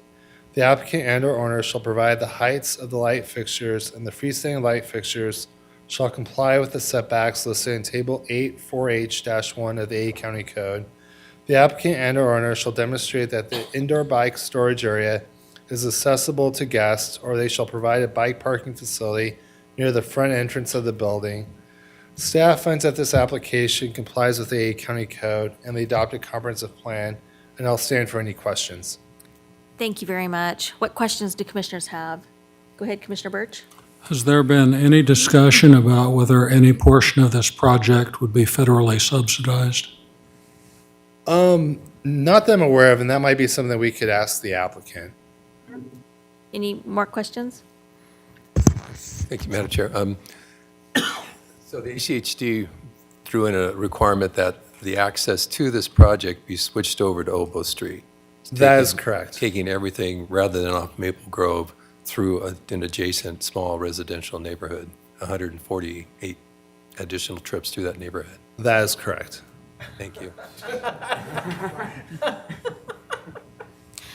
Mr. Danielson, I'd like you to let us know what options we have regarding ACHD and roads. Like, what authority does the Planning and Zoning Commission have as it relates to roads within subdivisions or within projects? So, Madam Chair, typically, we rely on the A County Highway District to approve the access points, since they're the ones that control the roadway access. The applicant, I believe, has the ability to possibly, I think, appeal this decision, the ACHD staff decision, to the ACHD Commission. And if the applicant would to do that, would be to appeal that decision, then the A County Highway District Commission, which is the 5 elected highway commissioners, would then, have I believe a hearing or some kind of meeting on this on this proposal, and make a decision on whether or not the access should come off of Oboe Avenue, or if there's a possibility that access could come off of Maple Grove. And are the streets in the subdivision Oboe Avenue, are they ACHD streets or are they private streets? They are public ACHD streets. And they're normal streets with curb gutter and sidewalks? and- Yeah, Madam Chair, there are curb gutter and sidewalk. I believe the street width itself, the pavement width is 36 feet, and then I think there's 5-foot attached sidewalks to the street. Okay, thank you. Madam Chair. Go ahead. Mr. Danielson, have you submitted this into the record? Because I'm still seeing the access point is showing on Maple Grove.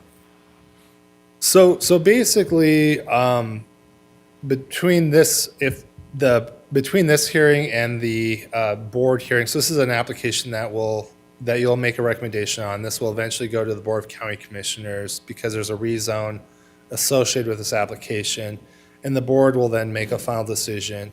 The applicant, prior to the board's public hearing, will need to revise the site plan to show that access point coming off of Oboe Avenue.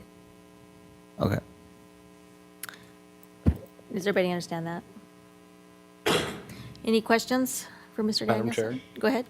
So this is probably just a very small question, but on Exhibit 32, the response from City of Boise Public Works, they talk about the sewer and how the project's at 6162 South Oboe and how it can connect to the stub.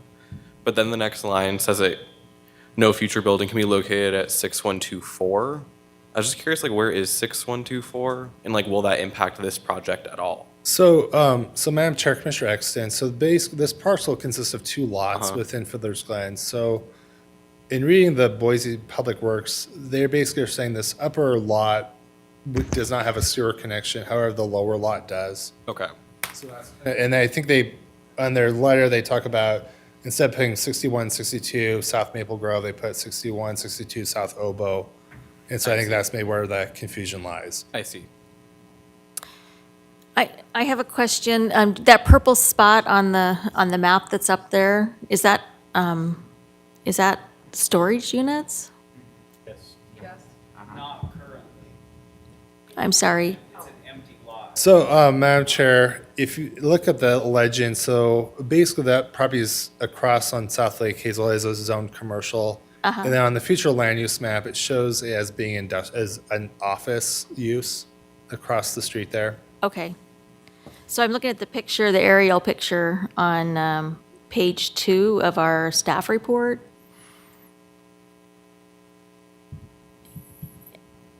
Oops.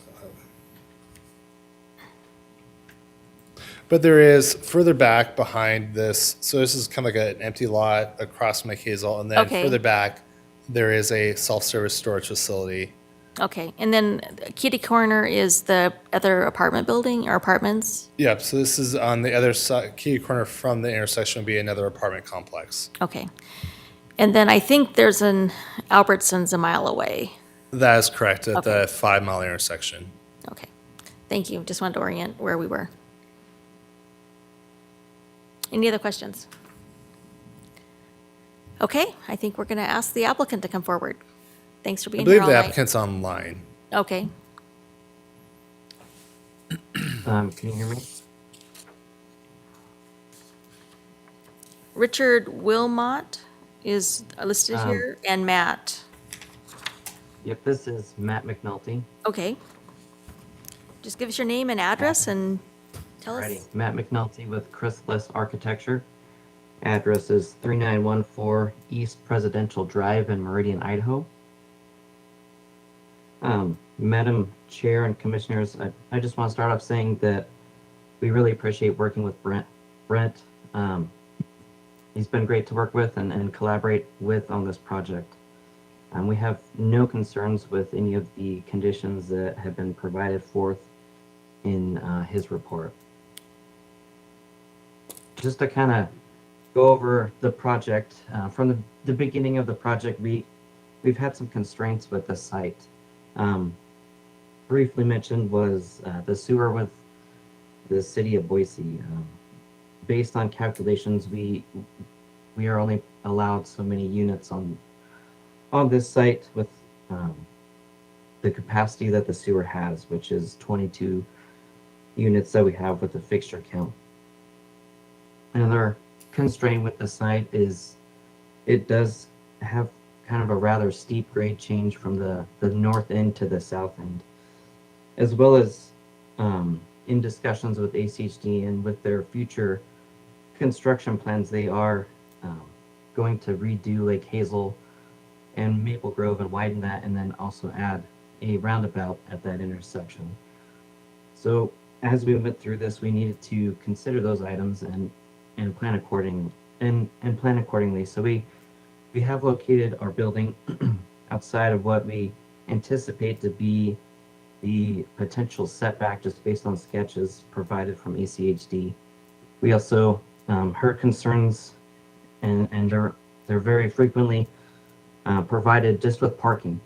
We are actually double parked with our requirement. And initially we had a small space. We were planning to do a commercial potential a space for something small like a coffee shop or something that the community could access. However, based on the zoning that we want to switch to, it required a variance and a lot of extra steps. So we had a concern about that being accepted. So we removed that portion from the project.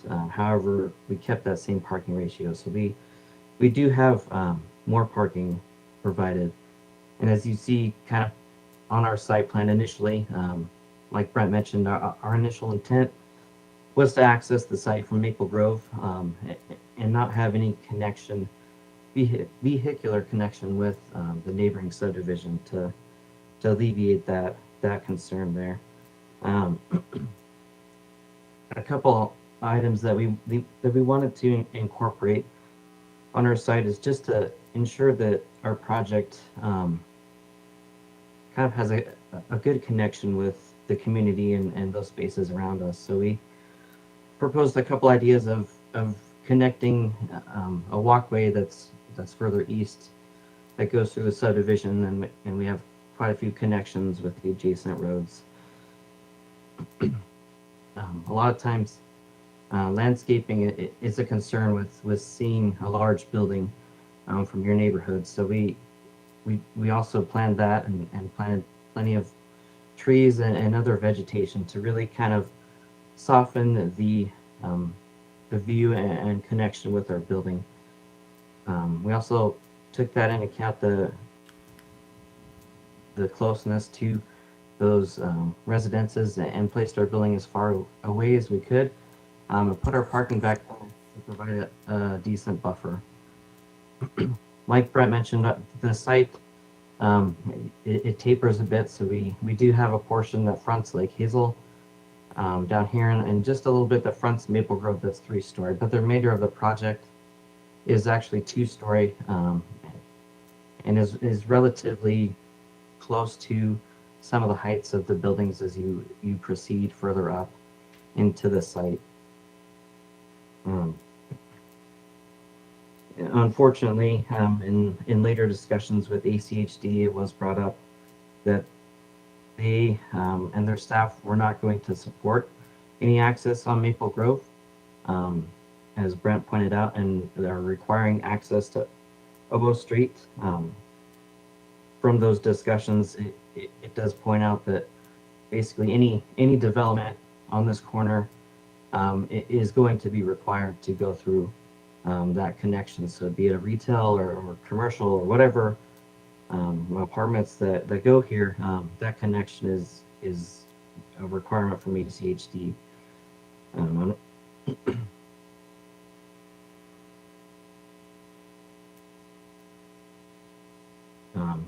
And like mentioned, we did want to accommodate for any future road widths that are coming. It is planned for the near future to take place. So at this point, I think I'll stop talking as it's getting late and stand for questions. Thank you very much. What questions do the commissioners have? Commissioner Birch? Yes, Mr.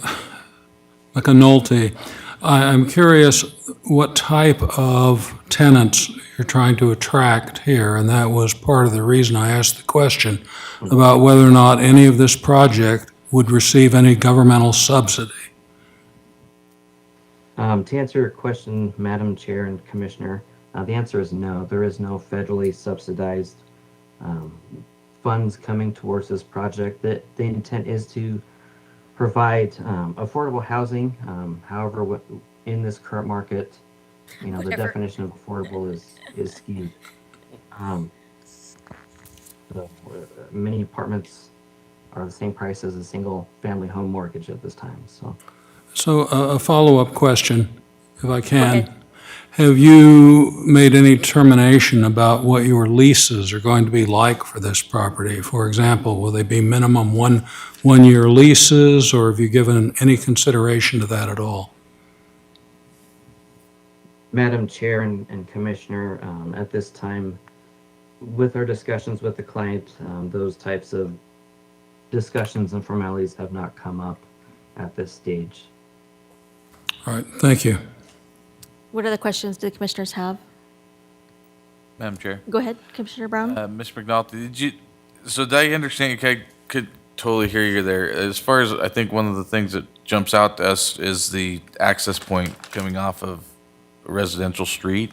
Did you say the ACHD, I mean, obviously that was part of the discussion. Have they given you any idea that they would entertain other options, or you made it sound like anything that would ever be built on that property would have to access through that subdivision? Yeah, from our, excuse me, Madam Chair and Commissioner, we did have some discussions this week again with the staff that reviewed our project. And based on those conversations, it essentially was stated that the ACHD staff would not support any access onto Maple Grove or Lake Hazel in this case, just partially due to how close it is to the new roundabout and their concerns for safety. And unfortunately, they are essentially recommending and requiring that access comes off the other street. Thank you. Thank you. Any other questions? So if you'll hang on online, and we'll kind of go to the people in the room that have come to talk tonight, that have been super patient. Alex Smith. Here I am. Hello. Hello. Can I buy the first round? You're the first round. Oh, yeah, I will. I'm Alex Smith. I lived at 6061 South Obo, and I'm here representing my mother. I don't live there at the moment, and they all seem very concerned that you're going to turn Obo into a freeway. So I'm just going to read directly. I'm not a professional. I'm not qualified. I don't understand zoning. I always thought this was going to be a gas station or something that went to Lake Hazel, like all the other subdivisions they've put in and all the other nonsense. I'm not against the housing. I'm against all the cars you're trying to stick there. I'm not sure the motives here, so I'm going to remain in curiosity. This was sprung on me at lunch, and I just quickly prepared a statement. My mother is terrified. If I become dysregulated, it's my PTSD. Just say stop, and I'll breathe and get back together. I'm also exhausted. I'm in town dealing with my favorite aunt's estate, and my service corgi is at home, thankfully, because he'd have to potty by now. He needs a break from his job from this whole ordeal. So here are my thoughts in no particular order. Boise has a housing shortage. We need to build houses. We didn't do that for a long time. Obo has never been designed to be a through street. It's not designed for that. It's chip sealed. When they have to re-chip seal it, your carpet gets destroyed because it gets sticky on your tires, and then it gets on the garage, and then you get it in your carpet, and you can't get the sticky chip seal out. So I don't think it's like a road for all this traffic. In Portland, we build high-density housing with no parking or very little parking. You get the handicap, maybe 3 spots, and then you get a bike room. This loop also can't accommodate any more parking. There's all townhouses in there that they have no parking in the front and no parking in the back, and they have to park in their garages. So that's 2-car parking. So they kind of have to park on the street, and everybody fights about it. So that's a lot of traffic. Let's see. Oh, also the Fiddler's Glen people are very cranky, and if you start cutting down on their, entrance, they're gonna get mad at you. Desert's overcrowded, and they try to avoid it by going through that as well. So you're adding a lot more traffic there. So, maybe ACHD needs to condemn it and take it, or put their roundabout in the middle of it, or do something. Maybe we need more planning and zoning and development, and I don't think OVO is your solution for this particular problem. Personal note, I have PTSD, and my service dog sometimes runs out when my mom inadvertently opens the door, and 2 busy streets would stress me way the heck out. Thank you so much. I appreciate you. Have a good night. Thank you for coming tonight. We appreciate it, Alex. Does anybody have questions for Alex? We really appreciate it. We needed that a lot, so thank you. I try hard. I've got Brad Emery. Do you want to do this? I know we're all tired at this point, so I'll make it brief. My name is Brad Emery. I live at 8516 West Blackberry Court. That intersection for the future is just overwhelmed, to put it lightly. Murio Farms, Local, both subdivisions are pushing numbers of 2,000 to 3,500 homes, and we have very limited roadways to use over there. ACHD is clearly going, it can't handle anything else. We're also putting a roundabout there. So the roundabout is literally right underneath the front of this building. So throughout the evening, we've been talking about what works for our community and everybody kind of finding mutual ground. This building looks nothing like anything we have over in South Boise. We're weighing investor profits versus a full neighborhood taking the brunt of this. The roundabout, ACHD already going, this isn't realistic, and we're telling you right now, it is not realistic. So it's very clear the area is overwhelmed. It can't handle any more low-income housing. I sit on the corners of those areas walking with my kids, and I have had 3 conversations with police officers. They're essentially in their cars wringing their hands, going, these 2 square miles have more calls, and all 3 of them say the same thing. They have more calls for police officers in that 2 square miles than they are experiencing through the rest of Boise. Every officer has made comment to that. So that's not me shooting for some strange, that is factual. So they're saying we are having more calls of domestic violence, of drug use, and it boils down to low-income housing. It's what the police officers are saying directly to me. Low-income housing.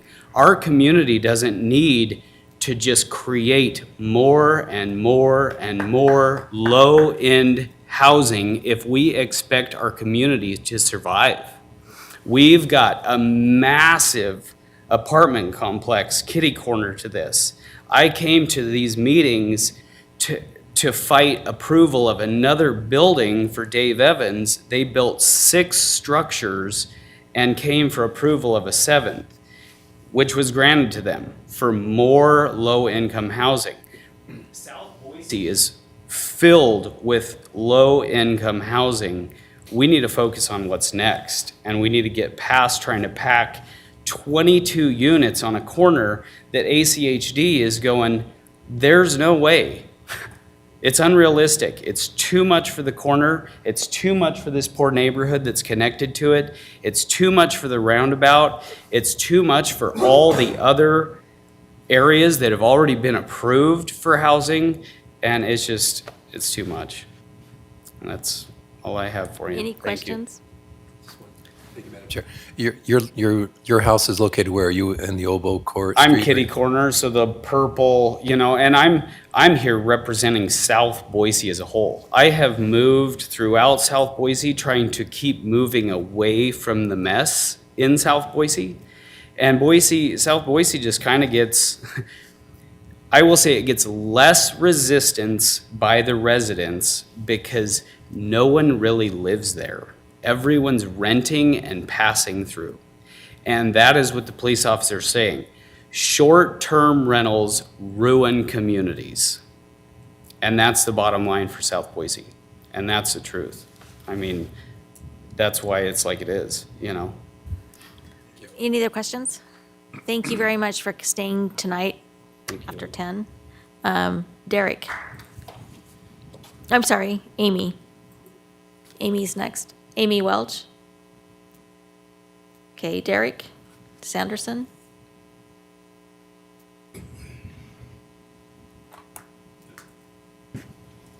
My name's Derek Sanderson. I live at 8878 West Dulcimer, kind of just 3 houses down from where the new entrance is. I very much strongly oppose this. I work for Equipment Share. We are a heavy rental equipment company. Mark Guho from the previous, he's one of my customers. My question is, they're saying we cannot do anything off of Maple Grove and Lake Hazel. How am I going to get semi-trucks with bulldozers and excavators into that area without impacting the street that I live on that I'm trying to park in front of my house? There's nowhere to go. So that's one of my big issues coming from even just my position at what I do as a company and how I supply these companies with the equipment to build stuff. So I'm already biting myself in the foot, sort of say, by telling one of these guys, don't rent from me because I don't want you across the street from my house. The other thing is, I don't have a picture, I didn't come with one, but there was a broader picture of that neighborhood. It is a circle with one entrance. That's it. There's no, you come in off of Banjo, yeah, and then you pull in and it's a circle. So every piece of equipment that comes through there, every single person that parks in there, I know the ACHD said 144 a day. We don't even have that many cars in that little circle right now. More or less to add to it that we don't even have parking like somebody else brought up. Dulcimer is condos. So you have one tenant that gets the garage. I'm guessing, I own a single home across the street from it, but everybody else has to park on. So we're already fighting. So where is everything going to go? I mean, I don't know how. So that's my big thing. I come from the military. I have a lot of police friends that are out in that area. I had a friend that just told me the other day of all the hypodermic needles that they picked up at the low income that's kitty corner to it. So we have a low income apartment. Then we have another apartment that they just spoke about that they built. Those all have Lake Hazel and Maple Grove access points, which is fine because they can do it. Our little neighborhood cannot withstand that type of traffic. I mean, I can't do it. I know if I get the rental for the equipment that's going to go build this, I know that I'm going to be out there visiting my neighbors saying, hey, my company's going to write you a check because we just ran into your car. It's going to happen. So that being said, I don't know where all this building is going to take place, where people are going to park. I just don't understand it. But that's all I have to say. Thank you very much. What questions do people have? I appreciate you coming tonight. I think it's Carol. Is there a Carol? Is it Carl? Is there somebody that lives on Sunjay? A Carl or a Carol? Han?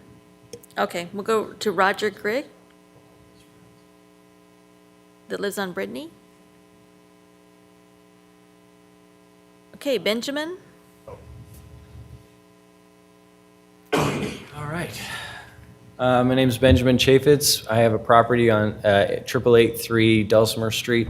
It's literally, so there's the townhouse directly east of where Matt McAnulty wants to create an entrance, and then the house over, and I own the western part of that house. It's a duplex. So Matt, I do not envy you at all. I would not be defending your seat if I were you, because I think this is absolutely nuts. I mean, how much development do we need in Boise? Boise's real estate market has actually flatlined. It's went from 35% increase annually to 0 for the past couple months. Essentially 0, not 0, but it's close. I mean, we could just bulldoze all the houses in the Fiddler Glen neighborhood, and that way we could totally redo it and have low-income housing. And I'm kind of shocked, Commissioner Birch, thank you for asking that federal subsidy question. You know, you say you want to build, you're not taking federal subsidies, but you want to build affordable housing. I'm a landlord and a property manager. I find that ridiculously offensive. I provide low-income housing for good tenants in that neighborhood right now, and I work very hard to keep that price low and comfortable in a home for them. So I think that's really ridiculous. I don't think that this is a net good for Boise. I don't think it's a net good for Fiddler's Glen. That area, as you guys have already heard, it's wildly congested. We do not need another housing area there. I would happily commit, I would beg the commissioners here, I would talk to anybody I had to. I didn't know I could do this. I've wanted that place to be a park for 5 years. Let's make it a park. There are kids playing in this street, 150 cars at peak hours. Kids are playing in the streets. I see dogs hanging out, running around in that neighborhood, and they're very sweet. There's cats running around. I mean, you know, do we care about them? I'm just stunned that this is even being considered. So, I mean, I don't really have much else to say. As a landlord, I really hope that this does not happen. My renters are very happy. They love where they live. One of them's lived there for 4 years. I mean, and we try and give him a competitive price. If you put in low-income housing, you're taking away that competition from landlords and property managers and giving it into the hands of, no offense, the government, who has no incentive to lower your price. So, yeah. Thank you. Any questions? Okay. Thank you very Thank much. you. We appreciate it. Andrew Ross.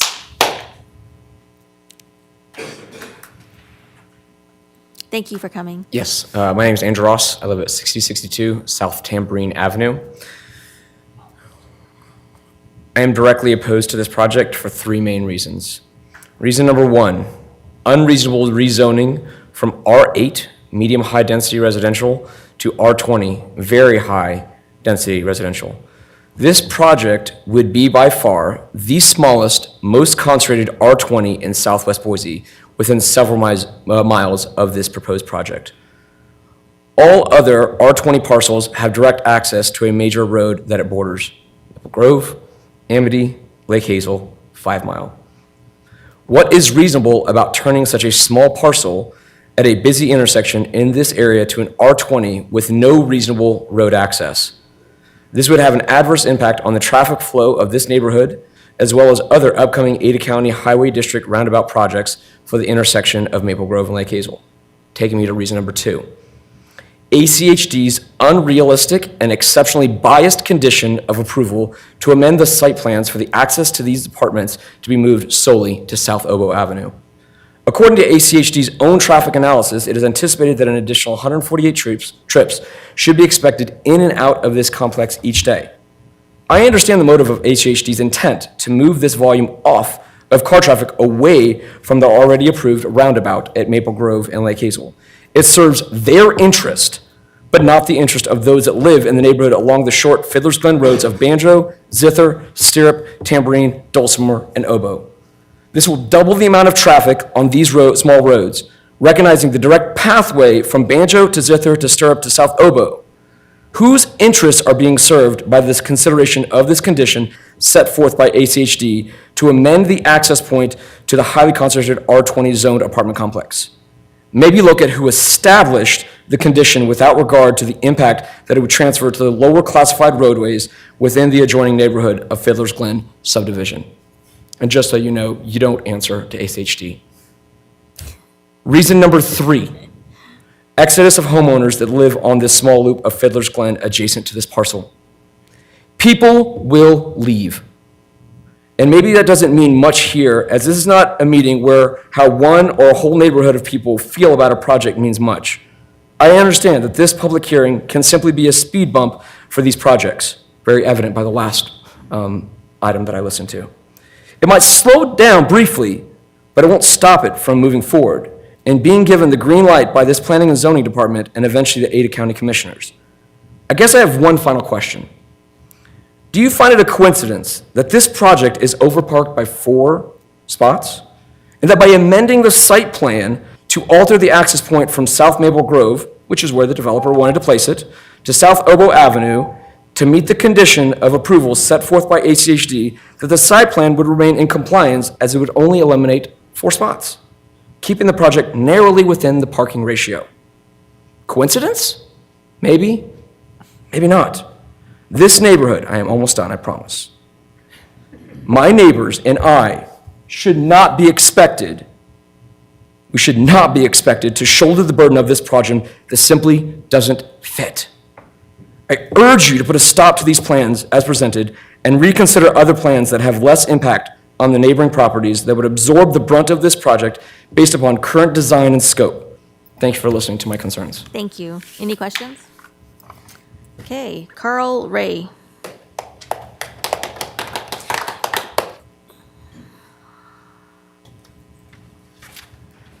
Thank you. My name is Carl Ray Harmon. I live at 6109 Oboe Avenue. So I'm the guy that lives right next to the lot. So when I first moved there, I was told by the realtor that that lot was owned by the HOA and was going to be a park. It had already had the irrigation systems in and that kind of thing, and sure enough, a few years later, I checked on the plots, and they were owned by somebody else. The HOA had sold them off. I knew at the time, when we bought the place, that ACHD had never allowed access to that lot from South Maple Grove or Lake Hazel. The only access was going to be through Oboe. So that's why it was originally going to be a park, because they wouldn't have that high impact of traffic. Obviously, that didn't happen. I knew that something was going to go in there. It was either going to be, I don't know, a gas station or something like that. Looked for something low impact. When the apartment came up, the first thing I got was the map that they sent in the mail, showed their plan. Access was off of South Maple Grove. I thought, well, that's going to be something. I couldn't believe it because I knew ACHD had already shot that down way before. They also showed a little access onto Oboe. I thought the only thing I would argue about was the access onto Oboe, and I would live with the access off of South Maple Grove because I'd be the only one really impacted, and I could live with it if they didn't have access to the rest of the subdivision for Fiddler's Glen, those other people that live in there, because it'd be too crazy. The second one they sent out was a new plan, as you can see up, well, it doesn't show it up there. And they had moved the building down, and they had closed off access to Oboe, and to be just access off of South Maple Grove. So what they did was improved on the parking. So now instead of having a nice green pathway next to me, it'd be a parking lot. Well, I thought one thing good about that is they'd closed off the access to Oboe completely. And I thought, well, that's even better because now they'll have a fence up and there'll only be parking. There's no access to the Oboe and the Fiddler's Glen subdivision, just off of South Maple Grove, even though right next to me I had a parking lot. But I was still okay with that because it'd just be me that was really impacted by it. Now when I see this happen, and I'm telling you, that Oboe access, the only access, cannot work. I took a video of it on my phone. I tried to figure out a way to access it here so you could see it there. But if you would like to look at it, I took a video of just what it would be like to drive in there so that you could see what the roadway and access into that subdivision looks like, that all these people have been telling you is just unbelievably ridiculous. Would you like to see it? You have 10 seconds. And if it's something that we can't enter into the record, then. Not unless I can email it to you. Yeah, I don't think we're gonna, you might save that for the commissioners, would be my recommendation. Okay. If you see it, I think you'll get the idea of what they're talking about. It's a very small, tiny little community. Like I said, it's only one access in. I actually don't even believe you could get a fire truck in there. Yeah. So the only access in and out, I don't know how it Thank works. you very much. you. Commissioners, do you have any questions? Any questions So- for me? I have a question. Mr. Birch has a question. So this is a 1.16 acre parcel. You're talking about putting in 22 one and two bedroom units. So that's basically the equivalent of putting in 22 homes on there, because that's what you're going to have. You're going to have individuals, families in each one of those. How big is the average lot size in your subdivision? Do you know? I live on it's about maybe 4,000 square feet. So I live on a lot right now where mine is it's a duplex, 2-story, 3-bedroom, I think I'm 1,200 square feet, so the two together make a 2,400 square foot house.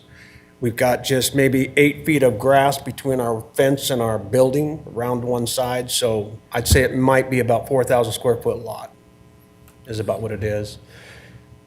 I can tell you now that if they have access onto the Oboe Street, if that's 100 and some, with 50 some cars twice a day or more, I don't know how that's going to work at all. Like the gentleman was saying, to get heavy equipment in there, there's no way. There will be cars because all those cars are lined on the side of the street. It's just not, I think if the fire department was to have a better look at this, they probably wouldn't approve it. Well, we appreciate your comments, and you know what? We have ACHD who looks at the streets, and we have our fire departments that look at the fire departments. I know, So- isn't that weird? So we save that energy for some of those people that have more power to do those Okay, kinds of things. yeah. So thank you for But I coming really today. would like, if you really want to see it yourself individually, I've got this video and I think it'll explain Yeah, totally I what think we're what you're going to looking not at. enter it into record today because we don't have a way to really do that. So, unless I have, okay. Deborah Ross? Is all of them on that Oboe, 0.9 acres. So thank you for coming in tonight. Thank you for staying till the end of the session, so. My name's Deborah Ross. I live at 6062 South Tambourine Avenue. The entire loop's only a quarter mile all the way around, just to give you perspective of how small it is. Only residents within 300 feet were notified by mail of this, so as opposed to City of Boise conditional use permits requiring notification of all residents and businesses within a half mile. So it's just, in the future, something that maybe the commission could consider amending, as most people didn't even know about this.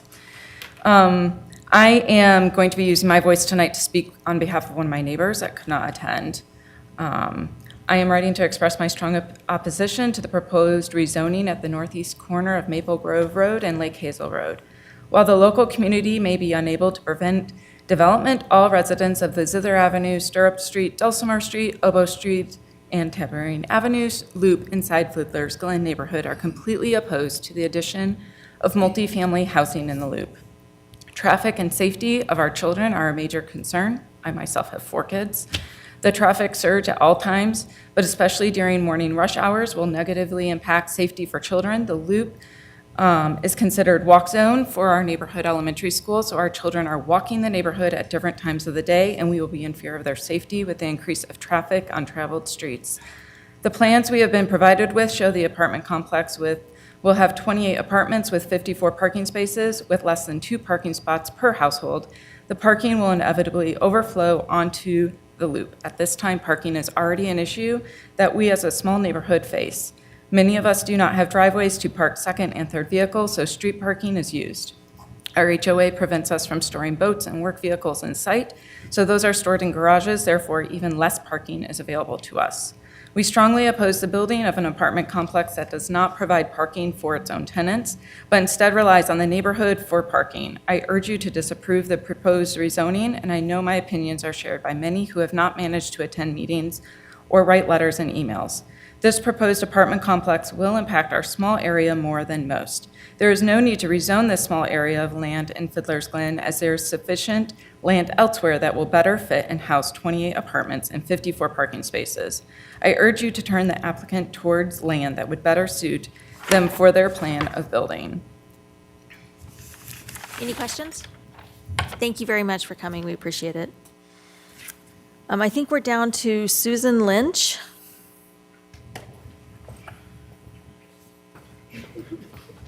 Hi, good evening.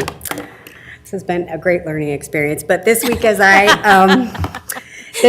we learned about this, because as Deborah mentioned, we were not told about this, even though it directly impacts my family and all of us on our circle. We learned about this and tried to put together lots of people to come. And as I was teaching my child this week in his social studies book, he learned that government is based on the people's voices. And this week, tonight, as I left my 4 kids home alone to come to this meeting for a very long time, and voiced my words, my kids said, make us proud, because we would be there and we would tell them we want to park. So, my kids and all the other kids that live on the street, because we do not have yards. We have little tiny yards because it's hard to find a home in Boise that we can afford with the prices that there is. So they play all over the roads, all over the grass, everywhere, and all the neighbors know them. The neighbors and the cars that come through our neighborhood all know of our kids. They know when to slow down, they know kids are playing, they know they're there. This is going to be a huge safety issue if you are going to bring, and I doubt these numbers are true, 148 more cars into our circle. Every car has to do our circle to circle around. All our water, the water truck that comes in and gives our neighbor, the oxygen truck that comes in and refills our other neighbor with oxygen. As I went around to people's houses yesterday to notify them of this rezoning option that is taking place that I strongly oppose, every single neighbor opposed it. We chose to live here, and I know probably 90% of the people on our street. They're good people. We have duplexes, we have renters, we have single houses, we have homeowners. I'm one of the homeowners. We have a wide range of people, but all of us are kind. We all talk to each other. We all watch for our kids. Changing this so that our street would be full of traffic, and not just vehicle traffic. I'm talking about just people wandering because apartments bring people, would change the safety and the neighborhood and our culture of our street. So I strongly oppose this for many reasons, and I know that I was told 24 hours ago that anyone that could not attend this meeting could send an email to Brett, I'm not sure your last name, and that it would be put into this meeting minutes. Many people, after I told them all to send an email if they could not attend tonight, were told that that you would not see their email because it was too late. That frustrates me, and I stand here to help them be a voice because they could not attend, to say that they disagree with this zone change also. I also want to say that the HOA never asked us, so for them to say that they approve of this as long as they get a fence, they never asked us or even polled our circle of how we would feel about an apartment complex being put into our street and the traffic changes. So whoever they're voicing for is definitely not anyone on our street. Any questions? I have plenty of points. What questions? Did you get your name and, did we get your name and address for the Oh, record? I am so sorry. I'm sorry. I got so nervous. I forgot. Anyway, Susan Lynch, and I live at 8808 West Dulcimer. Thank you very On the much. corner. You can come see me anytime. My dog is so sweet. He's right on the corner on a zip line. I would love to introduce you to all my neighbors. So thank you. We got Doug Lynch.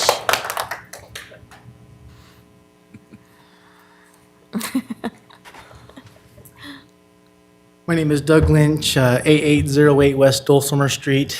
To answer Commissioner Birch's comment, most of the homes are about 0.10 acres. On your exhibit slide number 2 showed pretty much kind of what the circle looks like. To get some numbers and a little perspective, to go around the exact circle, if you're walked right in the middle of the road, is exactly a quarter of a mile. And so think of it like a track, a high school track. And from this complex that they're proposing, to get to the main road going up Obie, you would go directly north. We're going to say it's about 260 feet. You're going to turn left and go half of a distance of a track, of a 50-meter track, roughly, and it's going to be about 200 feet. And then you turn north to get to another street called Banjo. And Banjo is the main crossroad to get to Maple Grove. So individuals of 148 cars that they're estimating are going to be traveling just about 1,000 feet, and they're not going to be going around the whole circle. They're going to be mainly impacting everybody on that elbow street. So that number of increased traffic is quite substantial for just one section of that neighborhood, which really will impact just all the factors that everybody has discussed today. Another point that I found concerning is that they talked about a community center being in that building. When there's going to be a roundabout, all the roundabouts that I can think of, and they've built some more down on Amity Road and Eagle Road, they have no ability for crosswalks. To be a community center, there needs to be availability of people to get to that. So the complex that's kitty corner that has apartment complexes that are 3 tall, those individuals would never be coming close to the community center. There'd be no way to access it. You could go around a great distance to get to the road, but no one's going to do that. It's going to be high volume traffic at higher speeds. Right now it's at 35 miles an hour, and with no stop sign, it's just a roundabout. It's going to continue at that speed. My children cross that road every so often to go down further south to the Desert Sage community area, which Commissioner Brunch was kind of mentioning, also the subsidized housing, the lower income neighborhoods. Those school districts are extremely overwhelmed. I participated with some service projects there, and they just have a tremendous need. And so for West Ada, which I found very odd to mention 10 children, I find that very unrealistic. I think the number is going to be extremely high. And those children are going to have to be bused to the school because of that road again, that they're not going to be able to access and cross. So I'm very vehemently against this project. There's no safe way for children and individuals who live in a small community to have such an increase in travel. Last note too, I talked about the circle. Surrounding the circle, there are 49 homes or duplexes that have two single living dwellings. So therefore, if they have 49 cars already in this circle, and we're increasing it by another 22 units, and realistically, everybody has to live together to have more than one vehicle per apartment, which average just 2, and that's why they're proposing 48 parking stalls. That is doubling just that little neighborhood in one section, which I find to be quite concerning. Thank you very much. Any questions? We appreciate it. Is there anybody in the room that hasn't had an opportunity to talk that wants to talk? So go ahead. I apologize if I skipped your name.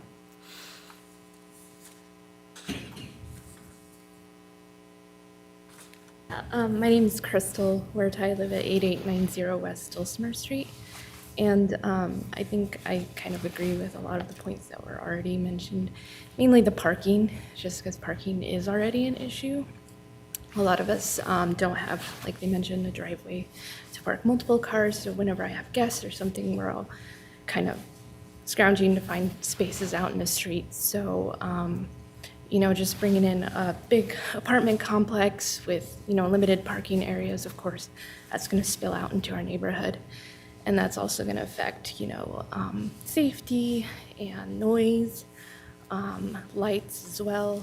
And like they mentioned, if that entryway is placed mainly off of Oboe, that's really problematic, I think. Just because, it does just increase that traffic and safety, and, with kids out playing and pets and whatnot, it's a relatively quiet neighborhood, so just bringing that in is just gonna, I think, negatively impact everyone. So. Thank you. Any questions? And I have a question that I probably should ask somebody else, but I'm going to ask you because you're the That's last okay. person, right? Does your garbage trucks come in and pick up your garbage in front of your houses, or do you guys have to take your garbage to a common collection place? So it's in front of our houses. So some of us have our garages faced towards like an alleyway, which is just basically those houses out just in the middle. But you put your garbage on the street and the garbage truck comes Garbage out in the and street picks and it up? the garbage man. And do you have common mailboxes, or are they, each house has their own mailbox? It's a common mailbox. Okay. So there's, Thank you very much. I appreciate it. Okay, is there anybody online that would like to talk? Yes. I have Jeff Greenlee. Jeff Greenlee, you're up. Hello there, can you hear me? We can. Okay, good. So I am Jeff Greenlee. I live at 8463 Harmonica Way in the Fiddler's Glen subdivision. I'm also the member of the HOA. I'm a board member on the HOA. I wrote in that opinion. This is new and this is a game changer with the access coming onto Obo. Without the access, problems were fixable. Having access on that coming in through that small loop, which is a closed loop, is a game changer. And on a personal basis, I don't live within, the 400 feet of it. As a personal basis, I am opposed to it. I need to talk to the other board members about it. So all of the comments that have been listed that people have said, and I want to thank those people for showing up and making the comments. I would echo all of them. The streets are too small. The garbage cans on the perimeter houses are put out on the street. It's a closed loop. It's unacceptable to me. The project itself, I'm not opposed to any of the development itself, but it's my responsibility on the HOA to protect the rest of it. And I thought there for a brief moment that not having access in there, we could fix that and with fencing or some other means so that it doesn't impact the residents there. So I have to go on record as a member of the HOA that we oppose this development. Thank you. I don't want to cut you off because you've got a couple more, you've got another minute. No, that's fine. Okay. Any questions from the Okay. commissioners? It has, You're fine if you've got another minute if you want it. no, I just want to say, I don't need to say anymore. I Okay. echo all of those comments, so. Okay. Thank you very much. We appreciate it. Does commissioners have any comments? Thank you, and thank you, everybody, for showing up. Okay. Okay, is there anybody else in the room that hasn't had a chance to talk or online that hasn't had a chance to talk? This will be your last chance. We're going to go back to the staff and then we'll go to the applicant. I have one more person online. Okay.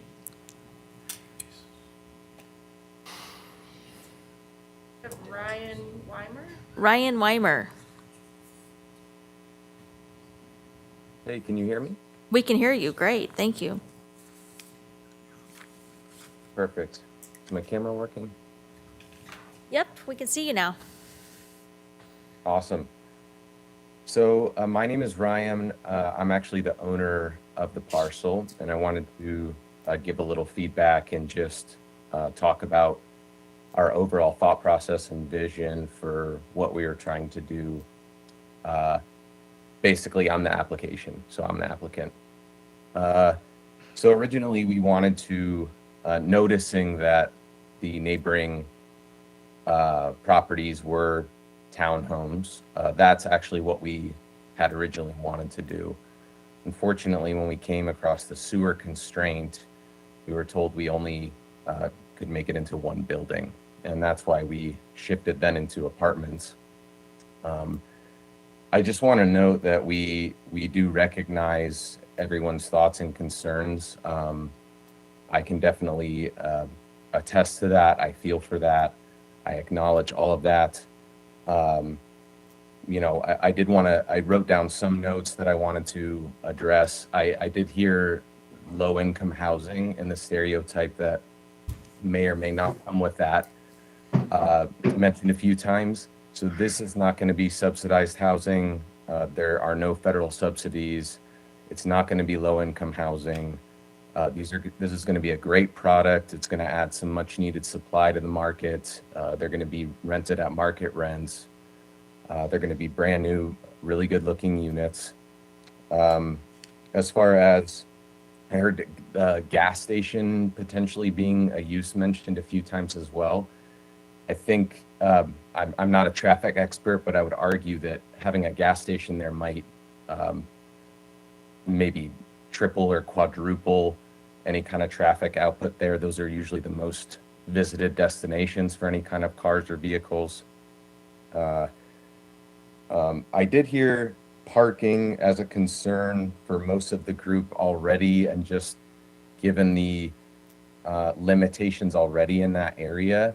Obviously with what ACHD is requiring us to do is not ideal. We recognize that. We don't want that. We want to access from Lake Hazel or Maple Grove, and it's creating a problem for us. So one proposal that I just wanted to make it noted that we're open to doing is doing some, maybe decreasing to 20 units and doing some kind of shared parking agreement with the community there, or even putting in a park that would allow for use by everyone. So those are just some of the things I wanted to mention that I heard quite a few times, and I just wanted everyone to know that we're willing to work with everybody and make this thing something that everyone supports. Thank you very much. You know what? We don't get to revisit comments. I'm sorry. We don't do that. So at this point, we're questions for the staff, unless there's anybody who has not already talked. And then we'll go back, questions to the staff. I don't see anybody in the room who hasn't talked, and so we'll go now to questions with the staff. So what questions do we have for Brent? Madam Chair. Go ahead.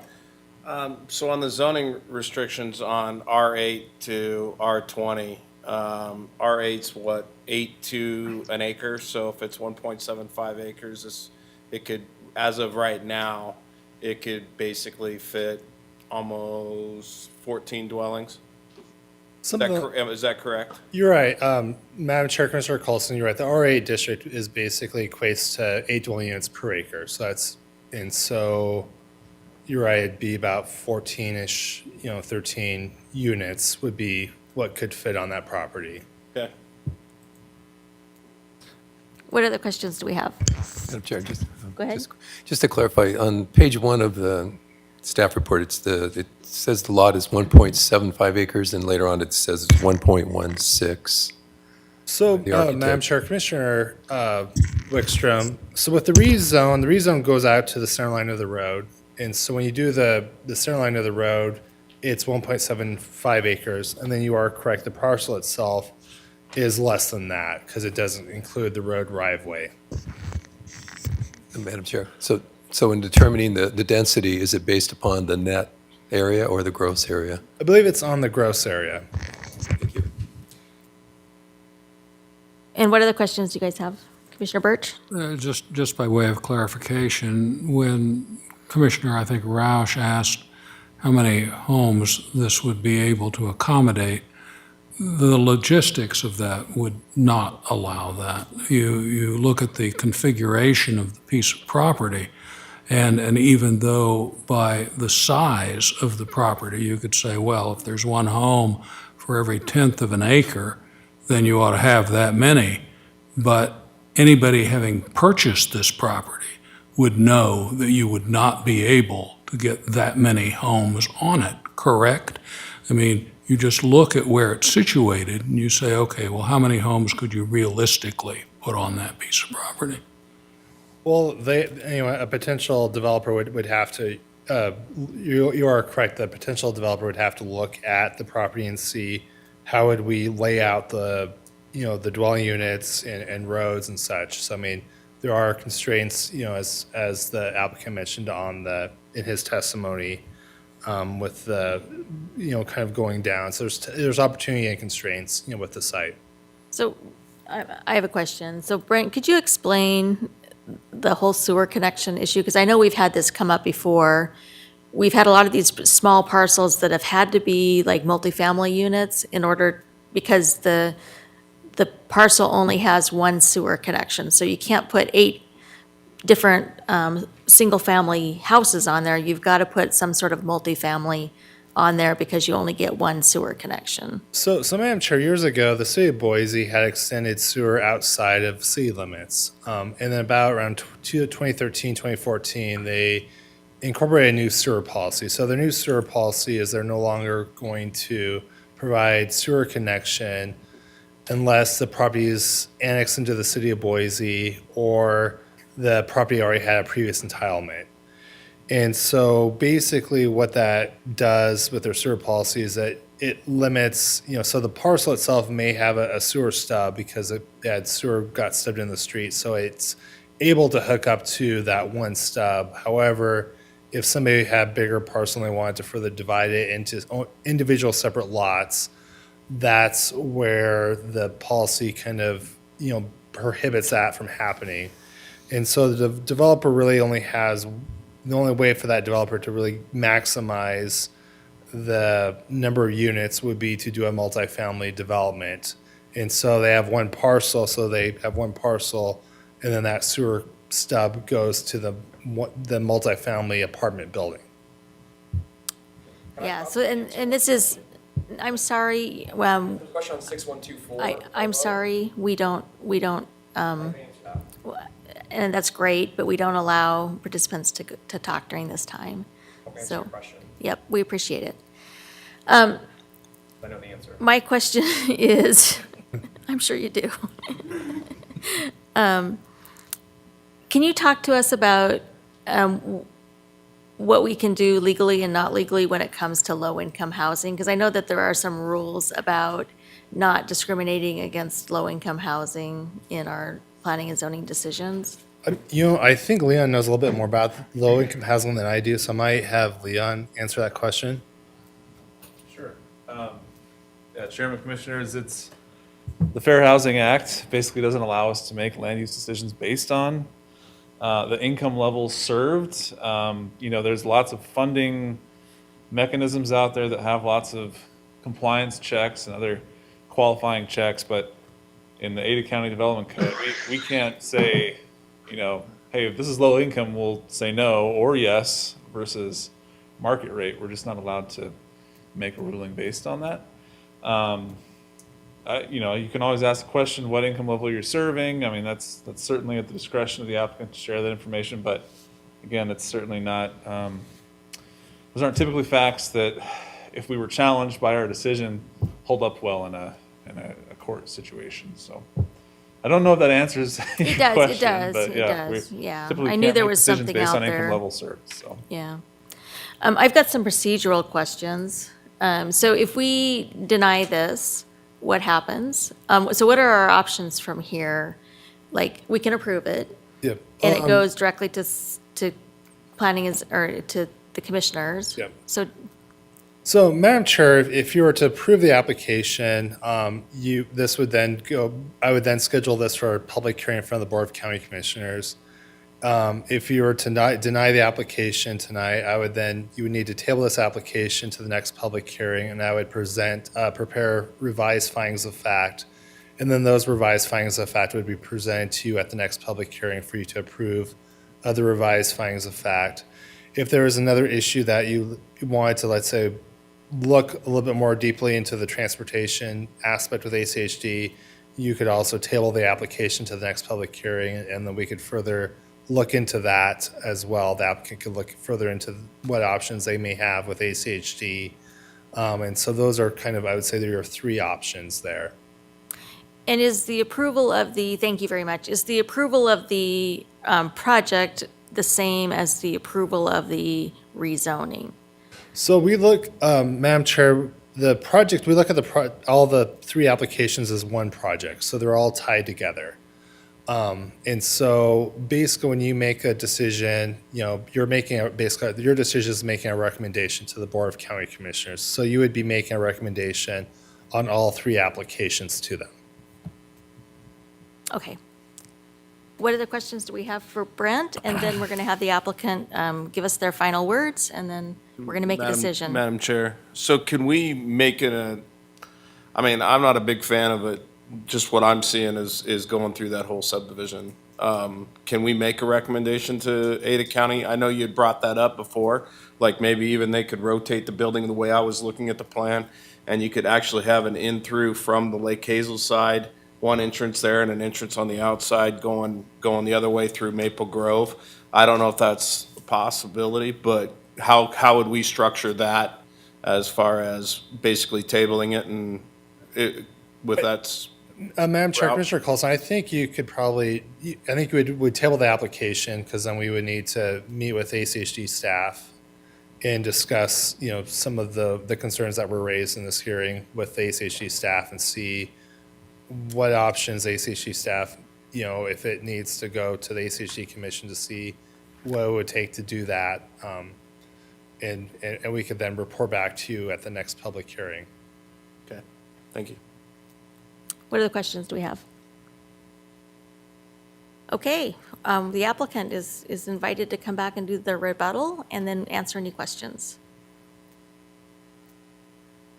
Madam Chair and Commissioners, thank you for having me, and we appreciate all those that showed up tonight to voice their concern and take a part in our government process. I think the first thing I do want to touch upon, and Ryan touched upon as well, is the fact these are not low-income housing. These are market rate apartments, and I am a homeowner as well in the valley, and I can attest that there are more apartments that are more expensive than my mortgage. So right now the rates are comparable to mortgages. I think another huge concern aside from the vehicular circulation is parking. We are parked 1-to-1 for beds, and typically that's two cars per apartment, so we are over that 2-car per apartment ratio. So in reality, there really shouldn't be any additional parking on any other street, as we're providing more than sufficient parking for everybody. As far as any sort of notifications or neighborhood meetings, everything that we did was conducted per Ada County requirements. And so there may have been some concerns about how that was done. However, we did follow all requirements. Looking at the original subdivision for this area, the 2 lots, as well as on the other side of the street, those original lots were designed to connect with the subdivision, not necessarily connect with the major roadways. And so the original design and planners and engineers did think a little bit through that. They may not have necessarily known what would come in the future. However, it was designed for some connection. There was a concern about construction equipment during the construction of this facility and entering off the subdivision. I think at this stage in the game, ACHD understands construction and would allow temporary entrances off those major roadways to keep those large vehicles and damage from entering the subdivision. So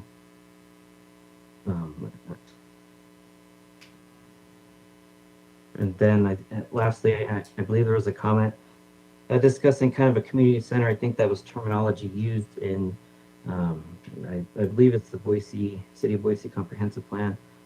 However, on our site plan, we do have various connections going through, connecting with the different roadways as well as an existing walk path. So we are trying to achieve as much connection that we can. However, we do understand and agree there are safety concerns with roundabouts and the lack of pedestrian safety there. So I think that in the end, I believe that's about all we got. I think I covered most of the concerns that arose. Thank you very much for your rebuttal. I think some of the commissioners might have some questions. So I'll look down the row. Any questions down there? Any questions down there? So I guess I'm the only one with questions. So I wondered, you talked about when there's originally, like when this subdivision was designed, these were zoned R8, is that correct? As part of the original subdivision design? You said they had the interior connections, was the intended to be, I'm assuming these were like lots that were part of that original subdivision. Yeah, on the original subdivision, it does appear these are two larger lots. With, the further north one does have that connection. So potentially there was a vision the southern lot may have been something else. So as far as the zoning, I'm not quite sure what they would have been zoned back when that was submitted. Okay. And then there were some issues about maybe people felt like the design wasn't like compatible with what the local designs were for South Ada County, South Boise. What thoughts do you have about those design comments? I think as we look across the field of the South Boise and other areas, there are a change in the aesthetics going on. However, if there was a deep concern that our building did not meet that, or if it was too far in the left field, we're open to exploring alternatives to mesh better. If if this is a huge concern, we have no issue with doing that. So. I would say, so if we were to, delay it, do you want an opportunity to go back to ACHD and talk to them about the, if you had a choice, would you prefer if we delayed it and tabled it for a month, or would you prefer that we either deny it or approve it and move on?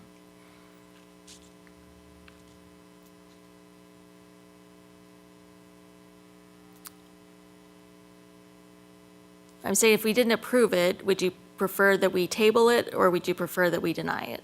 Because sometimes it makes a difference on how it moves forward. Think at this stage, excuse me, Madam Chair.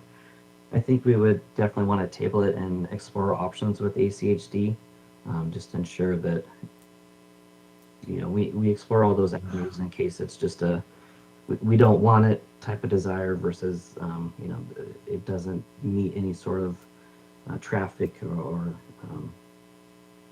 subdivision or street standard code for safety reasons. So from that comment, have you had that conversation with them yet? We've had some brief conversations just about the initial comment that they provided in the report. However, nothing too deep. It was kind of just a simple reply that ACHD staff was not going to support that access on Maple Grove. And so it definitely needs to be kind of a longer discussion with those individuals. Okay. That's my last question. So anybody else have comments? It's 11 o'clock. Okay, we're gonna close that portion, and I'll look for a motion from somebody on the bench here, Commissioner Wickstrom. Thank you, Madam Chair. I'd like to move it's late. I move to recommend the commission deny approval of the project to the board based on the following. The zoning ordinance amendment is detrimental to public health, safety, and welfare based on the following evidence in the record. The change of access from an arterial to the adjacent residential neighborhood and the addition of an estimated 148 additional daily trips through the adjacent neighborhood. So there's been a motion to deny the application? Second. Based on traffic. Second. It's been seconded. Does anybody have conversations about that? Commissioner Birch. I think that the wiser course would be to table this, because with the recommendation that access to ACHD from this commission, that access be granted to one of those arterials, simply because otherwise, I don't exactly know what the applicant does with this property. And the applicants made it clear that they would rather have it tabled than denied.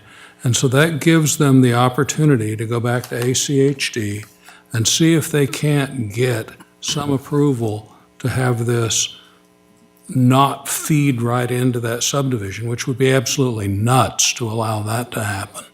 And so if it could be fed into either Lake Hazel or Maple Grove, that would certainly be preferable.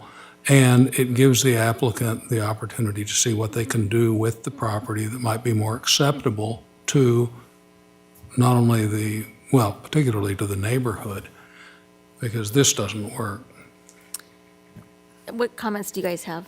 Madam Chair. I'm going to start down there and Go ahead. move this way. Madam Chair, I mean, I agree with Commissioner Birch on tabling it, just to kind of explore what those options are, because I think in that period, it could also allow the applicant to work more closely with the neighbors to kind of create, whether it's from a design point of view or, other physical point of view, kind of having that compromise, because I agree, I can't see another use for that property.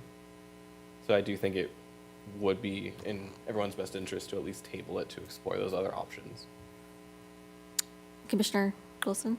Madam Chair, my biggest thing is that there's no way you can let the access come in through that subdivision of 140 trips through that subdivision. There's only one access into that loop. You have 40 other houses in there. I just don't see it feasibly safe, and you're already in the duplexes.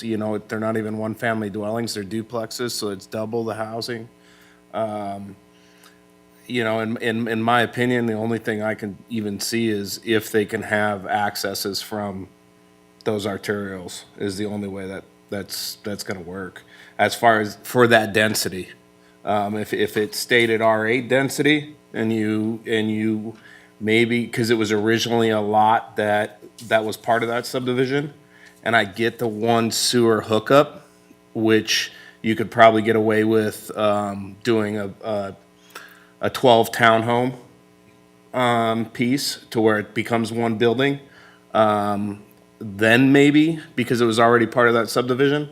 But with the density of this and I just, not going through the subdivision is definitely not an option. Madam Chair, yeah, definitely in agreements. It essentially increases, from my understanding, the subdivision from 40-some units to 60-some units, which is almost an increase of 150%, which is a little concerning. And in the Boise City Comp Plan, Chapter 2, Goal number 2 is a predictable development pattern, which I definitely don't think that this, because part of our evaluation under Code 8-7-3C1 is that it complies with the underlying area city impact comp plan. And this definitely forcing the point of entry from the arterial into the subdivision does not create a predictable pattern of development. I think most everybody is on the same page that if there was access from the road, then, that might be, it's a little bit easier of a pill to swallow. And additionally, Chapter 2, again, number 3, a community of stable neighborhoods and vibrant mixed-use activity centers. And then in Chapter number 3 of the Boise City Comp Plan, let me get to it here. Whether you want to classify this as an infill development or not. Where is it? Infill design principles address design considerations unique to infill and redevelopment occurring in older areas of the city. With this established neighborhood is to accommodate increased densities where appropriate while protecting the character of Boise's established neighborhood, which I don't think that the project as presented this evening does that and preserves and creates a contiguous feel. Those are my comments. Thank you very much, and everybody's been very thoughtful, and it's late. So my comments are kind of along Commissioner Coulson's comments. I know when there isn't too many options for that particular piece of property, And in my experiences, I'm not sure that ACHD is going to be able to be talked into an alternate access. I haven't ever seen them do that, but they might, and that's their decisions. I'm not excited about going from R8 to R20. I mean, if it was in front of me and if it was an R8 and they had to have the access and that's the only place they could do it, I mean, I think I'd have to support it because I think that that's when people bought the property or when they originally designed the property, it looks like it was designed to have access from that avenue, into. So I'm kind of thinking we should table it and let them figure it out, and maybe they come back to us with a redesign, or maybe they don't, but at least they know what some of our thoughts are, and they can decide what they want to do. So, Madam Chairman, a motion has been made and seconded. Do we need to vote on that motion? Yep, we need to vote on that motion. All in favor of denying the application, say aye. Aye. And there's 2 ayes. All opposed to denying the application, say aye. Aye. Aye. Abstain. Abstain. So do we have 3 ayes that are denying or that are voting against the denial? I vote against the denial. Okay. I vote to table it. So there's 4. There's 4 that voted against the denial and 1 that voted for the denial, or 2 that voted for. So that motion isn't on the floor anymore. It fails. There you go. That's the word. So we need a new motion. We could still have discussion here. I didn't get to come back. Oh, I'm sorry. Oh, I lied. I'm sorry. Go ahead. Go ahead. I just, to answer because, and I think you guys know me, I'm about growth. I'm about adding inventory to make affordable housing. I know how this works. This is what I've been doing my whole life. This is rare for me to oppose something like this. It's not what I do usually. I'm usually about trying to find a way to make something like this work. I'm very familiar with this piece of property. I've lived in that area for a very long time. I don't see how that, I get one, yes, we're all in agreement that there's no way you go into that loop. I used to walk that loop. I've walked my dog around that loop 1,000 million times. There's no way you get to make that work. The problem I have, and the only reason I would say for non-tabling and I'm open obviously to what they're doing, but to give you guys a little bit of insight, maybe more so than you guys have on the piece of property, I can't, even being in the industry, can't wrap my brain around how you make that piece of property work. And I'm sorry to the applicant, and I appreciate the applicant going to all the work to put this in. I appreciate the owner that bought the property. I've been there, done that. I've bought property that didn't work out the way I wanted it to. If you've been in this business for any length of time, you've done that before, and unfortunately, we call that tuition. It just is something you learn from, but I know that area very well. I don't agree that there needs to be any more multifamily housing in that area. There's already a ton of it, and they're adding more all the time. They just did it a block away down on 5 Mile in Lake Hazel. There's a whole bunch of brand new apartments right there. It's just, I don't see it being feasible, and I'm usually a bring an answer, don't bring a problem kind of guy. I don't have a really good answer. A park's a great answer, but parks cost money too. Everyone wants to throw a park in somewhere, but no one realizes how much money that costs. So if there's I'm sure there's an option for that piece of property. I'm sure there's something to be done, but I cannot wrap my brain around the fact that there's a way to do this with a multifamily to add more people to that concentrated area.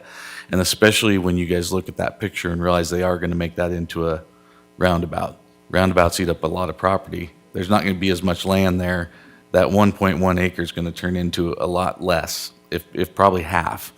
So then what are they going to do with it? And there's just a lot of reasons why that piece has been sitting there for as long as it has without someone scooping it up to do something with it when everything else in that area has. It's just not feasible for what they're wanting to do. So I'm sorry, I wish I had a better answer for that, but that would be my argument for denial and not tabling, because I just think we're tabling the inevitable.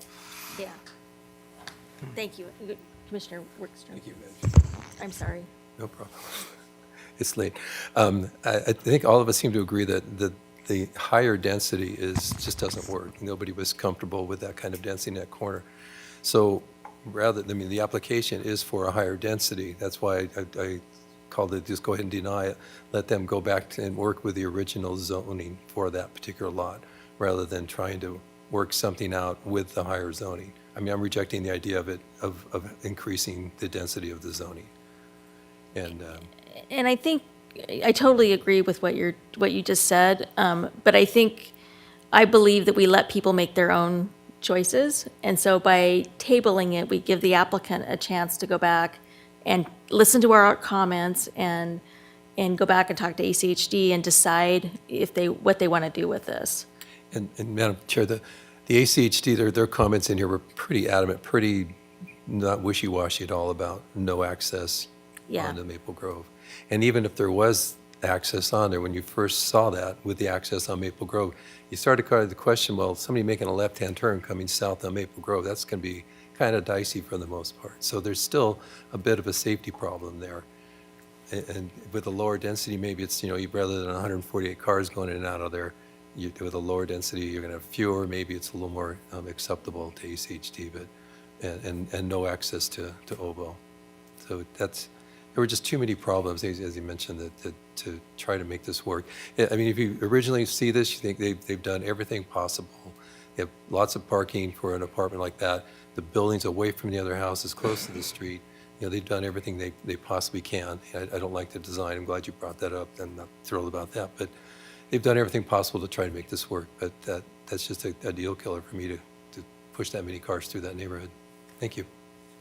And I think we're in agreement with that. Go ahead. Madam Chair, just a procedural question about tabling. So then we will have a subsequent public hearing with the additional information if we do decide to table.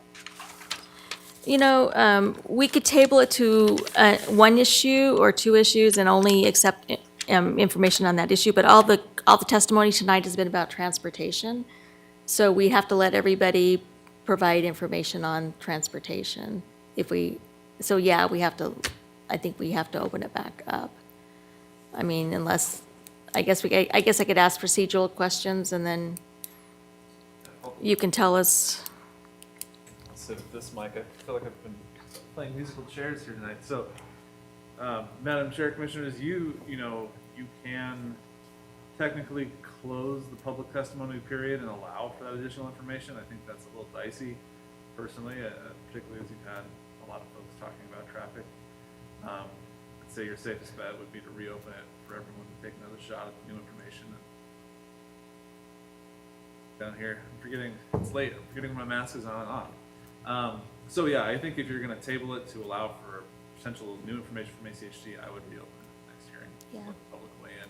So I think we just have to let everybody say their piece. Madam Chair? Yes.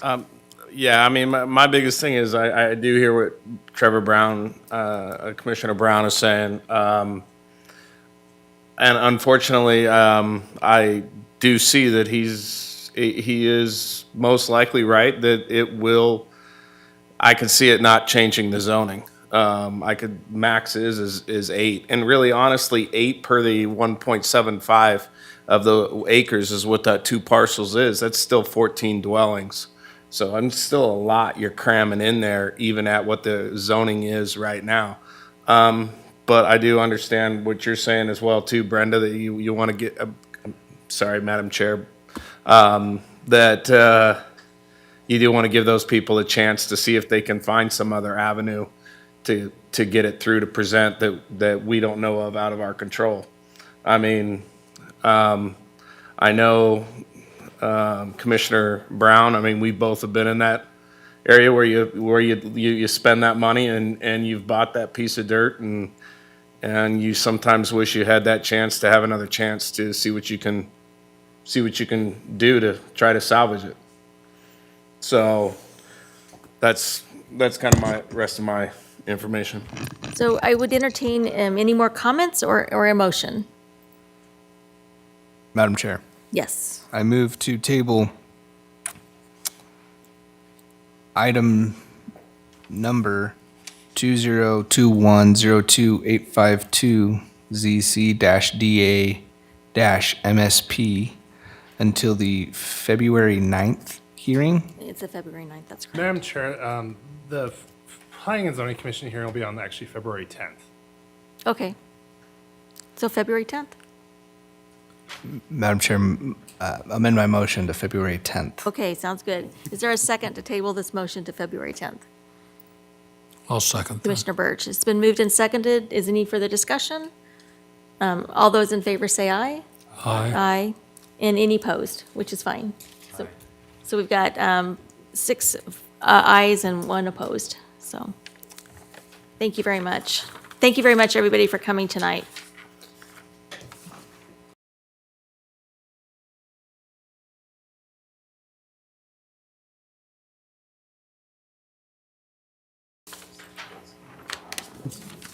So do I have a motion on the minutes? Madam Chair, Commissioner Exton? I'd like to move to approve the minutes from the December 9th, 2021 meeting.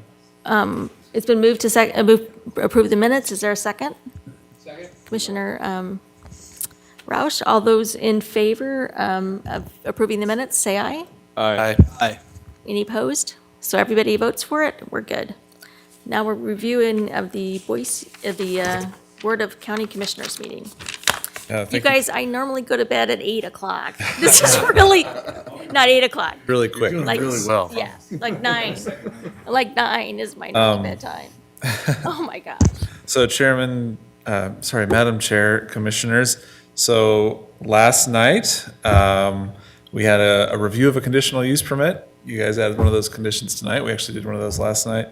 The review resulted in no change to the conditions, and the entitlement continued as it was originally granted. We also had a variance for an accessory use involving a secondary dwelling. That was ultimately approved as well. We also had a variance for an accessory use and a temporary use application to allow someone to construct a new home on their site while living in their existing home. And then they had this barn they remodeled that was in the side setback, ultimately approved. There was a variance for a sign out by the Eisenman interchange for Mr. Gas. It was a sign variance for a 100-foot tall sign. They actually approved that one as well. Wow. Yeah, and I represented the application, so I feel like they got it right. But for all that mountain home into Boise traffic, they're really going to appreciate the sign, because honestly, you couldn't see the sign unless you made it tall enough. So that was the justification, and they went forward with that. And then finally, there was a vacation that ultimately was tabled because we're working out some more things with ACHD. So that is what happened last night. Any questions? Madam Chair, Go ahead. the Transportation Action Plan, has that been officially adopted? I believe it has. I have to double check. Either that or it's getting approved next. I think it might be getting approved next month. Okay. Yeah, I think it'll officially be in effect next month. We were going to try to do it in January, and it just wasn't enough time to do the second noticing. But we're moving ahead with that. They've been briefed on it several times. I don't see any issues. The public is generally in favor of it. So thank you, everyone. I'm glad we got through the elections smoothly. Thank you, Commissioner Blitman and Birch, for serving again. We have no drama elections, right? Woo. You're not going to like to hear this next part, but we actually want to meet with you again this month. We will keep it very short, I promise, 45 minutes or less. But we want to talk about Module 2. But there were 495 pages of. There were, although I will say, I don't think there's anything too radical in there that's really going to, result in a lot of contention. And I think, it is kind of a workshop. If you guys want to do that more virtually, we've had a lot of success with our citizen advisory committees doing that stuff virtually. So that's up to you, whatever you feel most comfortable with. It's not necessary that you actually show up here. I know we give you dinner, and that's pretty awesome. But, if more of you would like to do that one virtually, that's certainly okay. Just try to give us a heads up in advance, and we'll figure out how to schedule that. That's, again, a meeting where we don't take public testimony, and so the need to be here isn't as much as it is right now. Madam Chair. Go ahead. I got another question. Receipt of email comments from the public for this meeting. When are those supposed to be received by? Yeah, the deadline for written testimony per Ada County Code is close of business Thursday prior to the hearing. Close of business is 5 p.m. Okay. So it's an hour before we start. No. No, the day The week Thursday prior to before. the hearing. So last Oh, Thursday. okay. Yeah, so Okay. I sent out probably 50 emails to people that wanted to support or oppose the winery and was like, you have to sign up online or you have to show up in person. It's the only way our code allows you to get your testimony in, so. So that's because of the code then. But yeah, our code specifically states that. Do you know the reasoning behind a week? You know, I think it's to give staff an opportunity to figure out what those comments are, prepare a presentation, to give you as a group, like, all right, here's what we know we're gonna be confronted with. Now, that doesn't account for a night like tonight where we have 30 plus people or whatever in the room, and you know, they all showed up because they were directed by me. I mean, I basically said, hey, you're too late to write something. You have to be here in person to be a part of this process, and a lot of them listened. So I'm sorry, and you're welcome. It's good. Yeah. I would say that I was here when we didn't have that rule, and what would happen is we would have a huge, like, I would get 100 pages of stuff I had to review like the day before. Yeah, it And so then makes it pretty the commissioner said, unmanageable. it's not fair to walk in here and have 60 pages of late exhibits Yeah. and not be prepared for the meeting. And I think we were pretty liberal in accepting pictures and other things here at the hearing. At the City of Boise, that was a lot less, they didn't practice that as much. So, I mean, I do like that we allow people to submit like a letter or I've collected all the presentations that were shown tonight. Those will be all exhibits included in the record, so, but yeah. I didn't want to deal with the video, so. Well, we might have it for you by the next time Go ahead. that we've tabled it. The item that was tabled until March Yes. had a copy of a lease for that tower that was extremely heavily redacted. When somebody submits something like that to you, do you just have to take it the way it is? Or can you go back to them and say, no, they want to see it unredacted? Because that was going to be the first question that I asked them is, I was going to say, what is the term? What are the extensions? What are you getting for this? And so do you have the ability to tell them, we want to see the unredacted lease? That's a great question. I think there's a certain amount of, in asking those questions, what do we attach it to in our code that justifies our request? What they're getting paid for it or things like that aren't really things that we get to make an approval based on. I mean, when you approve a tower, it's there forever unless someone takes it down.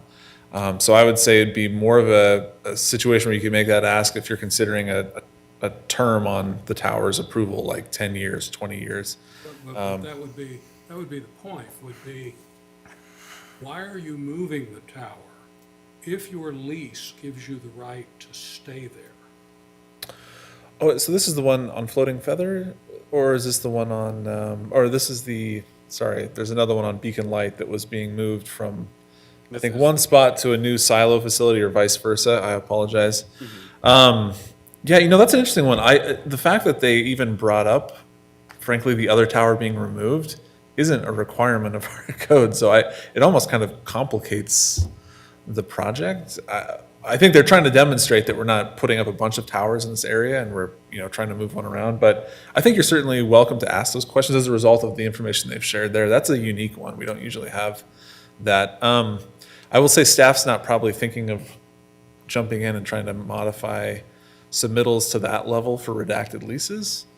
But I think as a commissioner, you can certainly see that and be like, hey, what's up with all this? Like, tell me what these terms are, because it seems to be germane to our approval here tonight. But yeah, I think you can certainly ask, but it's probably not going to get caught at the permit desk or by the staff at this point. But now that you brought it up, we'll keep our eyes out for that a little bit more.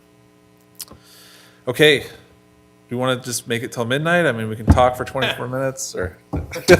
Maybe I'll be home by midnight. All right. Thank you guys. I really appreciate everything. Thank you very much, everybody. Oh, yeah, the sign-in sheet. Yeah, let me get oh my goodness. Can we just have a piece of paper? Okay. Let's just, We'll do this. I think we had one item. is it upstairs? It is upstairs. You can go get it, I'll hang out. All right, let me grab it. Y'all, email it to you, sign it and send it back. I don't have good emails. I don't have good scan and send back.